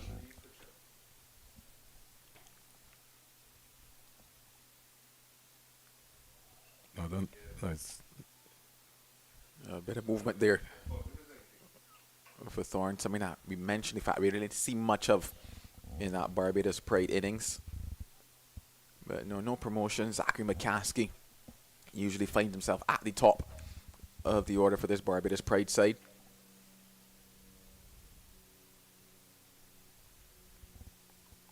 Vasami Pomol left not out of 90. 436. Sizable lead. Arms pumping is torn. We talk about movement, an exaggerated movement with an angle coming around the wicket, or rather, sorry, coming over the wicket to Zachary McCaskey. McCaskey, though, will be hunting for some runs. It's not been the best of first-class seasons for him here. Scores of 30, 28, 5, 9, 15, and 12.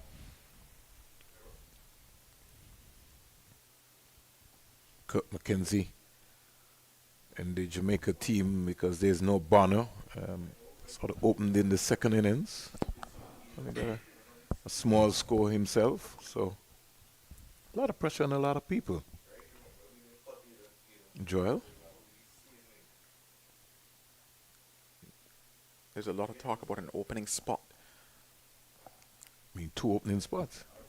When I say 2, I mean you would have to take 2 openers, on tour, or you should. Yeah, it's a lot of swing. I think that did brush the pad.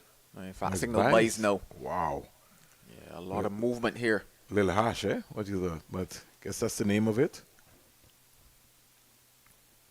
Yeah, a lot of work to be done. Yeah.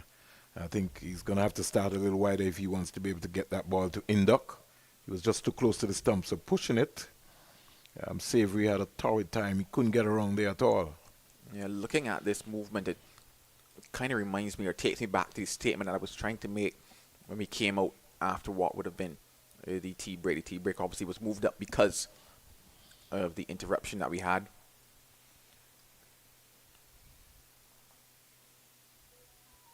I just felt that the conditions then, fantastic shot by Zachary McCaskey. Should collect 2 to open his account here. Didn't really look to push out that one, allowed the ball to come to him. But looking at the conditions overhead when they came back out after tea, the wind was there, by far more overcast. I figured that it was a perfect time for Guyana Harpy Eagles to have ball in hand, to allow their seamers to really have a good run, a good go at Barbados Pride, and hopefully pick up 1, maybe pick up 2. Yes, the conditions still should be relatively helpful, but I figured that would have been the moment for them. 7 without loss. More exaggerated swing there. So the first over comes to an end. And it yields some 7 runs off the first over. Just feel that the mid-off in Permal was just too close, and because of how McCaskey plays, needed to give himself some room and more to the right. Really need to see some communication taking place here. So 7 without loss. McCaskey's 2 and Craig Brathwaite wearing the number 11 is a 1. He had a fantastic first innings. And what was wrong, number 3, Craig Brathwaite, got a big 142 in that one versus Jamaica. And that would have been his first statement of the tournament, coming off the back of 7 not 2 and 18. Nell Smith is going to peer Isaiah Thorne from the other end. I think the last time I would have seen Niall Smith here, Joel would have been in the Headley Week series, and he really didn't live up to the hype. And we were questioning whether he was maybe carrying a slight injuries. He's just come back from an injury, so we're going to have to check and see what sort of bowling form he is in. And normally coming back from an injury, it kind of takes some time. You saw that from a Shima Holder. He's another ball that you probably expect to get a bit of movement. Once again, the conditions helpful, and it looks as if they're going to strengthen that slip cordon, going back to the fact that you do expect Nell Smith to definitely get the ball to probably move here today. So 3 slips and a gully in place for skipper Craig Brathwaite. I really thought that the CIUN really was the better end for Niall Smith, but because I think Thorne is in this lineup, it's maybe not that you can't change, but there's maybe an option that they can look at. Because looking at Niall Smith going up there, he didn't seem too comfortable in his strike pattern, especially coming back from an injury. But we'll wait and see. It's only the first delivery. Yes. It's overcast here for sure, so we will get some movement this afternoon.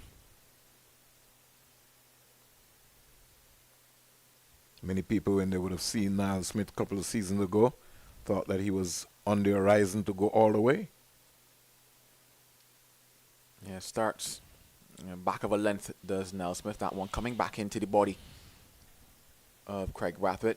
Nandu in his accustomed fashion underneath the helmet very early. But the good thing about it is that Perez is not playing this game. Perez was playing the last game and he was under the helmet. So Nandu, who had a relief, has got to go back under the helmet now because there's no Perez in this game. Perez is a live wire. He looks stylishly. I wish he could get some runs when he gets an opportunity. But I think Guyana has got a talent that they can work with.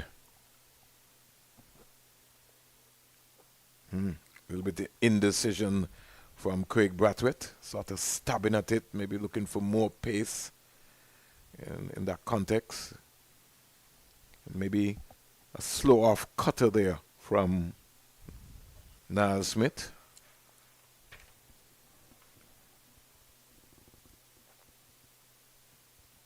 It'll be interesting to see whether or not he goes any fuller in this over. So far, we've seen him in back of a length to Craig Brathwaite for the 3 deliveries. Well, one of the things, if Niall Smith follows Craig Brathwaite's career, you want is to get Craig Brathwaite to be driving at the ball. You got 3 slips and a gully behind you. Goes a touch fuller, but no side of the off stump. You want to lure him into that drive, you know. You've got a cover. You got 3 slips, a gully, a backward point. You want to get those men. They're not there as ornaments. They're there for a reason. And it's almost English-like conditions here at the Coolidge Cricket Ground. No breeze at all.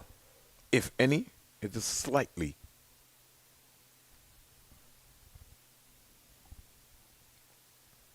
Folks in Barbados would be glued to the television or would be listening keenly. So too. But the fans in Guyana, CPL champions. Moving a bit late outside of that off stump. Well left again, though, by Craig Brathwaite. You could probably expect quite a bit of that from Craig Brathwaite, similar to what we would have seen do when Tajan Wright shined the ball too the start of the day yesterday. Similar in terms of his approach to batting, especially at the start of the innings. Will leave alone many deliveries. Will look to nudge and nurdle and get himself off strike, and then later on we've seen him occasionally look to pick things up. The thing about Craig Brathwaite is you might not like his flamboyance, you might not like his style, but he's a dodged player and he's not going to give his wicket away. And he will get some ugly runs, as we call in cricket, but he'll fight for his team. That's the link. He just needs to be a little bit closer. Good leave. It's a good start by Niall Smith. It's always a worrying sign, Joel, when you're coming back from an injury. So you would have maybe be easing into it. You don't want to go full blast. Starts with a maiden over. 2 bowled. It's 7 without loss.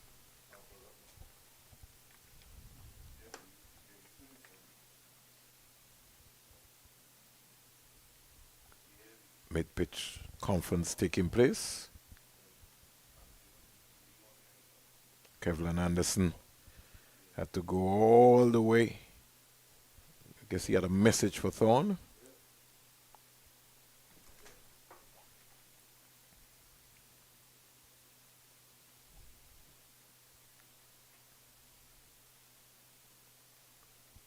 McCaskey very comfortable with the ball back of a length. Just back and just turned it to Moti, who's very close there at mid-on.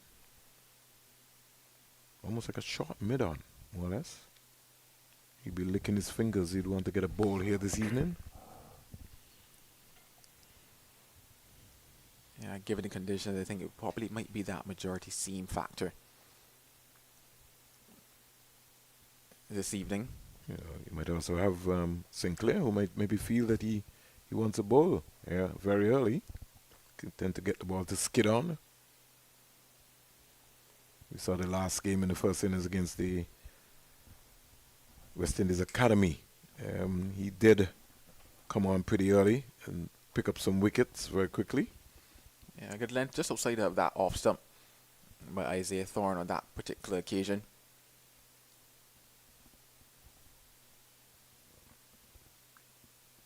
Yeah, just there, McCaskey just kind of pushing slightly towards that one.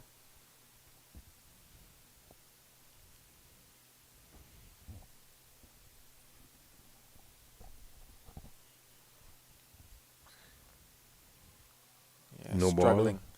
to line it up here is Isaiah Thorne. Quite a few deliveries down that leg side, and now a no ball as well. So we're seeing the movement, however, just unable to control it at the moment is young Isaiah Thorne. Just would like to see Joel, the mid-off fielder in Pomal, really. They sort of brought Pomal into like a cover position, but you want Thorne to now and again to look to pitch the ball up as well. Well, it's short and helped around the corner by McCaskey. Probably might not get to the boundary. Smith does the work now.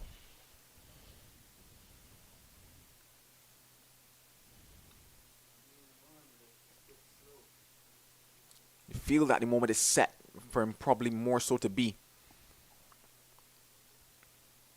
on that off, middle and off type of line. Of course, there's a man at leg gully in the form of Tajan Ryan Shandapal.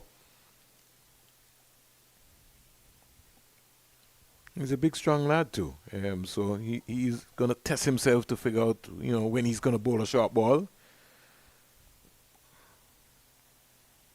There it comes. But because the nature of this surface here. Yeah, given what's on offer in terms of the movement that we've seen he's been able to get, I think it's just better off around that, I guess you might call it that 6 meter marker. So in terms of just helping that ball to come back in towards Zach and McCaskey. Of course, the cover is open, so you're going to say, okay, I'm going to invite you to drive maybe one or two. Look to see if you can probably find yourself back through the gate of McCaskey with that inward movement. Quite easy to duck under it, especially on this surface when he pitches back there.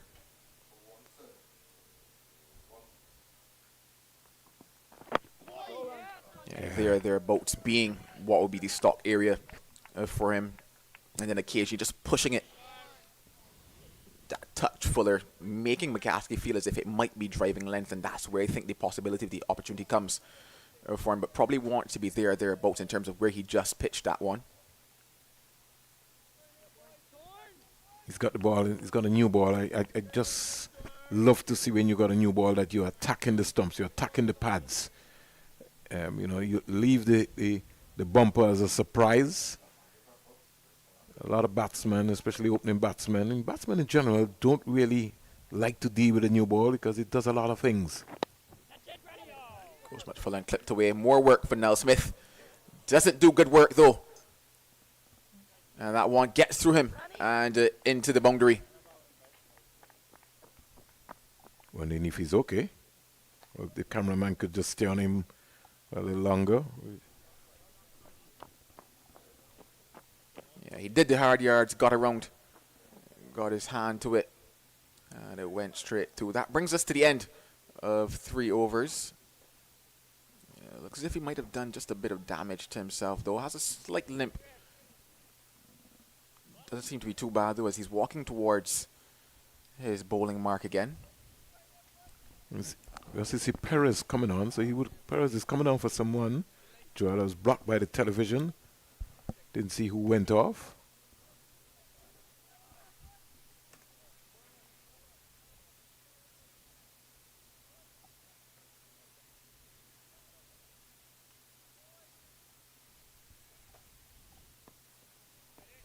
Looks like it might be Permal who's off the field.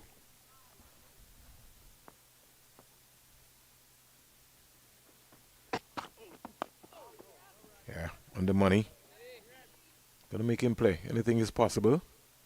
Psychologically, why you want to make him play is that there are just some areas where you have some cut grass, and so you just never know. One might just drop there, hold its own. We saw what happened with Niall Smith. He was looking to play a pull shot. The ball didn't really bounce as much as he would have liked, and sort of beat him for pace, really. They got to be patient. Got to land the ball in the right areas. Make the seam work for you. Well, goes Fuller and driven down the ground. Hits that rope into the boundary now for skipper Craig Brathwaite. Just feel that Moti is just too wide. Moti has to come a lot straighter if Niall Smith is going to bowl that line, because these two, McCaskey and Brathwaite, they tend to play up the V longer. Yeah, they really get that full straight in, and you don't really expect that too early in the innings from Craig Brathwaite to really see him striding out towards the ball. Got a good enough connection though. As we know here at Coolidge, the ball certainly runs away.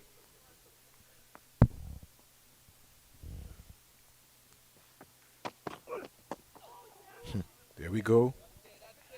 That one stayed down. And on these surfaces here at the Coolidge Cricket Ground, every now and again, one would tend to keep low. Yeah, that certainly was the conversation at the start of the day. It was the expectation, at least it was my expectation, that coming on to the end of day 2, we definitely would see quite a few more keeping low. I took notice of the fact that maybe 5 or 6 deliveries from Kemar Roach yesterday started to keep a bit low, especially when he had that new ball in hand. So it told me that coming in today, certainly we could look towards seeing near to the end of today, couple balls keeping low.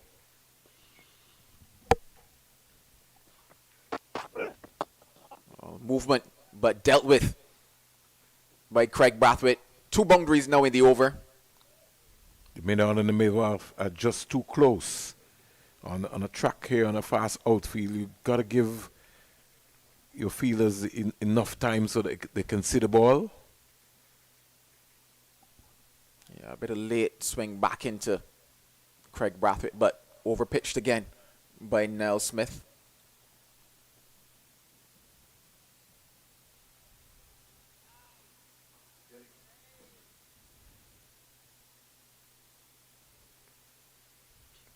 One thing for sure that Smith and Thorne has to work out is that they got a new ball in their hand and they have to make it work for Guyana Harpy Eagles.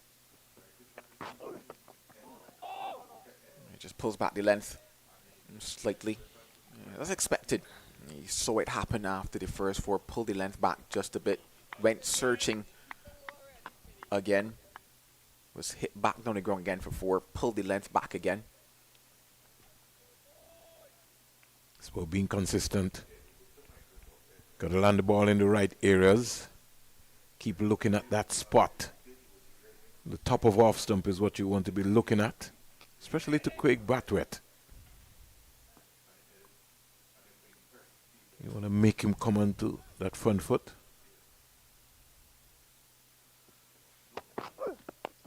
See, he's comfortable within that sprayer. Over completed, some 8 runs out of it. And the ladies score here, Joel, 22 without loss. We'll have to see a good positive start for Barbados Pride in response to what was that mammoth 436 put on the board by Guyana Harpy Eagles.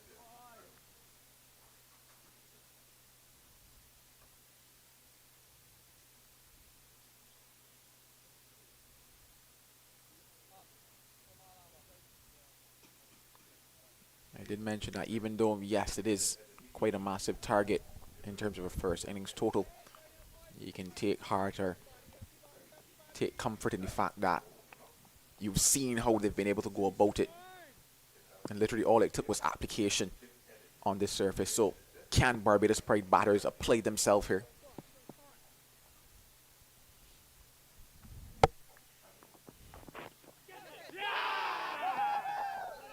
Well, McCaskey is walking, and that's the first one down. McCaskey walks. Well, back of a length works for Isaiah Thorne. Strangled down the leg side, McCaskey. Yeah, it's a thin glide off the face of the bat from that one, and Kemal Savory accepts the easiest of catches. And I think it turned him right around. Joel, his right foot, he never got back on a cross. He just never looked comfortable. And had he got back on a cross, that might have been able to just turn that. But he's turned him right around simply from his positioning of his stance and his movement. And so McCaskey, troubles continue. He goes back for 8. And out comes the Shine Brathwaite. Got that right. Thank you, Joel. Yeah, Brathwaite joins Brathwaite at the crease. Here on debut, the young man Cheyenne Brathwaite. Keep going here, fellas. Keep going here, boys. A lot of talk about this young man. He's a no-nonsense type player. Somebody says the only Brathwaite they know here is Craig Brathwaite. Well, I should tell him about Carlos Brathwaite, who won a World Cup for the West Indies. Check him out, Thorne. Check him out, Thorne. Hey, keep going. Have to remind him that there's also a Carlos Brathwaite. What a wonderful person. Carlos, if you're listening, kudos to you, my brother. Sometimes when you look around West Indies cricket, you know, you would feel like Carlos Brathwaite would have got a raw deal not to be even around in the T20 setup. Joel just showing the moment of his receiving his Barbados cap.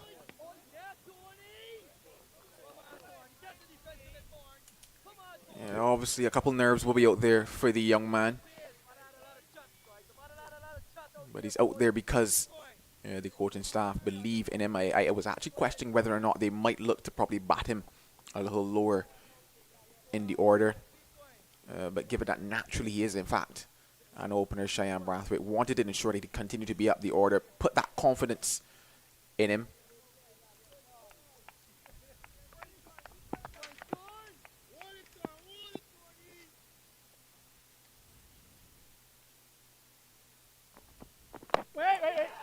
He's out caught. He's out caught. On debut. Torn strikes here. Cheyenne Brathwaite gets a lifter. That really kicked from nowhere. And Guyana Harp Eagles are on top. Oh, well, they're certainly soaring at the moment. This ball kicked just a bit. Couldn't get those hands down or out of the way. And spooned up in the end. What was a very easy catch. So a disappointing debut innings for Cheyenne Brathwaite. He goes without troubling the scores. And further trouble though for Barbados Pride. They're now 22 for 2. Yeah, it's all happening here. Happening fast. First McCaskey. Now Brathwaite. On debut, Cheyenne Brathwaite. And the Barbados captain comes out just to give some assurance to his Graves.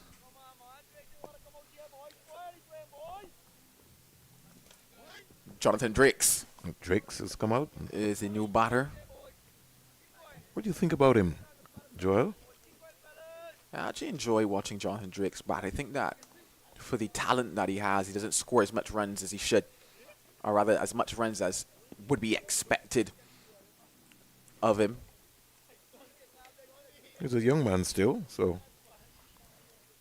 You say young, but in fact he's 29, and I'm not too sure you consider 29 to be too young in the context of cricket and having not played at the highest level just yet. Granted, there are players who have made debuts at 30 plus, agreed, but I don't think that at 30 plus you would also say that they made their debut young. Well, we've seen the 24-year-old Brathwaite go back into the hut. And no ball here by Thorne, just striving for the extra pace. He'll be worked up. Here, Thorne. We just look back at that delivery. That really kicked. He was under the back foot. And just as we were talking about, you got to attack the stumps. 22 for 2. Barbados Pride. The sun quietly looking to peep through here at the Coolidge Cricket Ground. Notice what I said, peep through.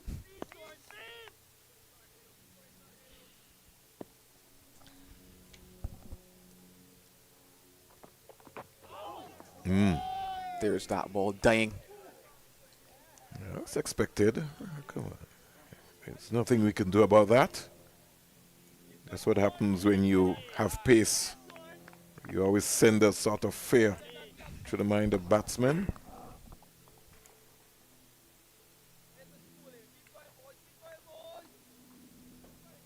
Thorne has got 2. He's searching for more. Jonathan Drakes, 29 years. Debuted for the combined campuses and colleges.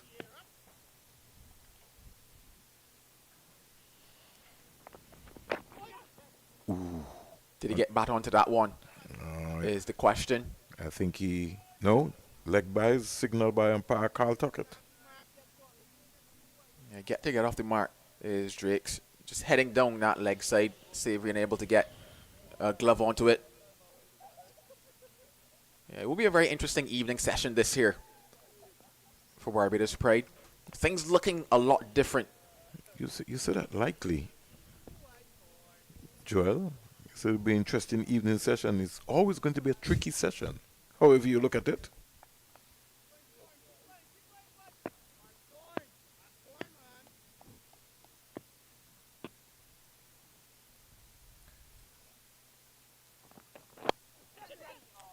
Clipped away. Brings Nell Smith into action. We're backing up.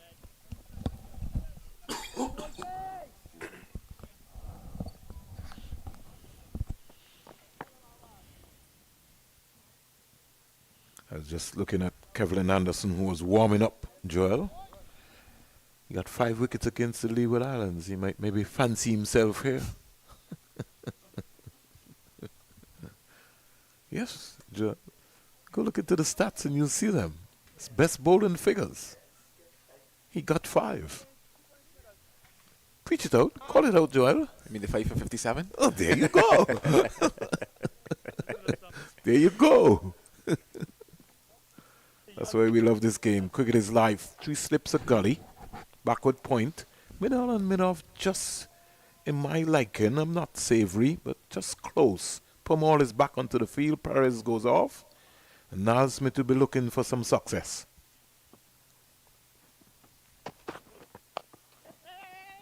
Back and punching that one nicely is Drake. Should collect 2 for it.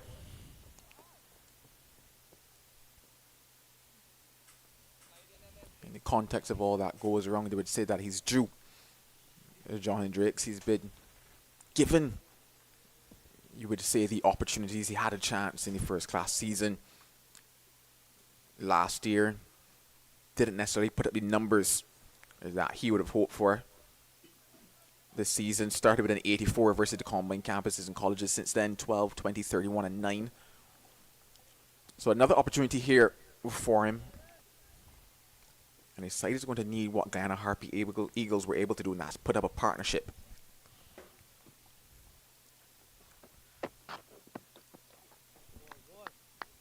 I think one of the things that Niall Smith would have to realize is that most of the Barbadian batters are brought up on good cricket pitches, so they would tend to more or less be able to play the ball off of their back foot and nudge the ball around. You want to be able to get them onto their front foot into a driving mood, really, more or less, because they're accustomed of, the bouncy pitches in Barbados. So that's going to be important. We want to see Niall Smith bring in Jonathan Drakes onto his front foot, more or less.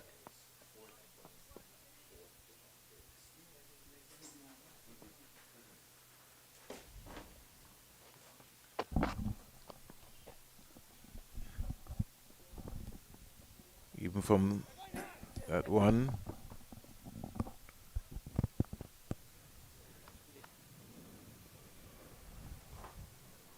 Good positive, just eased the drive. The Barbados captain Craig Brathwaite to the covers, picked up a couple of runs.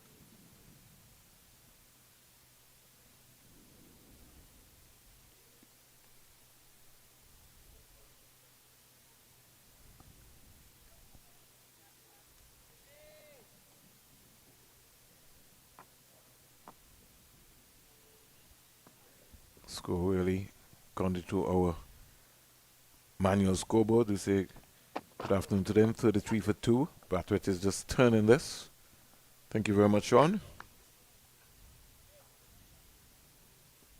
Now Smith doesn't look himself at all. Yeah, Joel. Yeah, not exactly hitting the mark just yet.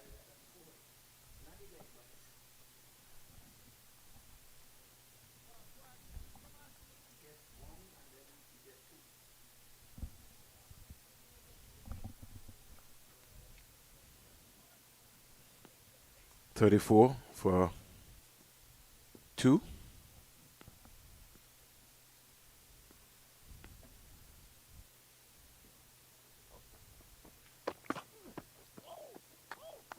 Sort of died unsavory. Yeah, probably did himself some damage there as well. Still on the ground. Oh, he's okay. He's a tough cookie. He'll be back up. Yeah, you say that, but I think the physio might be needed because he hit somewhere probably wrong that throat region, I think, of Savory going across to his left. He's good, man. He's a warrior. Yeah, died there and then just bubbled off the field, yeah, off the hand and into the side of the neck. And this is something I think that he's going to have to work out here in terms of the bounce, but he's also have to be careful because Smith has got some pace as well. So you don't want to start coming up too early and then one goes through your gloves. This is where the competition happens, because I think the concussion protocol needs to happen here. And that is what umpire Zaid Basarath is asking for at the moment, given where the ball actually struck him. But I don't think it hit him in his helmet. I think it hit him just around about his neck. Yeah, just onto the side of the head is where that ball would have struck him. In fact, he looks to be rubbing also the front of his mouth as well. So anywhere in that region, regardless of how hard the blow is, the concussion protocol has to come into play. Gonna ask him his name, who's his girlfriend, who's standing in front of him, how much he scored, who's the best commentator in Guyana. He's gonna say Sean Devers. His mother's name.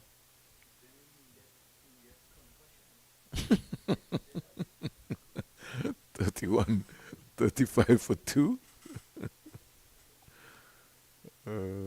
I think he's good. He's a good boy. And the thing about it is that he didn't have on a helmet. He's got on the Guyana cap.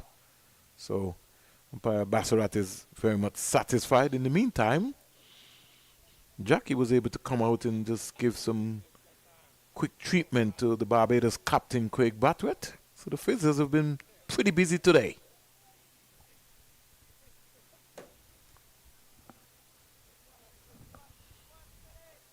$35 for 2.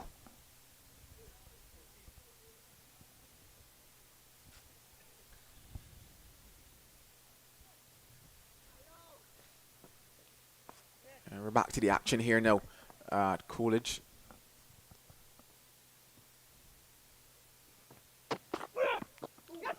Oh, this could be another chance. And falls just wide of Sinclair. Craig Brathwaite had no idea about that one. Looks as if it just angled back in sharply to him. In a horrible position to play that one. But he survives. And the first real directed ball at Craig Brathwaite by Niall Smith caused problems, almost brought a wicket for the Guyana Harpy Eagles. They have to believe. Well, that would have certainly sent them running around. Coolidge had that one gone to hand. And Craig Brathwaite is somebody who can bat time. Bat his team into what will be a good first innings position. The ability to take him means that you get towards the likes of Shane Dorridge and them further down in the batting order. You got maybe Raymond Reefer maybe before you get there. More than likely, yes.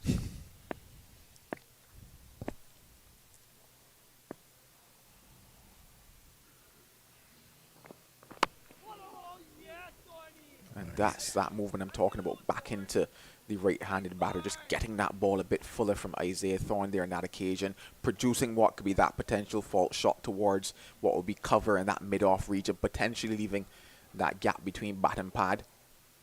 He's sort of kind of going hard at the ball. Jonathan Drake's going to have to understand that Thorne has got some pace, so you really just want to get yourself into the right position. You can't fight fire with fire. He's going to have to learn that and learn that very quickly. Sometimes soft hands are going to be very important here. Just use the pace of the delivery.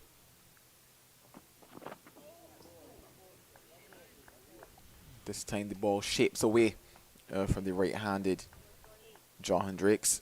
Into some good work at the moment now is Isaiah Thorne. Figures of 2 for 12. I think one thing Savory is going to have to be conscious about, Joel, is the pace on this track here. Meaning that it's almost got the backward point can maybe get a little closer. Just depends. We saw what happened with the last one, delivery from Niall Smith. So he's going to have to get in there and get in there very quickly, just in case one lobs off.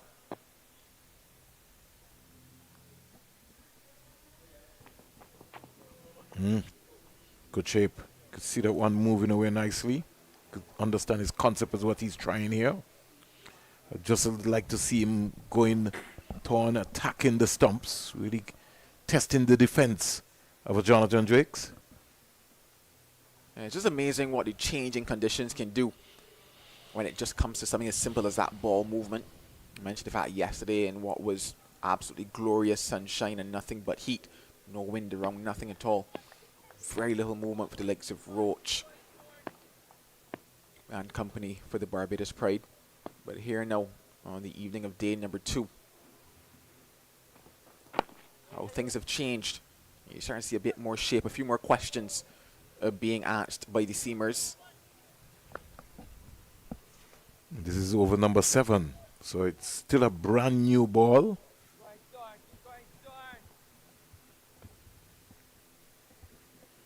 Cricket, lovely cricket here at the home of Cricket West Indies. Some 13 centuries have been scored so far in the 2024 Regional 4-Day Championship. I think if my memory serves me right, maybe about over 45 half centuries to date.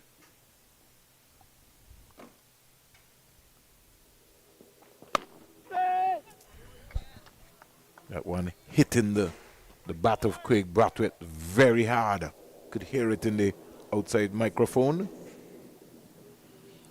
Sinclair will be fancying himself. In fact, if I was Tevin Imler, I would certainly be thinking about getting Sinclair into the attack very, very, very, very early, especially from the media center end. You'd need a silly point, a short leg, and if not possible, a leg slip. They have to be attacking. They need wickets. Got to put the pressure back on the Barbados Pride. Ooh, that took off. That took off. I was saying that Shema Holder Bowl one of the fastest deliveries, but I think this easily will be the quickest delivery for the day. 36 for 2. And I think Joel Manning and Vernon Springer maybe have a microphone to Tevin Imler, because Sinclair is coming on.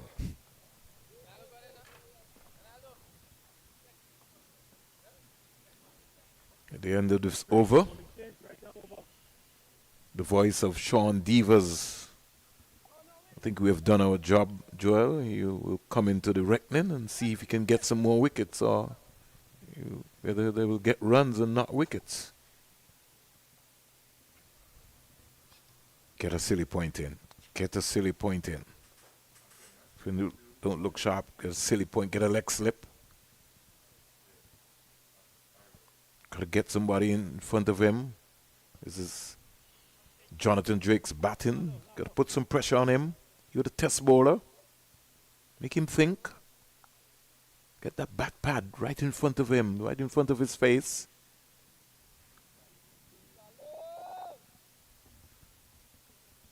Because Sinclair is somebody who's going to be searching for the pads.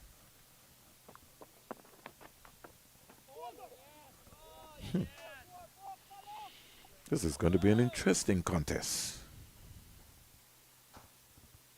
One more from Thorne, and then Moti into the attack.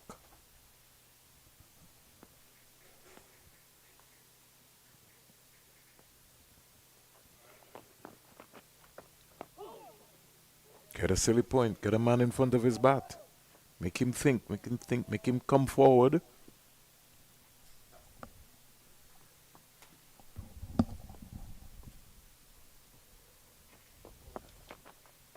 Oh. 36 for 2. Barbados Pride trail by some 400 runs.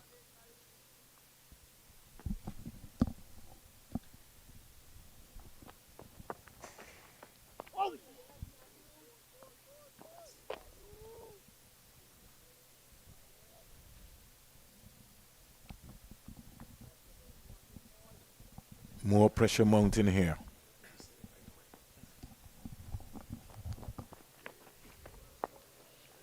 Driven nicely by Drakes. Opened the face of the batting collects 4 through that cover region. Just overcompensating there, trying something different. We've got to bowl the ball into the surface, Kevin Sinclair. But Drake's really executed well and got a timely boundary. Takes the score up to 40 for 2. That'll give Jonathan Drake some confidence. Yeah, certainly would have mentioned the fact that he does pack a lot of talent, does Jonathan Drakes, but it's just been short of those runs. This is a perfect opportunity for him to make a statement. So the over comes to an end. Drakes is 9, Bratwett 12. McCaskey and Cheyenne Bratwett are back in the hut. And it is time for the Sean Devers and Mally Richards show.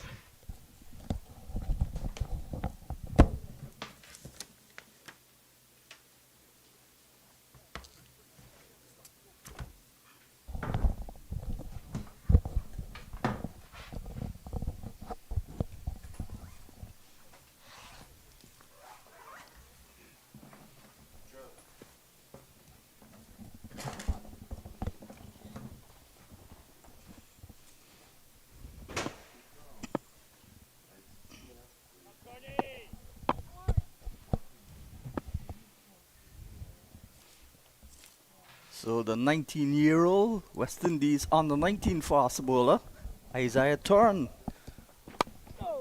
continues from the far end in blustery conditions here at the Coolidge Cricket Ground in Antigua.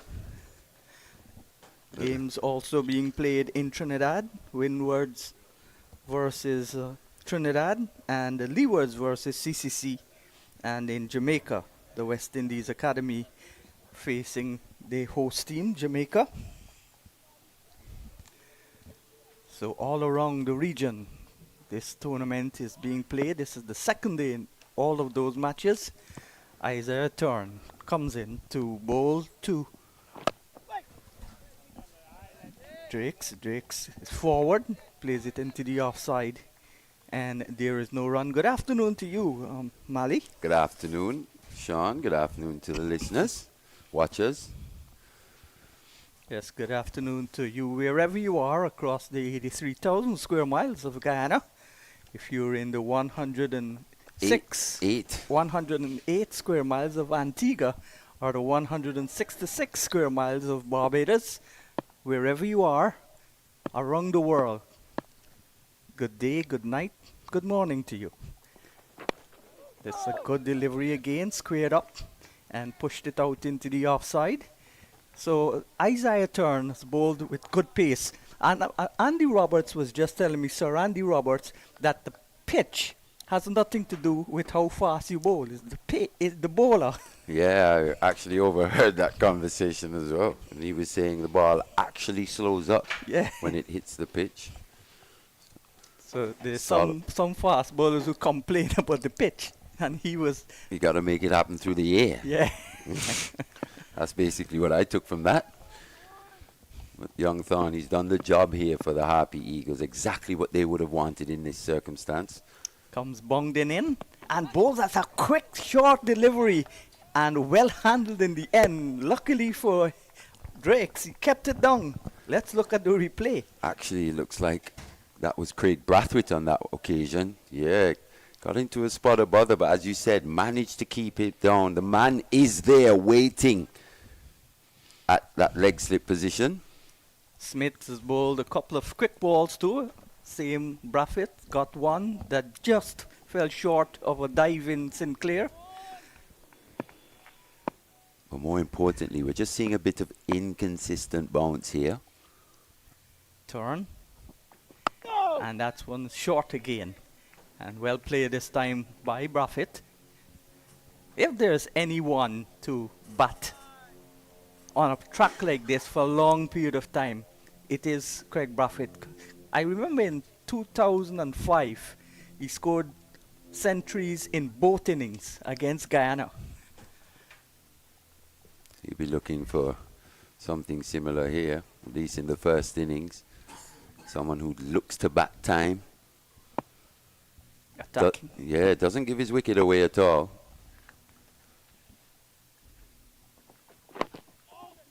Good delivery again.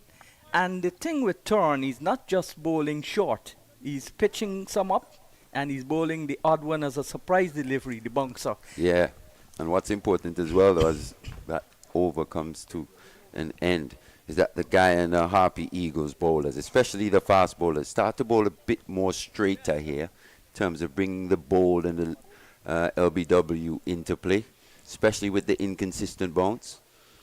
Ball's just scooting through a bit lower than the batsman expect, especially for the fast bowlers. It's so hard for the batter to readjust. So Barbados trail by 396 runs, 40 for 2. A big task ahead of them. First of all, they've got to avoid the follow-on, and then they've got to get as close or past Guyana's total. They need 437 to get a first innings lead. That's a long, long way from now. Two wickets already back in the pavilion. Probably just cursing their luck a little bit in terms of, well, it's their fault, to be honest, winning the toss and inserting the Guyana Harpy Eagles into bat. So far, the conditions have just favored Guyana here, bowling conditions. All of a sudden, it just turned. We had that rain delay, and the cloud cover. Few things started happening here for the bowlers. Kevin Sinclair, the off-spinner, who has played a solitary test. Picked for his off-spin, but made 53 in that test match with the bat. Took a couple good catches Yeah. as well. Good prospect for the future. There are lots of talent in the West Indies. We've got to nurture them, young talent. We've got to find ways to develop the talent that we've got.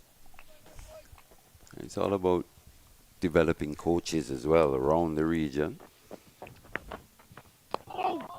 Good delivery again. He's not going to get prodigious turn as yet because the ball is still new. And when it's new, it will skid off the shiny part. But as he goes through his spell, the ball will turn more and more. And with this, oh my dear, that's close. Probably just sneaking down the leg side. Yeah, let's look at it on the replay. Once again, just keeping a Yeah, little low kept that low. delivery. Yeah, going down the leg side. Hit his left pad as he was across. So Sinclair would be encouraged by that on his way and bowls again. And the oohs and the ahs, the Bajan batsmen under pressure. Good over from Kevin Sinclair, 42 for the loss of 2. Yeah, I mean, he is bowling with the new ball, as you say, but he isn't the biggest turner of the ball at the best of times, to be honest. No. What he tends to do is vary his pace, use the angles as well. He's a very smart cricketer. Yes, he's a he's got a thinking good cricketer, drifter isn't also. he? Yes, he's got a good drifter as well. He tends to threaten the outside edge of the right-hander more often than not, to be honest. A lot of his dismissals are caught in the slip region. So spin and pace combination that is a full diet for the Bajan batters present. Turn. I said turn could be a turn in the side He's of the proven to be Barbadian that so batsman. far. He's taking 2 wickets. Mm. Was he on a hat trick? This one's up. Will it go to hand? No. Once again, Isaiah Thorne. Looks like Craig Brathwaite all at sea to that delivery. Got himself in a bit of bother once again as we see that one hammered in. Probably didn't get up quite as high as he expected in the end. Just managed to shuffle that over the fielder there at leg slip. And just falling in no man's land. Smith was coming in from fine leg, and Chandra Paul was running back from the leg gully position and fell between them. It's just gotten a bit darker here as well. Yeah, fortune favors the brave. And Craig Brathwaite is a very brave batsman. Turn. And that's short again, and that was quick.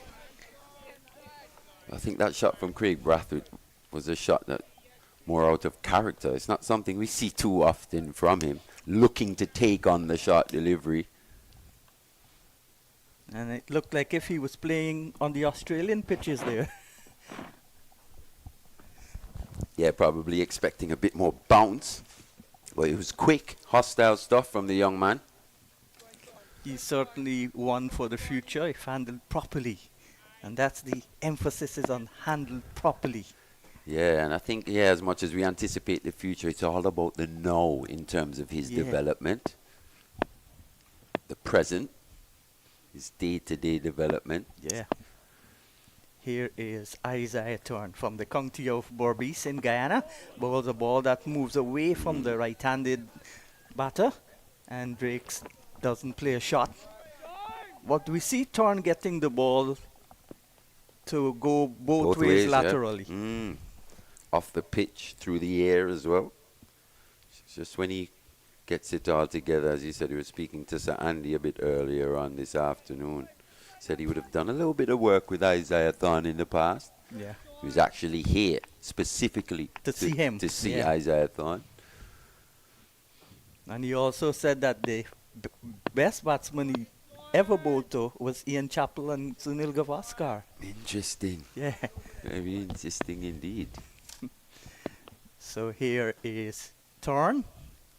Comes in and bowls. That's a wayward delivery though. Straight down the leg side.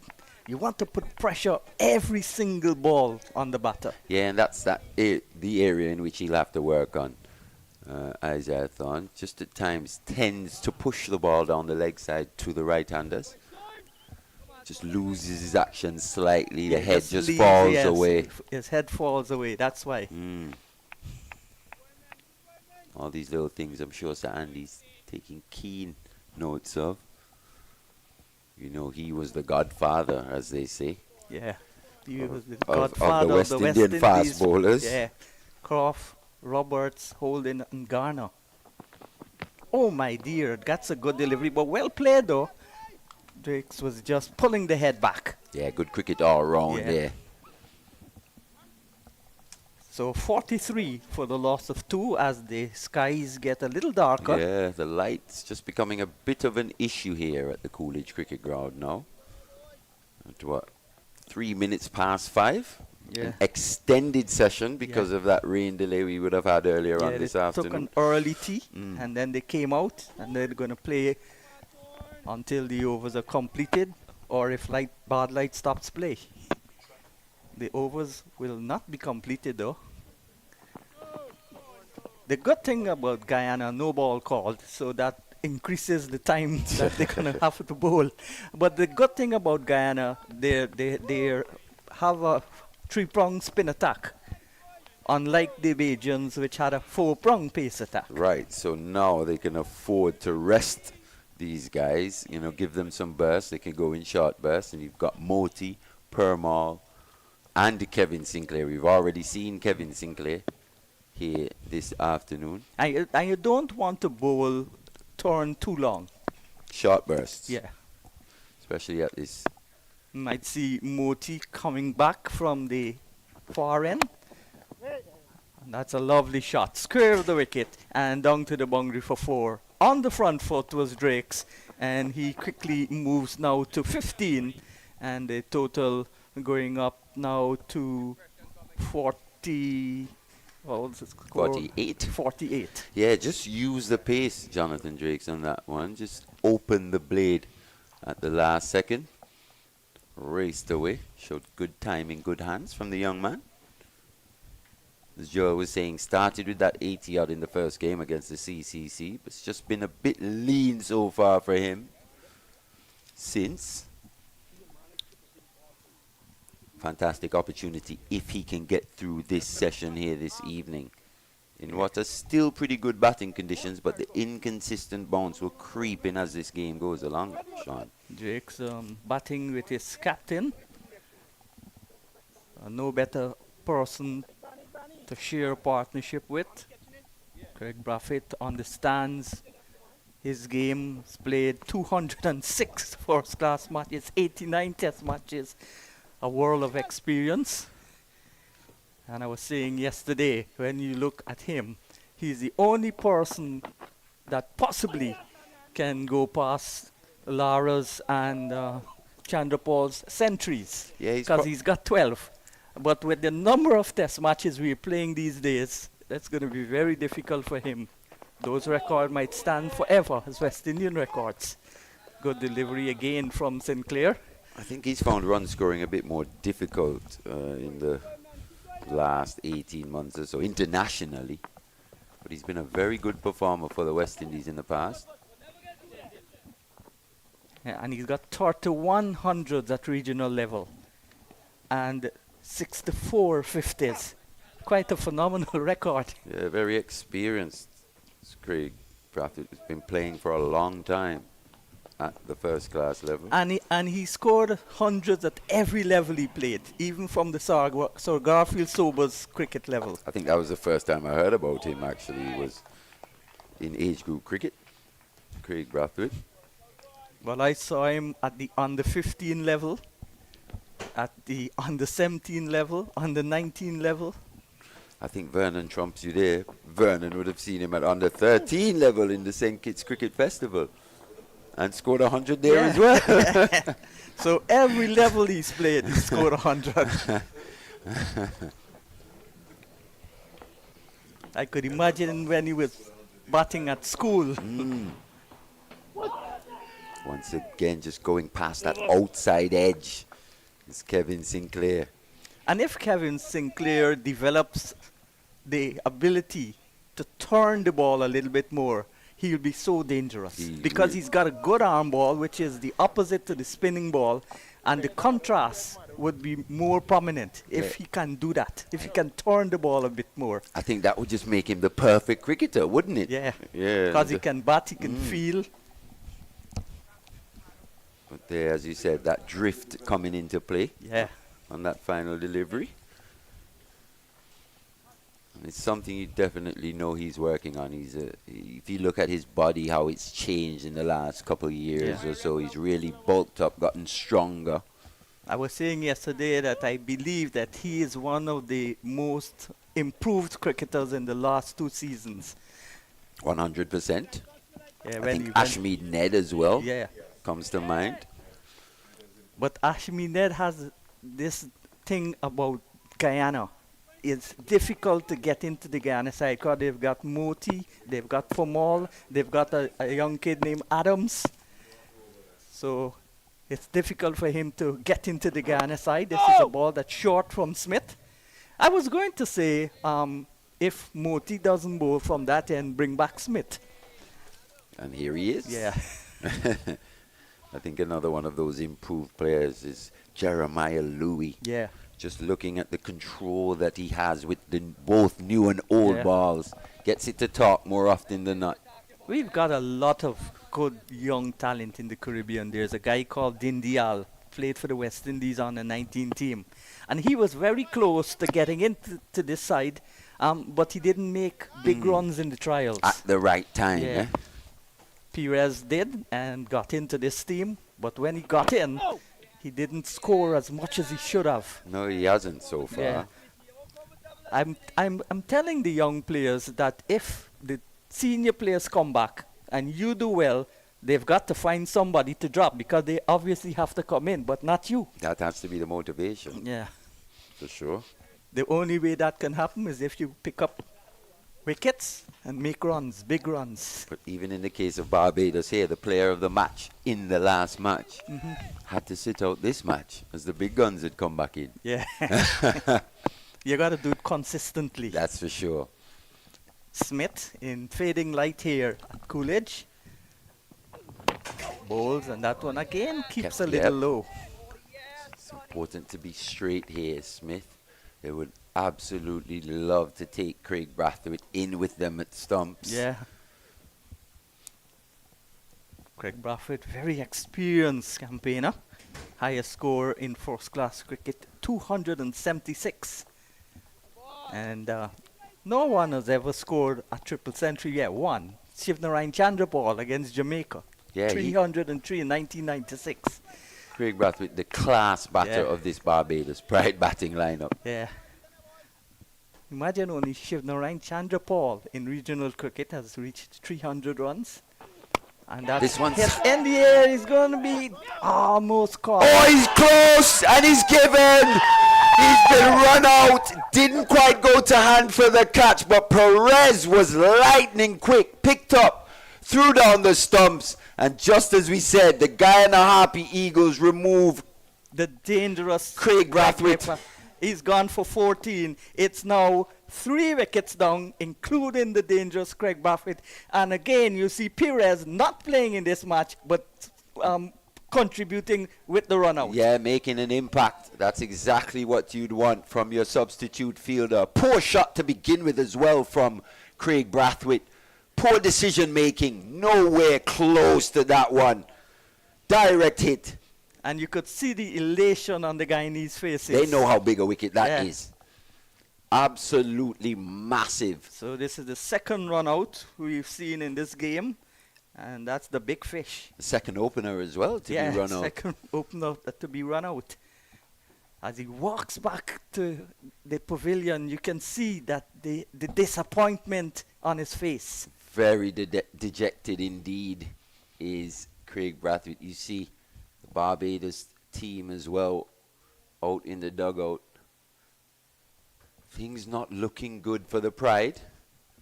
3 down now. I think that's going to bring Raymond Arifa to the crease. Coming back.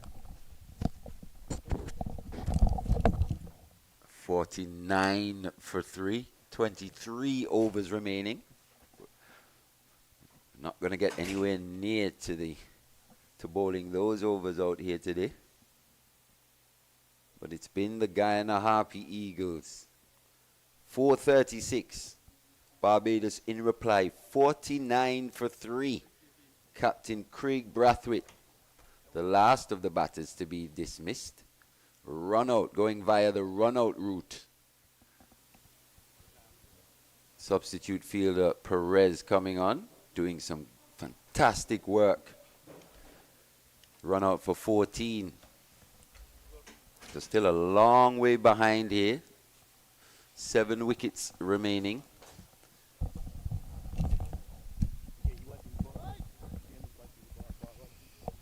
Players have had a drink. Umpires have had a bit of a discussion though. I think lights becoming more and more of an issue as time ticks by, Sean. Are there adequate floodlights at this ground?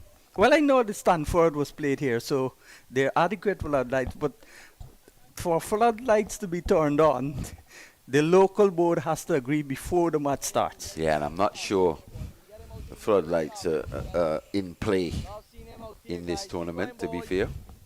No, and if one board agrees, then all the boards have to agree. They have to play on, first of all, they have to play on grounds that have floodlights. Yes. Because it would be unfair for one team to be 2 runs away from victory and bad light stops play because there's no floodlight. 100%. Yeah. So it's got to be across the board. But I think all the grounds, including Sabina Park, has floodlights that are hosting these matches. I know for sure Queen's Park Oval has floodlights. UE in Trinidad has floodlights. St. Kitts, Warner Park has floodlights. Yeah, but I'm not so sure about a few of the other grounds. But as you said, those were for the women's Super 50. Connery, St. Paul's, a few grounds around St. Kitts. Connery wasn't the ground that was built by Stanford. I'm not too sure. It's the one right next to the airport. Yeah, Connery, big ground. I remember covering youth cricket there. There, yes. That's back of a length as Smith continues. And Rifa, who has done a lot in terms of saving Guyana. When he played for Guyana, especially against Barbados, he will now turn this around in the other direction, try to save the match for Barbados against Guyana. Not save the match because we are only in the second day, but get a big score. Yeah, he's a very nuggety player, is Raymond Rifa. Player that looks to stick to the task more often than not. He's also improved in leaps and bounds. From Yeah, the he's an first time I would've seen him. uncomplicated type of batsman. That's for Just sure. stabs the ball, defends, pushes the bad ball away, and eventually, when you look, you see he's on 86. And you wonder how he got there. 336 Guyana, 49 for 3 the Barbadians after 13 exciting overs this afternoon. Even though there was rain, it's been a very absorbing day's play so far. Yeah, played 8 test matches, Raymond Rifa, with a best of 62, 3 half centuries, 6 ODIs as well, and 3 T20 internationals. So someone that comes with a fair bit of international experience here, and he's going to have to bring all of that experience to the fore in this situation. 49 for 3, probably approaching stumps here as the light fades at the Coolidge Cricket Ground. Very strong Barbados side though. A lot of players with West Indies experience. Only 4 players in the Guyana side have played Test cricket. So it's going to be a good task. Guyana blood in some young players, and that's good to see this year. Yeah, it's a team in transition. Yeah. Sinclair, and that's a good delivery. And that one came back into the left-hander, and he usually does that, especially when you're bowling from wrong the wicket. He's looking to target the pads here is Sinclair.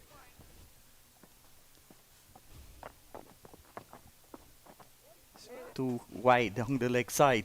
And when you bowl wrong the wicket, you bowl your arm ball, sometimes because of the wind, it drifts down the leg side. Yeah, maybe just starting that a bit too straight. Yeah. Kept on going. I would love to see Sinclair start over the wicket to the left-hander. 100%. Use that natural angle. And you give the illusion that the ball is turning more than it is. Exactly. Yeah. Use the natural angle, looking to go across, threaten that outside edge of the left-handed Raymond Reefer. And we also know what he can do, what his stock ball is. That's when he becomes more dangerous. Yeah. And even though he doesn't turn the ball much, it's better to go over the wicket to a left-hander. The ball would appear to be turning more than it is. And you bowl it in the blind spot also. Maybe just force Raymond Reefer to even open up a bit more. So good delivery though from Sinclair. The Guyana bowlers have bowled well this afternoon. Of course, the pacers especially have used the conditions well. Yes, and conditions have just suited them. Yeah, turned in their favor here on day 2.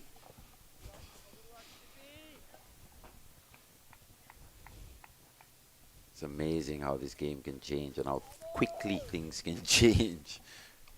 Yeah, I still think everybody was fooled 100%. by the greenness on the pitch. And it wasn't even as green as I've seen here at the CCG, to be honest. Even the curator at the Overcompton and 53 for 3, even the curator was telling me that this pitch would play fast. Yeah, he was anticipating probably a bit more pace than we've seen. But we've seen also Isaiah Thorne at times get the ball to really explode. Yes, exactly what Sir Andy Roberts was saying. So he's going to be smiling. Yeah, so I think it's also a bit about effort. Yeah. And really bending your back to extract maybe the Barbados lineup. I was telling him about Colin Croft bowling all day on border and waking a dead board up. Yeah, but I think the Barbados lineup probably don't have those penetrating bowlers as would have been necessary on a pitch such as this. Yeah, because they've got Roach. Holder is more of a kiss the deck type. Maybe Jaya McAllister, the quickest of the bunch. Jaya McAllister. Roach is now cut down his pace, like the late Malcolm Marshall did towards the back end of his career. Yeah. Here is Smith, who's in the young part of his career. And I think Shamar Holder's bowled some quick deliveries, but I don't think he's consistently as quick. They're also coming back from a serious shoulder injury. And even though McAllister is quick, he didn't use his quickness in the right way. Tried to bang the ball in short. Yeah, just persisted with that tactic for far too long. Picked up 1 wicket, but didn't threaten the batters enough for my liking. None of the Barbadian bowlers were threatening, except for a short period when they took the second new ball, Roach and Holder. Yep. That brief period when they removed the two, the captain and the Anderson. And to be fair, we haven't seen too many unplayable deliveries or deliveries that remove the batters. More often than not, the batters have contributed to their own downfall. And that's what worries me also in West Indies cricket. You get a good score, you well set, and then an innocuous delivery, and you, like Anderson and Sinclair. Well, not Anderson, Sinclair especially, hit it back got to work on the last over before a break. A savoury dismissal as Yeah. well. Short, wide ball. Yeah. Managing to tow it to second Even slip. Imlac's dismissal. Just against the run of play, Yeah. almost out the blue. Yeah. And that's what they've got to be more careful, be more focused, concentrate longer. It's really mental to me more than physical. They've got the ability, they've got the shots. And another thing, they've got to get better shot selection. Because you can get all the shots, but you don't know which ball to play to. It's like if you get a short ball and you want to sweep it. Yeah, it's an issue that's been plaguing our cricket for a while. Shot selection. Or poor shot selection. But we've got the talent, we've got the players there, the young players. That's a good delivery. It came back from Niall Smith. And soon, if Guyana wants to prolong this, they'll have to bring on the spinners. Yeah, it was a very good delivery that from Niall Smith, but well played as well from Jonathan Drakes. Played that really late, allowed that ball to just swing back in. The batters now are going to have a mid-pitch conversation. Maybe starting to see a bit of gamesmanship creeping in. Yes, but even as I say that, the sun comes out A back. little bit, Yes, yeah, a little it's bit. just a bit brighter now, isn't it? Maybe the clouds just starting to disperse. The light has definitely improved. Yeah. Smith from the airport end bowls, and that's back and across by Drakes. He's looking quite accomplished. Yeah, very composed, quite compact in defense. Saw that drive, square drive as well. Didn't look to Yeah, overhit. that was a lovely shot. Just opened the face at the last second. And used the pace of turn. Exactly. Didn't look to overhit. Kept his shape. He's looked calm here, composed, as you said. 15 from 39. None for 14, Niall Smith. He's in his fifth over. And you don't want to bowl the fast bowlers for long spells. So you can give him another 2 overs and then bring in Moti from that end. And that's the end of the over. 53 for 3. And even if the umpire now has thoughts of going off for bad light and you bring on 2 spinners, that will prolong the innings a little bit. Yeah, it's a luxury that the Guyana team has in picking 3 spinners in this lineup. And 3 frontline spinners, because Barbados had 2 spinners.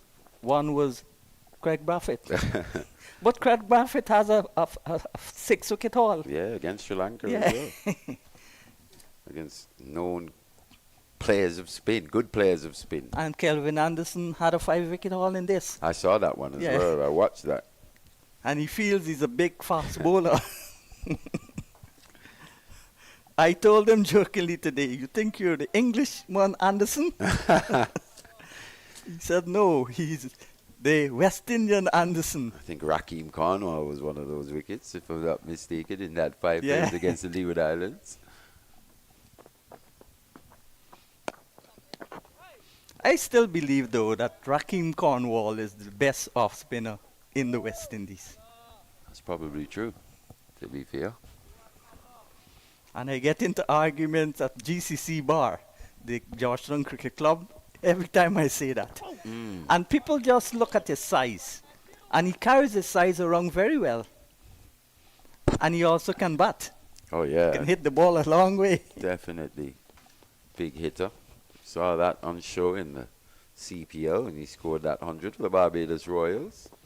Sinclair in bowls, and that one is played into the onside. Again, that ball didn't spin, it came back. He was looking to off drive. Hit the inner half of the bat and went down to Niall Smith at mid-on. Sinclair with just a slip, and this one is played forcefully, but straight towards the man there, Chandra Paul, at the cover position. And there is no run. So there's a slip and a forward short leg, a backward point, a short cover, extra cover, mid-off, just where the 30-yard circle would be in the one-day game. There's a mid-on, short mid-wicket, and a man on the deep backward square boundary. Well bowled again. On target. And this is what is one of the strengths of Kevin Sinclair. He makes the batsman play. Even though he's not a prodigious spinner of the ball, he bowls the ball on the batsman's on target. Yeah, he's very accurate. Very accurate indeed. Over. End of that over. I think he can just play with that short leg as well. Maybe just bring him over onto silly mid-off. Yeah. Bring him into the eye line of a Raymond Reefer. Put pressure on that front foot defence. So 53 for the loss of 3. A long, long way. Even a long way away from the follow-on target. A long, long way indeed as we see the umpires come mid-pitch for a bit of a conference. Obviously, I think the light's a bit of an issue for them here. This is the time that Imlach should use Moti. Remove Smith from the attack. Why Moti and not Pramal in your opinion? Because Moti is taller, and there are two different types of bowlers. Moti is the more attacking bowler. He spins the ball more, he gets bunks. Pramal bowls wicket to wicket. He's not a big turner of the ball, but in the West Indies, they can't play spin too well. So once you bowl at them all the time, consistently, you get wickets. Let's see if the umpires will go off. It's look like Pramal will prepare to bowl. Especially coming off that 90. Yes, Guyana his first confidence innings. would be up. Confidence should be really high here. Look to take another wicket in with them. Stumps. Yeah. I agree with you 100%.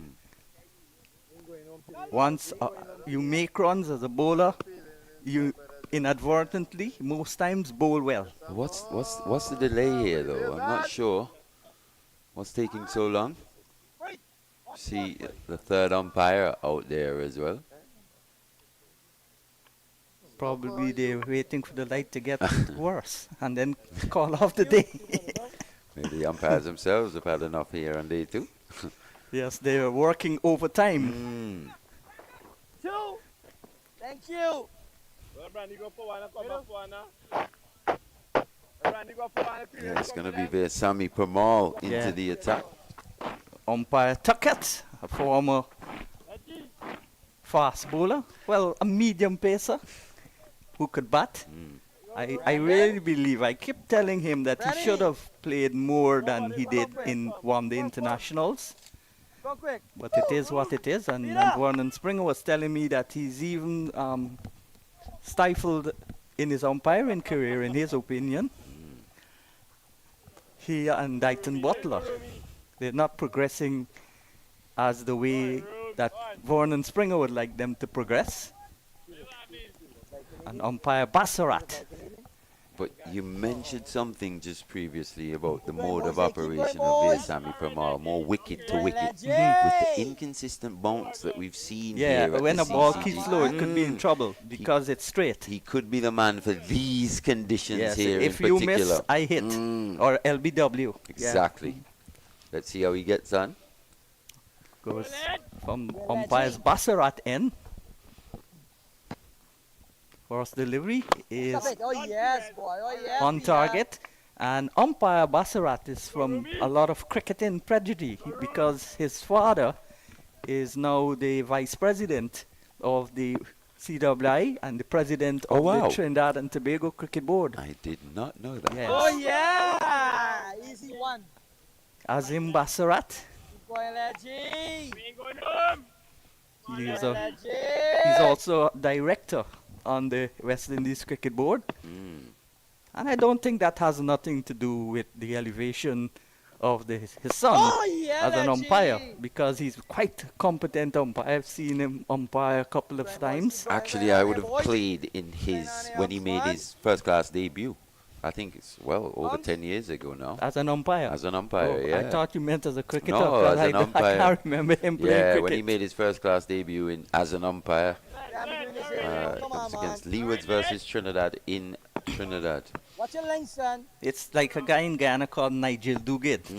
He's elevated now to the international Well, you status, do. and that's a Well, lovely you do shot. it. It's going to go down to the boundary. Very good stop. Good work again by Perez, who's on the field. He was on the field for Pomal. So who is on the field for now? Not sure, but he's an absolute live wire Yeah. in the field. He's not playing in this match, but he's already made his Yeah. presence felt. Yeah, a direct hit running out. Braffett, the big fish. Pomal. The huge fish in this Yeah. circumstance. Hey, boy! Maybe just anticipating probably pad first, Yeah. but And the wicket keepers, most times the wicket keepers are the one to chat the most. yeah, they're the most excitable of the Yeah. bunch. They're the ones tasked with geeing up the rest of the team. Catch it! Catch him up, I boy! guess that's one of the qualities that you have to have when you're a wicket keeper. 100%. Not too many quiet wicket keepers around. So the over has been completed. 55 for 3. Guyana scored 436. And the Barbados team are 55 for 3, including the loss of their captain, Craig Braffett, for 14. They've lost McCaskey for 8. And 2 balls later, Cheyenne Braffett on debut.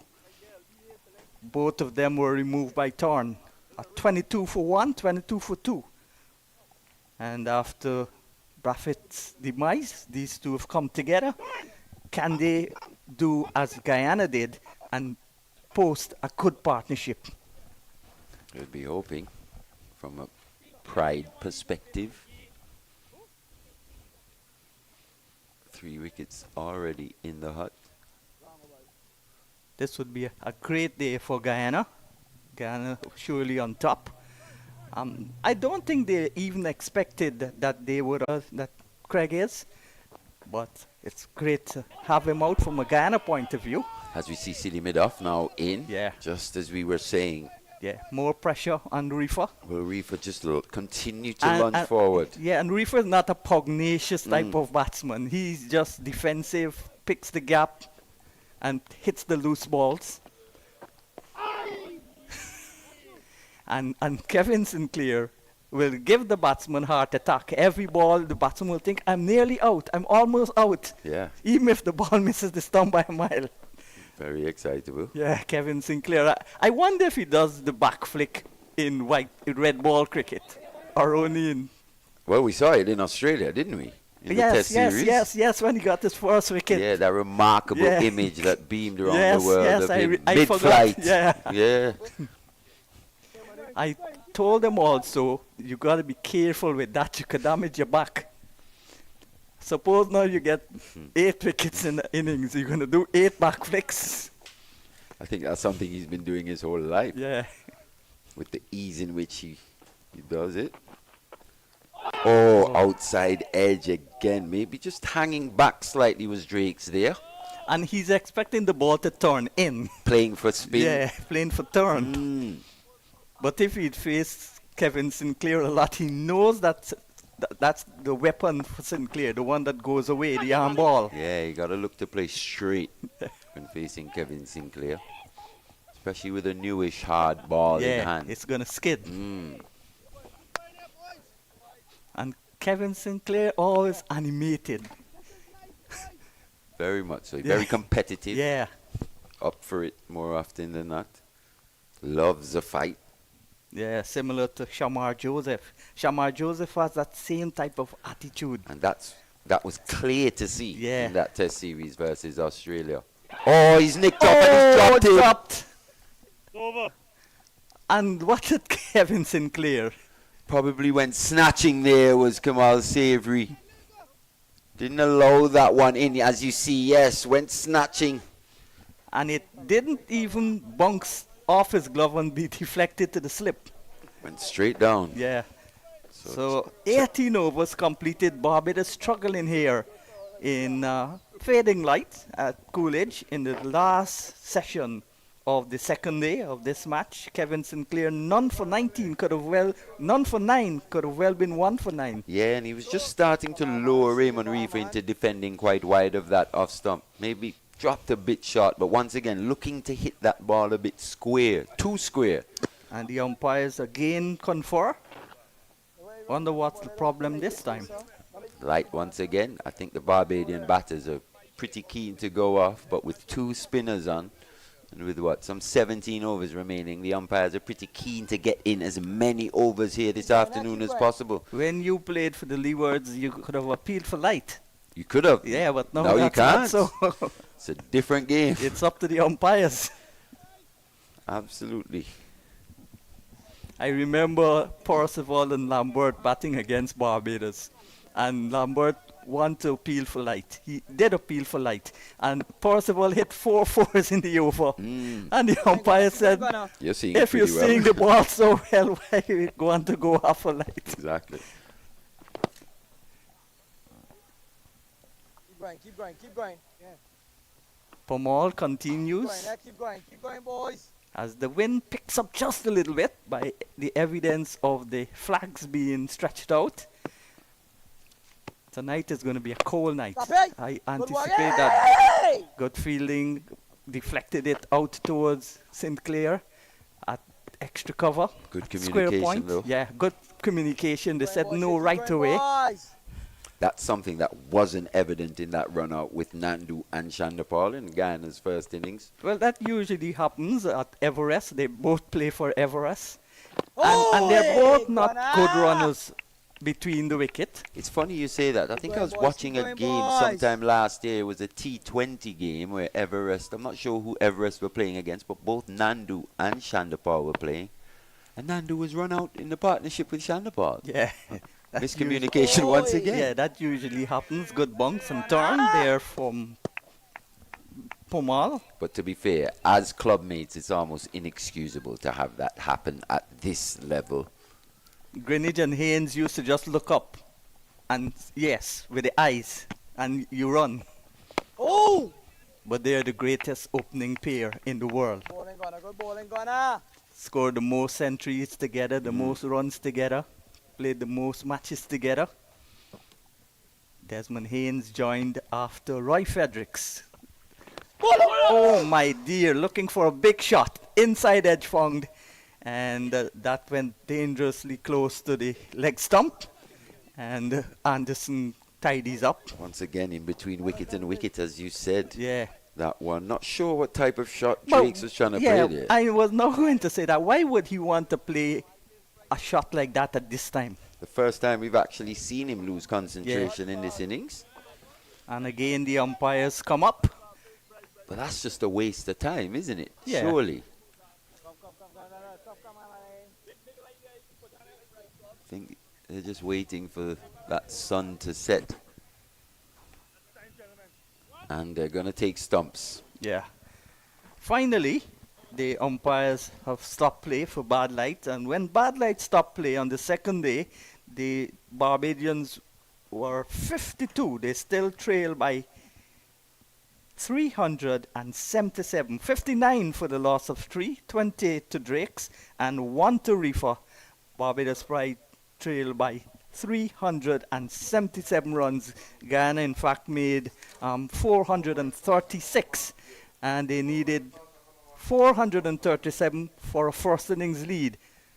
They've not even gotten close to the follow-on. Yeah, that seems a long, long way. But we've still got day 3 in which to come. I think the overhead conditions here tomorrow will be absolutely key in terms of how this game progresses. Well, Guyana overnight 231 for 5. Eventually were bowled out for 436 with Kevin Sinclair making 72, Anderson making 87, and fifth half century from Imlach, and also unbeaten a 90. 10 runs short of what would have been his first century from Permal. In the end, Roach picked up 2 for 52, 2 for 98 for Warrington, and Jason Holder 2 for 52 being the best bowler. Turn has picked up 2 wickets so far. Craig Braffett was run out for 14, and Turn removed McCasey for 8, and without addition to the score, which was 22, Braffett for naught. So Drakes is not out on 20, Reef is not out on one on behalf of the entire commentary team. Vernon Springer, Joel, Mali, and our technical man, Jason. I'm Sean Dever saying goodbye for now.